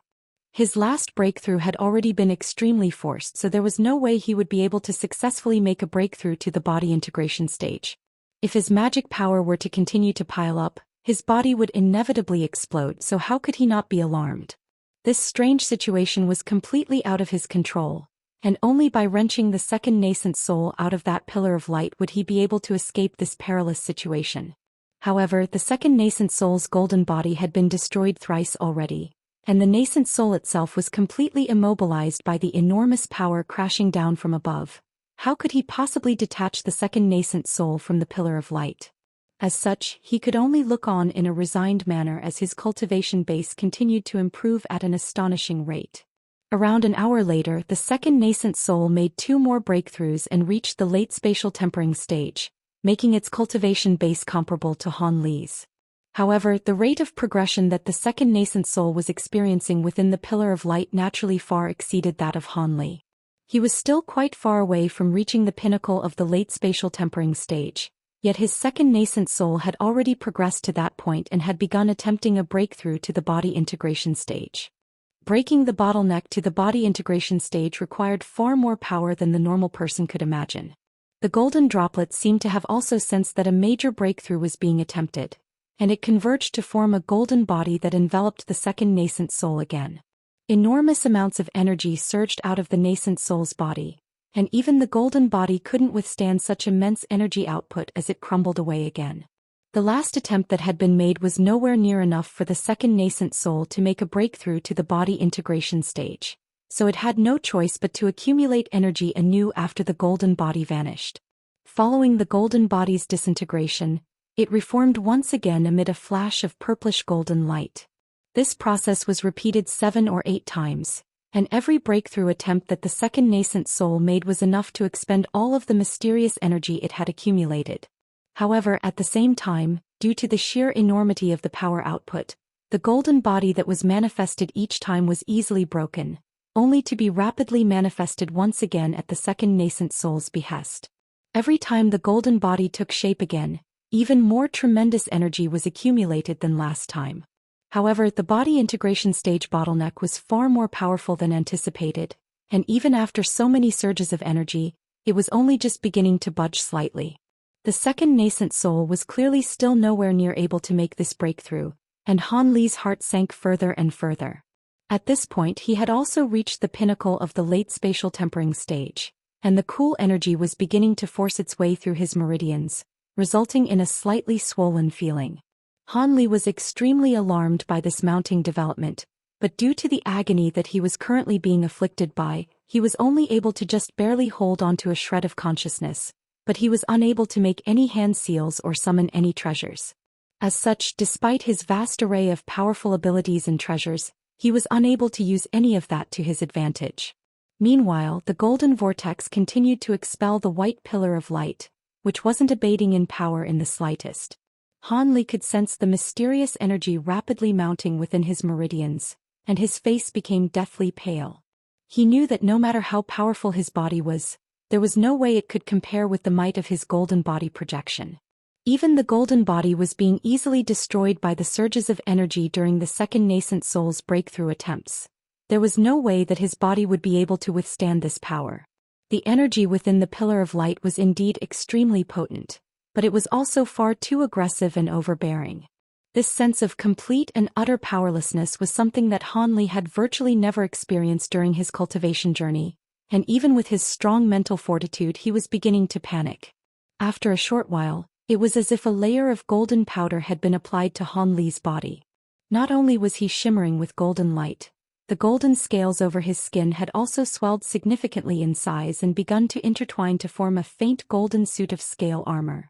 Even though it was extremely thin from a distance, it appeared as if Han Li had donned a suit of complete golden armor. This was none other than Provenance Amore, which was the bonded armor that would appear once one cultivated the Provenance True Devil arts to an extremely high level. The suit of bonded armor currently didn't possess any powerful abilities, and its defensive prowess was less than 1/1000th of the heavenly devilish armor, but this type of bonded armor had boundless potential. It could develop as its wearer's cultivation base improved, and due to the fact that it was something that was bonded to the wearer, it was far more versatile than a normal suit of armor. Of course, this provenance armor wasn't something that a spatial tempering stage being was supposed to be able to attain. Instead, it was a powerful ability that was only supposed to manifest itself after one reached the body integration stage while cultivating the Provenance True Devil arts. Han Li was only able to manifest an incomplete version of this ability in advance due to the overflow effect from the vast influx of energy. Even though this bonded armor certainly couldn't be considered to be very powerful, the earlier he attained it, the more latent potential it would possess, and he could use his own true essence to refine it. This was something that would have made Han Li ecstatic under normal circumstances, but in this current situation he barely even took a glance at it. His attention was currently entirely focused on trying to think of a plausible method to save himself before he exploded like an overinflated balloon. In his desperation, Han Li really did think of a way to save himself. If he could self-detonate in the instant before his body exploded, he could draw upon the power released by his self-detonation to help his nascent soul escape. Even though Han Li was unable to summon any treasure or use any abilities at the moment, his body was like a ticking time bomb, and it wouldn't be a difficult task to detonate it slightly earlier than it otherwise would. Even though both scenarios would conclude in self-detonation, the connotations were completely different. If he were forced to self-detonate by that mysterious energy, he wouldn't be able to control the explosion at all, and it was most likely the case that his nascent soul would be swept up and destroyed. However, if he were to undergo a controlled self-detonation, he would be able to control the power and range of the explosion to a certain extent, thereby buying his nascent soul the opportunity to escape intact. Of course, this was only a last resort method that he would refrain from using until he absolutely had to. After all, a nascent soul without a body was virtually nothing more than a sitting duck that was at everyone's mercy. Thankfully, he had the spirit body of the immortal Zhou Xian in his storage bracelet, and if he really were forced to self-detonate, then the only course of action available to him would be to forcibly possess that spirit body. It was unknown whether this course of action would truly allow him to escape alive, but there were no alternatives for him. As for his second nascent soul, it would be up to the heavens to decide whether it survived or not. He wasn't even sure if he could save himself, so he naturally didn't have any spare capacity to worry about the second nascent soul's safety. Han Li heaved an internal resigned sigh, and he was regretting his reckless actions. If he had refrained from acting in such a rash manner, he wouldn't be in this desperate situation. After a short while, bursts of sharp pain began to spear through all of his meridians, and he felt as if they were about to be torn apart at any moment. His expression changed several times in succession, and he took a deep breath before beginning to activate what little remaining spiritual sense he had. His meridians had already been filled to the absolute brim by pure spiritual power, and it only took the slightest stimulus for it to begin churning violently. Golden light flashed erratically from his body, and the provenance armor that had just taken shape began to warp slightly. There were even white cracks that had begun to appear on its surface, and a wry smile appeared on Han Li's face. He cast his gaze toward his second nascent soul, which was situated within the pillar of light in the distance, and he strengthened his own resolve before preparing to detonate all of the magic power within his body. In doing so, he was essentially going to be tossing a spark into a bubbling pot of oil, and his body would instantly explode. However, right at this moment, a startling turn of events suddenly unfolded. One of Han Li's arms suddenly became extremely hot, as if it had been enveloped by scorching flames. His heart immediately jolted in response to this sudden development, and his spiritual sense faltered as he hurriedly cast his gaze toward that arm. As a result, he was stunned to see that a faint glowing yellow insignia had appeared on his forearm. His heart immediately stirred as he identified what this was. It was none other than the profound heavenly fruit that had been sealed within his arm. Before he had a chance to think of anything else, the yellow insignia suddenly began to flash and warp. The mysterious energy and pure spiritual power within his body immediately surged toward the insignia from his meridians in a frenzy as if they had found an outlet. The insignia was like a bottomless pit that didn't display any reaction aside from flashing slightly even after devouring such an astonishing amount of spiritual power.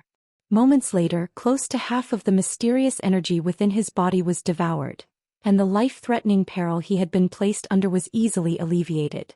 He was naturally ecstatic to see this, and in the next instant, an even more astonishing turn of events unfolded. The yellow insignia suddenly flashed one final time before a yellow wooden rod appeared on the surface of his arm. It was none other than the profound heavenly fruit. The fruit seemed to be extremely excited, and it only flashed violently a few times before all of the spiritual power and mysterious energy within Han Li's body was completely sucked dry. The profound heavenly fruit then released an astonishing aura before gently swaying a few times toward the direction of the golden vortex in the sky. Immediately thereafter, green light flashed from one end of the fruit, and a blade that was around a foot in length suddenly emerged from that end of the fruit. The blade was as smooth as a mirror, but there was a string of green runes inscribed on its center, all of which were flashing with a cold light. This was none other than the profound heavenly sword. There was no need for Han Li to issue any instructions to the sword before it ascertained the biggest threat in this place, and it abruptly pointed its sharp blade at the golden vortex in the sky before a clear ringing sound erupted into the heavens. Immediately thereafter, spiritual light flashed and countless dark green runes suddenly appeared on the surface of the sword blade. The sword then tremored slightly a few times, and the nearby world's origin chi surged violently. Countless wisps of five-colored light suddenly appeared out of thin air before surging toward the profound heavenly sword in a frenzy. The sword immediately began to glow with scintillating light. The clear ringing sound also became around twice as loud as before as it unleashed a slash toward the golden vortex up above. An azure sword projection appeared, and it was as scintillating as a bolt of heavenly lightning. In the next instant, it reached the golden vortex before unleashing a diagonal slash. A resounding boom rang out and the white pillar of light was sliced in half. A burst of power of laws that seemed capable of destroying heaven and earth erupted from the sword projection before inundating the golden vortex. A loud ringing sound immediately rang out from the vortex, following which light flashed, and it transformed into a golden disc that was around an acre in size. The massive golden disc had the exact same image inscribed upon it as the starry sky diagram on the platform, and at the same time, there were countless five-colored runes hovering around it. One pillar of white light after another was being expelled by the golden disc in a frenzy as it desperately attempted to resist the power of laws imbued within the sword projection. This was clearly an extraordinary spatial treasure even in the true immortal realm, and its value most likely exceeded that of even the average profound heavenly treasure, but its forte clearly didn't lie in its offensive power, so how could it possibly withstand an attack that was imbued with the power of laws of an entire realm?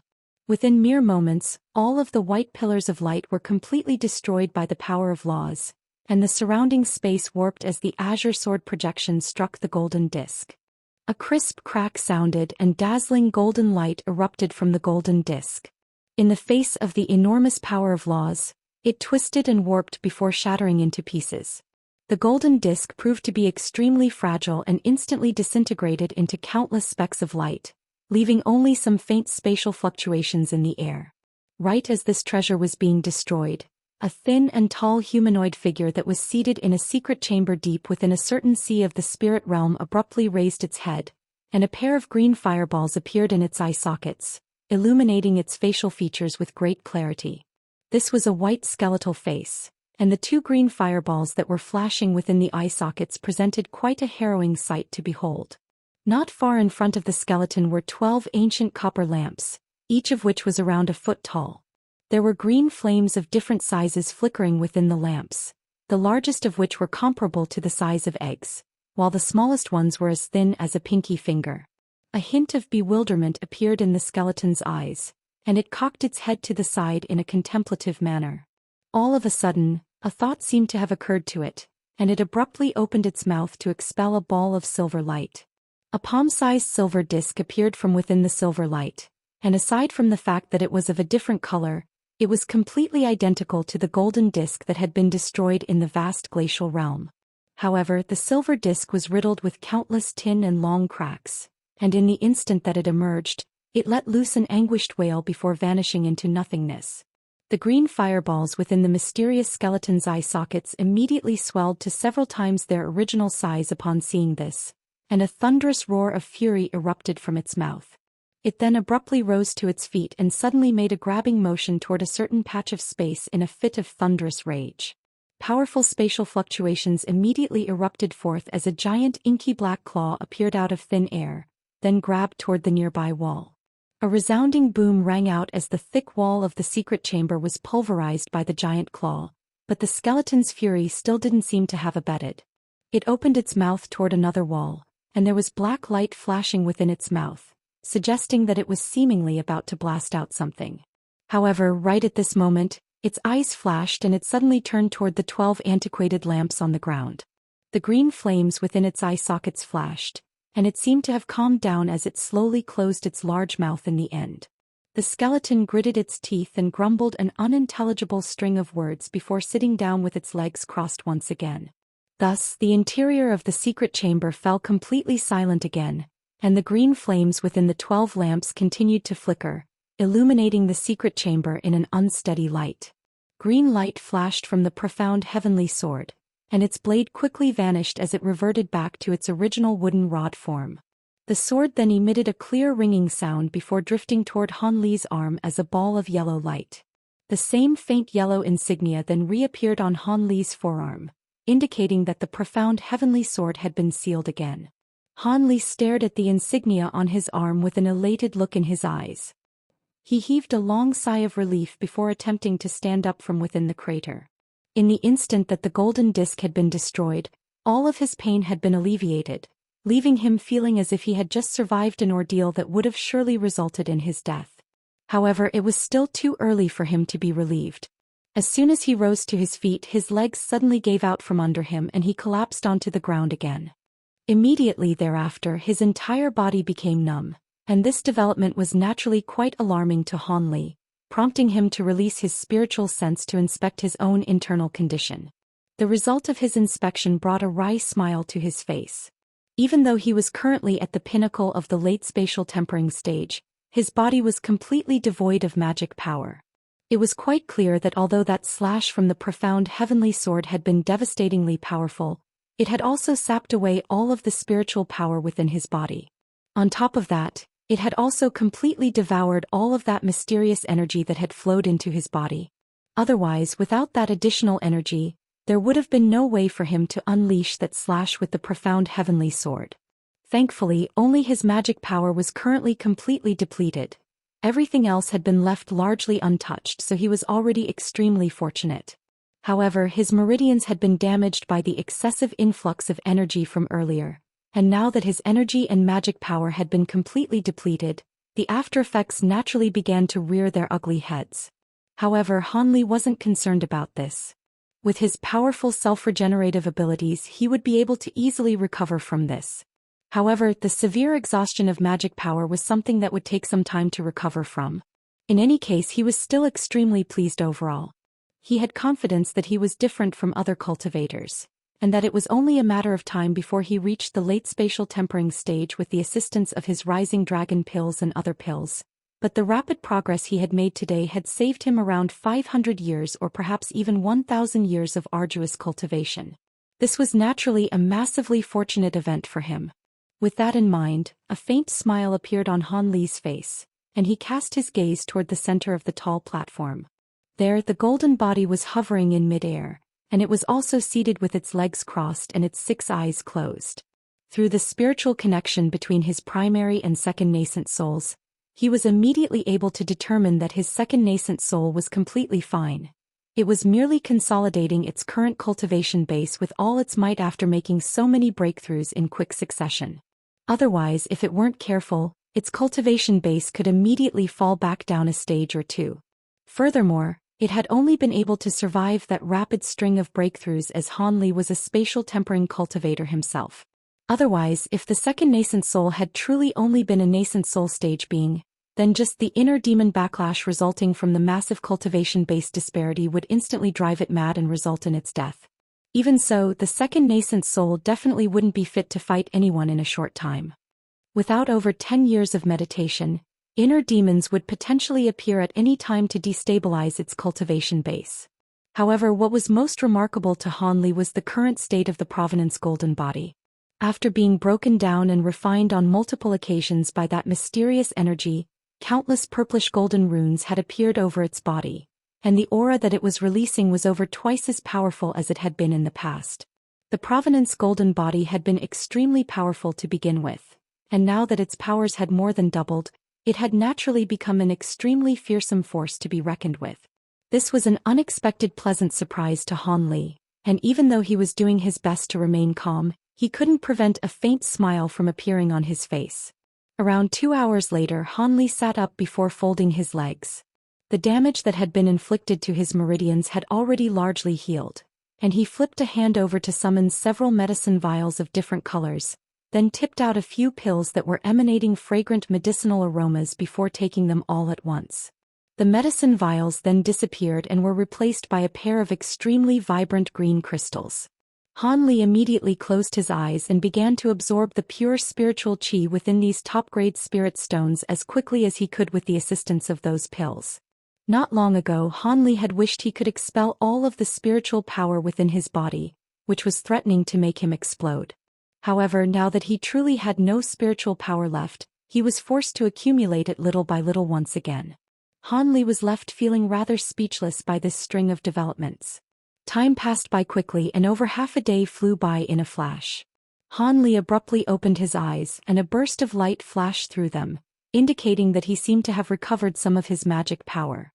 His brows furrowed slightly as he slowly rose to his feet, and due to the breakthroughs he'd made, his body was now able to hold far more magic power than in the past. The spiritual qi in this place was far more abundant than that of the spirit realm, And so much time had passed since he'd taken those pills and began to use those spirit stones to replenish his own energy, but he had only recovered around 10% of his total magic power. Of course, this so-called 10% was comparable to close to half of the magic power he had once had prior to his breakthroughs. However, in this current situation, Han Li naturally couldn't just meditate for a few days and waste that much time. After he felt like he had recovered enough energy to protect himself, he immediately sprang into action again. However, he didn't exit through the broken gate. Instead, he made his way toward the center of the stone platform. The most precious treasure here, that golden disc, had been destroyed, but all of the other treasures here were still quite tempting to him, and he planned to take all of them. This green chair that he was currently appraising was naturally one of those treasures. The chair had cooperated with the golden disc up above, and it was clearly quite an extraordinary treasure in its own right. Han Li swept a sleeve through the air, and a burst of azure light immediately surged forth, following which the chair vanished in the blink of an eye. After that, he cast his gaze around him, then abruptly appeared in front of one of the armored puppets. Compared to the spirit chair, Han Li was more interested in these puppets. Following the destruction of the golden disc, the puppets had returned to their original stationary statuesque state, but Han Li didn't dare to look down on them at all. Back when the armored puppets had been fully activated, the spiritual pressure they released was almost comparable to that of a body integration stage being. If he could control these puppets to fight for him, then they would be an enormous asset. With that in mind, he released his spiritual sense to infiltrate the puppet before him, but a peculiar look suddenly appeared on his face moments later.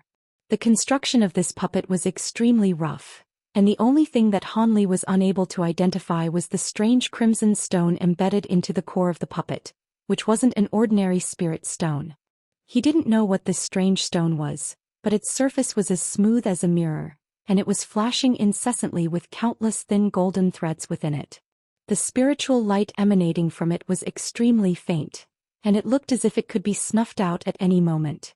It was quite clear that the puppet's actions had already exhausted most of the energy within the strange stone.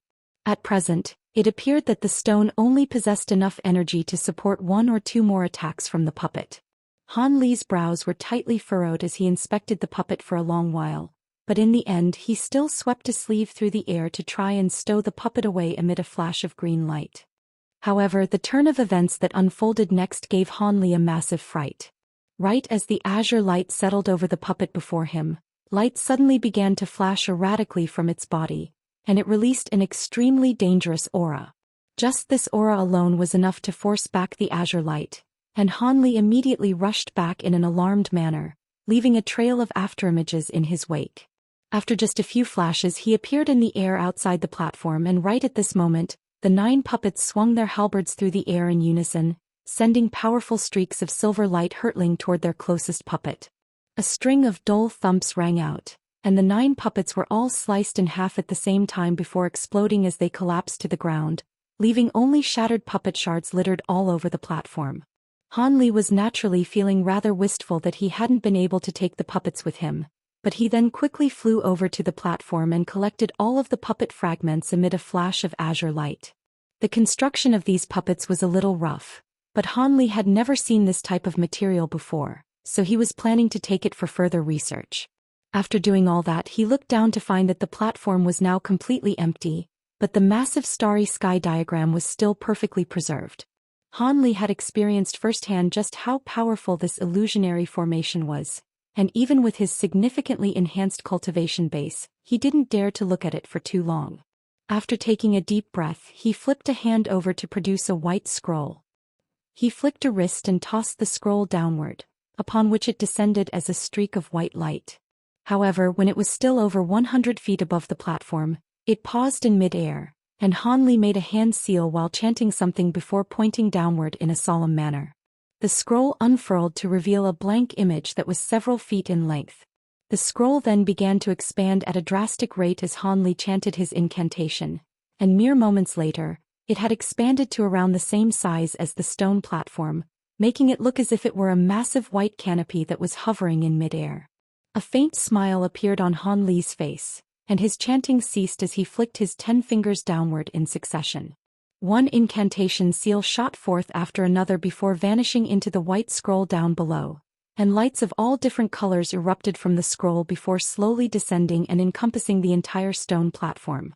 The vibrant lights swirled incessantly over the blank scroll, creating a spectacular sight to behold. Only after a full 10 minutes had passed did the light on the scroll gradually fade into nothingness, but the white scroll and now become a 5-colored one. Han Li waved a hand through the air, and the scroll immediately rose up from the platform in a flash before quickly shrinking down to its original size of several feet. There was now a miniature diagram on the scroll that was completely identical to the one down below. Han Li had used a secret technique to replicate the starry sky diagram on the stone platform.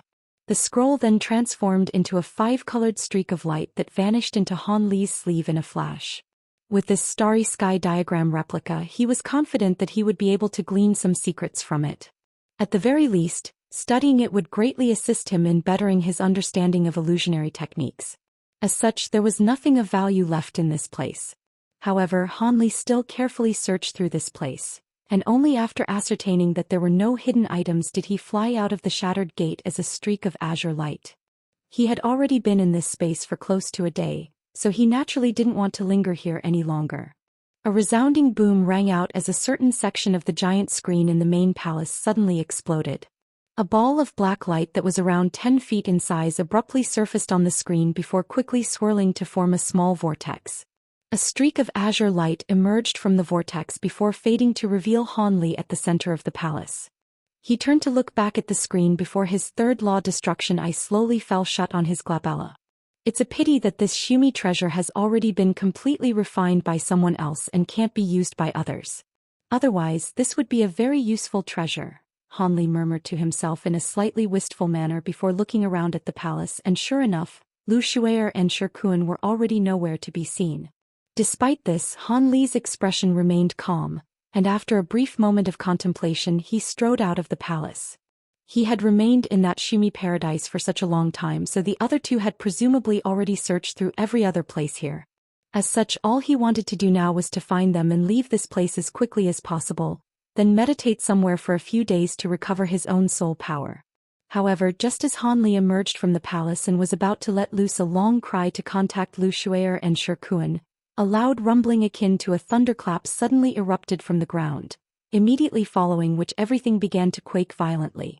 Han Li was quite startled by this development, yet before he had a chance to do anything, the sky suddenly dimmed, and a vast expanse of dark clouds suddenly appeared to obscure the entire sky. Lightning flashed and loud thunderclaps rang out while gusts of powerful gray winds erupted from the ground in the distance, disappearing into the dark clouds like WM rising into the heavens.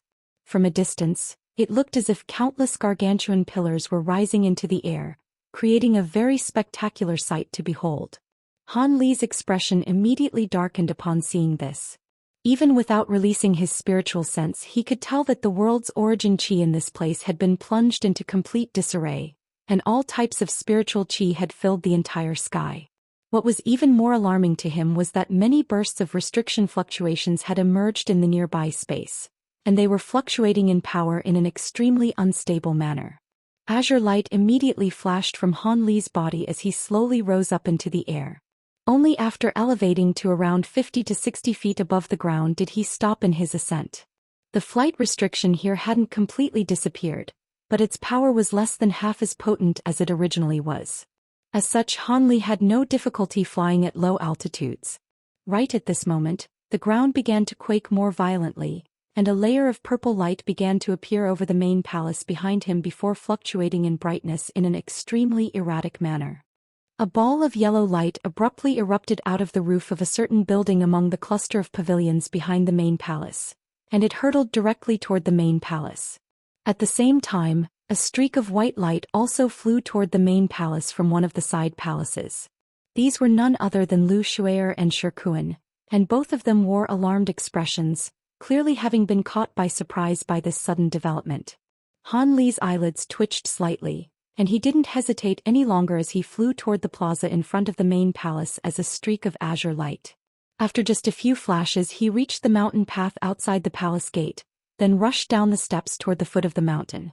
At first he had been concerned that the suction force of the mountain path would still exist, and that it would impede his efforts to rush down the mountain, but after flying for over 100 feet, those concerns were completely laid to rest.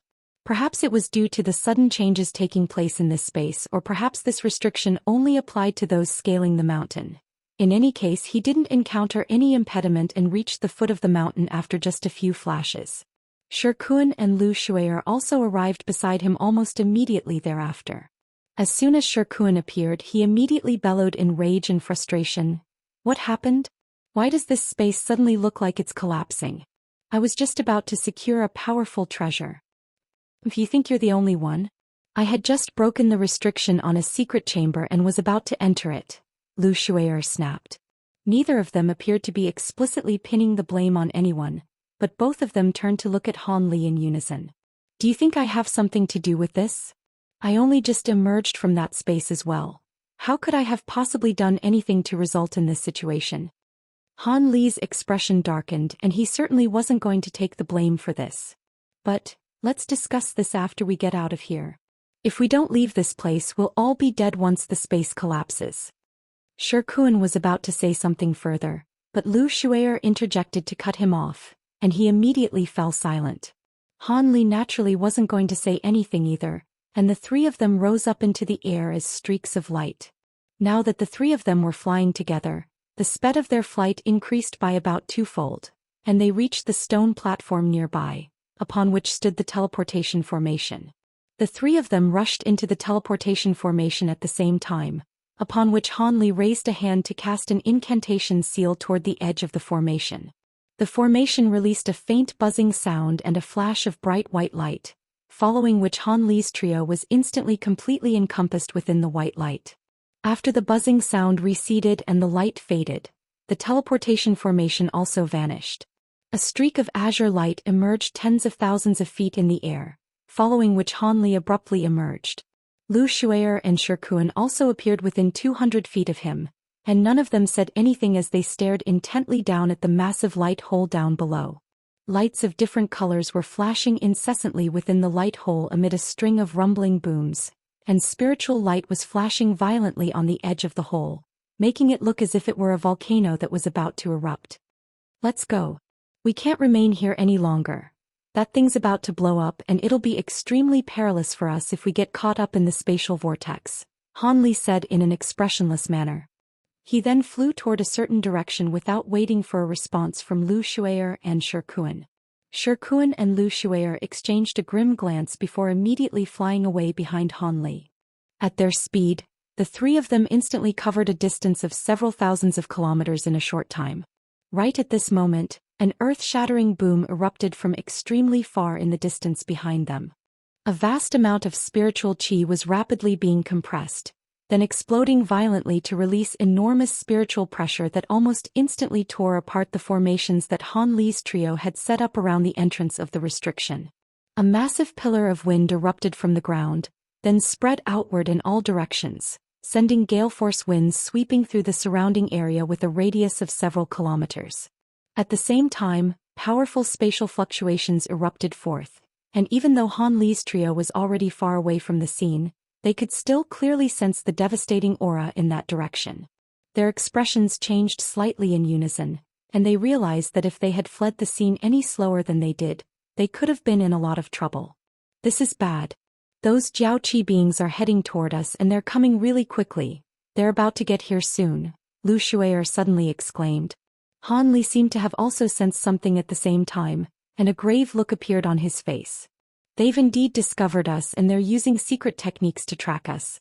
We can't stay here any longer. We have to split up and flee right away. Those Jiaoqi beings have remained here for so long, so they must also be plotting something big and may not be that intent on chasing us down if we run away. Seeing as all of them had secured the treasures they had come to the vast glacial realm for, all the three were planning to go their separate ways anyway, so neither of them objected to Han Li's proposal. In that case, I'll be taking my leave. Shirkuan cupped his fist in a parting salute before flying away as a streak of yellow light. Seeing you again in Cloud City in a few months, Brother Han, Lu Shuier also bade farewell to him with a faint smile on her face. She then swept a sleeve through the air to summon a palm-sized silver canoe, which elongated to around 10 feet in length in a flash. She gently stepped onto the canoe, and spatial fluctuations erupted as a ball of a five-colored spiritual light appeared out of thin air before rushing into Lu Shuer's arms. It was none other than that small winged leopard. After recovering her spirit beast, Lu Shuer didn't hesitate any longer. Silver light flashed from the canoe beneath her feet, and it appeared several hundred feet away before continuing to hurtle into the distance. Han Li's eyelids twitched upon seeing this, and he made a hand seal, following which a pair of translucent wings appeared on his back amid a loud thunderclap. He gently flapped those wings, and his body shot forth as an azure and white thread of light. After just a few flashes, Han Li covered a distance of several thousand feet and disappeared from view. Right at this moment, a small white snake appeared nearby before vanishing into the light thread, which paused momentarily before hurtling away at full speed. Not long after that, spiritual light flashed in the distance, and over 10 streaks of light converged right at the spot where Han Li's trio had been situated at before. The streaks of light receded to reveal a dozen or so Jiaoqi beings, each in different attire. The young man who was leading the group had golden horns on his head and currently wore a dark expression. Those people sure are alert to have gotten away so quickly. To think that they were prowling nearby and went completely unnoticed by us until we triggered their restriction. We definitely can't let them get away with this. Lung Han, Baigua, you two chase down the other two with everyone else. I'll chase after the final person myself, the golden-horned young man instructed through gritted teeth. 2 Jiaoqi beings, one male and one female, immediately bowed in unison in response.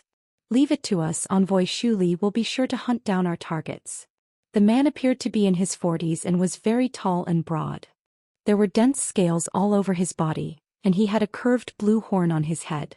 In contrast, the woman was quite petite with a set of beautiful facial features. There was a short white horn that was several inches in length on her glabella, and she was wearing a silver dress of an unknown material. The two of them waved a hand toward the rest of the group, and 6 people detached themselves from the group before dividing themselves up into groups of 3. There were still 4 people left in the group, and the young man instructed, "You can all go with fellow Daoist Lung and fellow Daoist Bai as well. I'll be fine on my own." The 4 remaining Jiaoqi beings faltered slightly upon hearing this, and one of them wore a hesitant look as he began, "But esteemed envoy. Have you forgotten what kind of treasure I'm carrying? Besides, even if I don't use profound heavenly holy artifact, do you think I'll be unable to take care of a mere upper race being?" The young man harumphed coldly in an implacable manner. The remaining 4 Jiaoqi being exchanged a few glances upon hearing this before deciding that this made sense, and they nodded in unison before also splitting up into 2 groups of 2 to join the Lung Han and Baigua. Immediately thereafter, the Lung Han and Baigua led their respective groups in different directions, speeding away in pursuit of Lu Shuer and Shikuan. Thus, the golden-horned young man was the only one left on the scene. He withdrew his gaze from the distance, then turned toward the direction that Han Li had disappeared in with a cold expression before patting a spirit beast ring hanging from his waist. A ball of yellow light emerged, and it let loose a dragon's roar before revealing itself to be a dark yellow lizard-like beast. This lizard beast had 6 paws and 2 massive pairs of fleshy wings on its back. It instantly expanded to over 100 feet in length and bore an extremely ferocious appearance. The golden-horned young man's body swayed, and he instantly appeared on the head of the lizard bast. He then flipped his hand over and produced a translucent crimson snail. Most of the spirit gastropod's body was tucked away in its shell, and its feelers had also been withdrawn, giving it a rather lazy appearance. The golden-horned young man's brows furrowed slightly, and flicked a finger through the air, sending a poised crimson pill flying directly toward the snail.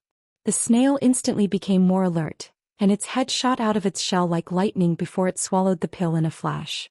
The young man made a hand seal with one hand while holding the snail in the other, and began to chant something.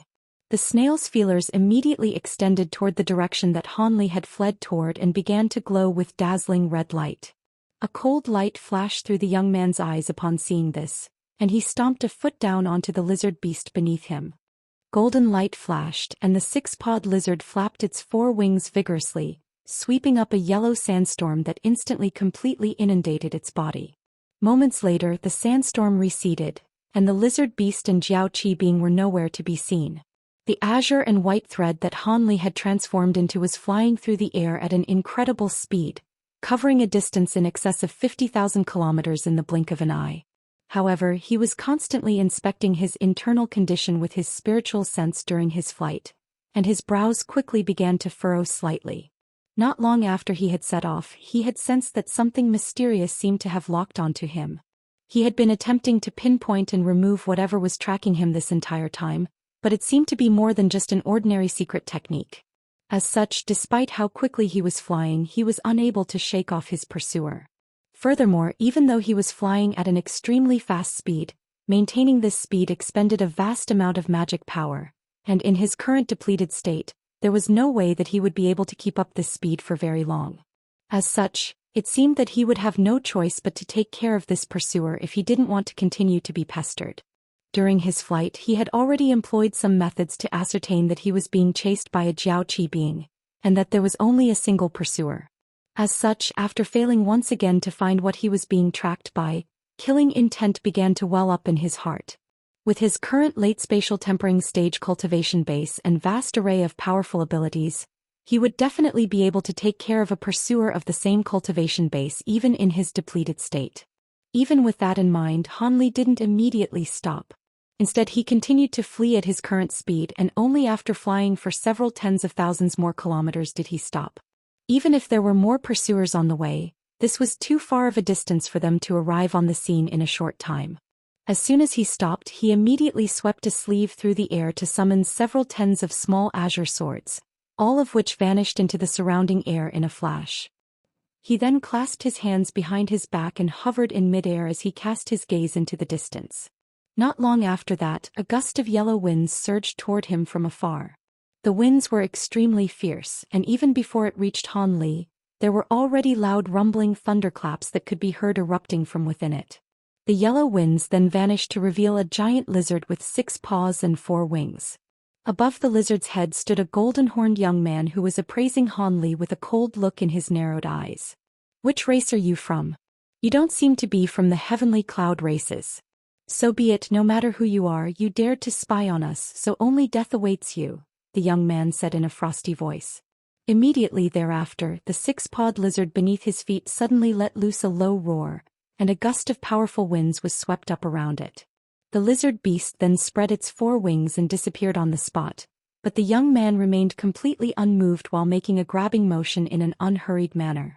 A murky black shadow appeared before, abruptly elongating and revealing itself to be a black shadow spear. Han Li's lips twitched slightly upon seeing this, and golden light suddenly erupted from his body as he clenched one of his hands into a fist before thrusting it through the air in a certain direction. A golden fist projection erupted forth amid a resounding boom, causing the surrounding air to warp and twist violently. The giant golden fist projection then exploded nearby, transforming into a golden halo that encompassed everything within a radius of several tens of feet. Immediately thereafter, the bewildered and enraged roar of a beast rang out from within the light. A ball of yellow light then erupted forth to intertwine with the golden light, and the 6-pawed lizard emerged out of thin air in a rather sorry state, desperately spewing yellow light out of its mouth to ward off the golden light. Seeing as Han Li seemed to have been momentarily distracted by the lizard beast, a sinister look flashed through the young man's eyes, and the black spear in his hand suddenly vanished in a flash. In the next instant, black light flashed several tens of feet in front of Han Li, and the black spear abruptly reappeared before hurtling toward him as a streak of black light. However, Han Li reacted extremely quickly, and almost in the exact same instant that the black spear appeared, he opened his mouth to blast forth a golden arc of lightning that struck the spear with unerring accuracy. He didn't know what kind of abilities the spear possessed, but from the faint odor of blood and gore emanating from it, he could deduce that this was most likely an evil weapon, so his divine Devilbane lightning would provide the perfect counter. However, the scenes that unfolded next had Han Li feeling quite astonished. Spiritual light suddenly flashed from the black spear, and it passed through the arc of lighting in a flash as a faint shadow. The golden arc of lightning struck empty space and wasn't able to slow down the spear in the slightest. The spear was already extremely close to Han Li, and he had just been caught off guard by this sudden development, so even though he was far more powerful than the average cultivator of his caliber, there was no way for him to evade in time.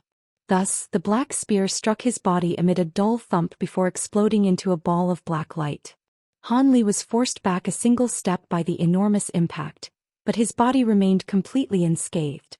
The black light released in the wake of the spear's explosion resembled sinister infernal light straight from the depths of hell, but it was kept at bay by a suit of black armor that emerged from Han Li's body in a flash. This was an attack that would have definitely killed a normal cultivator of his caliber, but it was kept at bay with relative ease by the suit of devilish armor. Han Li and the young man's expressions both changed in unison. Han Li was naturally quite stunned that his opponent's attack had been able to disregard even his divine devilbane lightning. If it weren't for the heavenly devilish armor's reflexive reaction to protect its wearer, that attack could have spelled a lot of trouble for him. Meanwhile, the young man was stunned that the Een spirit spear that had earned him quick victories on so many occasions in the past had failed in this instance. He had already slain countless opponents with this weapon, and close to half of them were beings of the same cultivation base as him. A peculiar light flashed through his eyes, and he began to appraise Han Li's suit of black armor with an intense gaze. Even though this was the first time he had seen this suit of devilish armor, it was quite clear from its sinister design and the black runes emanating from it that this was no ordinary suit of armor. As such, he was becoming quite excited. "Good. You've got a nice suit of armor there. I'll be taking it for myself," the young man proclaimed in a cold voice. Han Li was naturally quite enraged to hear this, but his expression remained calm as he said, "Is that so? Come and take it if you have what it takes." The golden-horned young man flipped a hand over, and a silver ruler suddenly appeared in his grasp. As soon as the ruler appeared, it released an enormous burst of spiritual pressure, and Han Li's heart jolted slightly at the sight of it. Through the inspection of his spirit eye ability, he could see that the ruler was filled with dense runes, all of which were beveled silver runes. He immediately let loose a low cry and made a hand seal, upon which countless specks of azure light appeared out of the nearby space. The specks of light then expanded in a frenzy to form palm-sized azure lotus flowers. Han Li had activated his spring dawn sword formation in an instant, and immediately thereafter he swept a sleeve through the air to release a white figure, which circled around in the air before revealing itself to be a translucent giant python that was over 100 feet in length. The giant python pounced forward and wrapped its own body around the severely ravaged six-pawed lizard, which had just emerged from the golden light. The giant python then opened its mouth before attempting to sink its fangs into the lizard beast's body, and the six-pawed lizard immediately retaliated in an alarmed and enraged manner. Han Li wasn't worried about his sentient puppet in the slightest. He had already examined that lizard beast and ascertained that it was only at the mid-spatial tempering stage. Even though Dahl was only at the early spatial tempering stage, it possessed a pair of ice attribute treasures that greatly enhanced its powers, so it certainly wouldn't be much weaker than the opponent. Furthermore, it possessed the body of a puppet, which gave it a distinct advantage in battle as its combat prowess wouldn't be hampered at all unless it sustained fatal damage. With his puppet taking care of the lizard beast in his stead, he was able to focus his attention entirely on the young man within his sword formation. At this moment, the young man had already brandished the silver ruler and was inspecting the azure lotus flowers around him with a disdainful expression. He flicked his wrist and the silver ruler released a loud ringing sound before manifesting a series of ruler projections that appeared to be quite profound. Han Li's eyelids twitched and he immediately activated the sword formation. All of the azure lotus flowers revolved on the spot before swelling to several times their original size, then combining as one to form an azure light barrier. The young man could only sense his surroundings blur, following which he found himself on a vibrant green grassland after a flash of azure light. Delicate blades of grass that were no more than several inches tall laid all around him, interspersed with wild flowers of all different colors. There were birds chirping in the surrounding area, and this was an extremely relaxing setting that instantly struck him with a sense of drowsiness. This is an illusionary technique. The sleepy look in the young man's eyes faded in a flash, and he immediately came to his senses as a dark expression appeared on his face. He abruptly swept his silver ruler through the air, and countless ruler projections flew forth in a flash, then abruptly converged to form a massive ruler that was several tens of feet in length. The ruler let loose a dragon's roar, and the sound of howling winds and rumbling thunderclaps also abruptly rang out. The space in the wake of the silver ruler warped and twisted violently as if it were about to be torn apart, and the surrounding area shattered into countless fragments like an azure mirror. However, the surroundings then blurred, and the young man found himself in a dense forest next. All of the surrounding trees were extremely tall and lush, and their canopies virtually obscured the entire sky. Earth-shattering tremors suddenly ran through the ground, and all of the surrounding trees were suddenly felled, crashing down toward the young man as countless thick azure logs. You're trying to use this illusionary technique on me a second time? How insolent! A sinister look appeared on the young man's face as he swept his silver ruler through the air, releasing countless ruler projections once again. All of the azure logs that came into contact with the silver ruler instantly vanished as specks of spiritual light, and it seemed that this silver ruler's abilities were a direct counter to illusionary techniques. Silver light flashed, and the countless ruler projections converged once again to form a giant silver ruler before crashing directly toward one face of the azure light barrier. The scenes that unfolded next made Han Li's pupils contract drastically. In the instant before the silver ruler struck the azure light barrier, scintillating light erupted from it, making it almost impossible to look directly at it. Using this sharp light as a smokescreen, the silver ruler suddenly split into two. A silver ruler projection that was identical to the original treasure was left in its place while the ruler itself blurred before vanishing into thin air. Thankfully, Han Li had been quite wary of this Jiao Qi being and constantly had his spirit eye ability activated. Otherwise, he would have most likely been fooled by that switcheroo. The silver ruler projection struck the azure light barrier amid what appeared to be an extremely violent clash, but at the same time, a burst of virtually undetectable spatial fluctuations erupted several tens of feet above Han Li's head. Immediately thereafter, the silver ruler appeared out of thin air before instantly sweeping downward in a completely silent and stealthy manner. In the blink of an eye, the ruler was no more than several inches above Han Li, and after one final flash, enormous spiritual pressure erupted from it as it came crashing down without making any further attempt to disguise itself.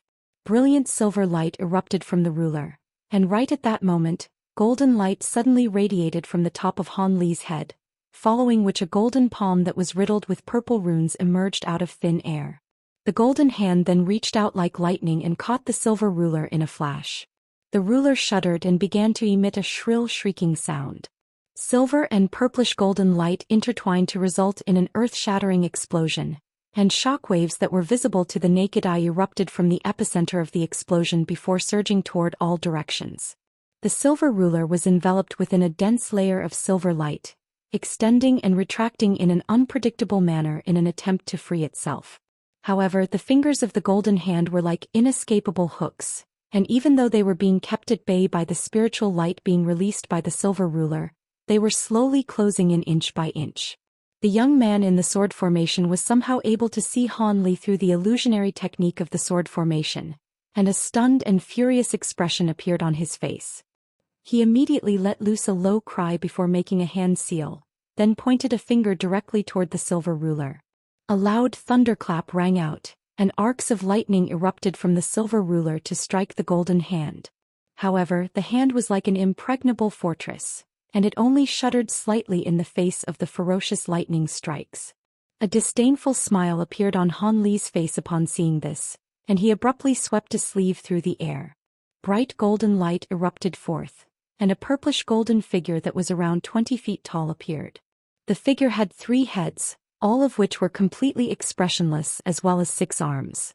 This was none other than Han Li's golden body projection, and not only was it riddled with purple runes in its current form, even the spiritual light that it was releasing had turned into a purplish golden color.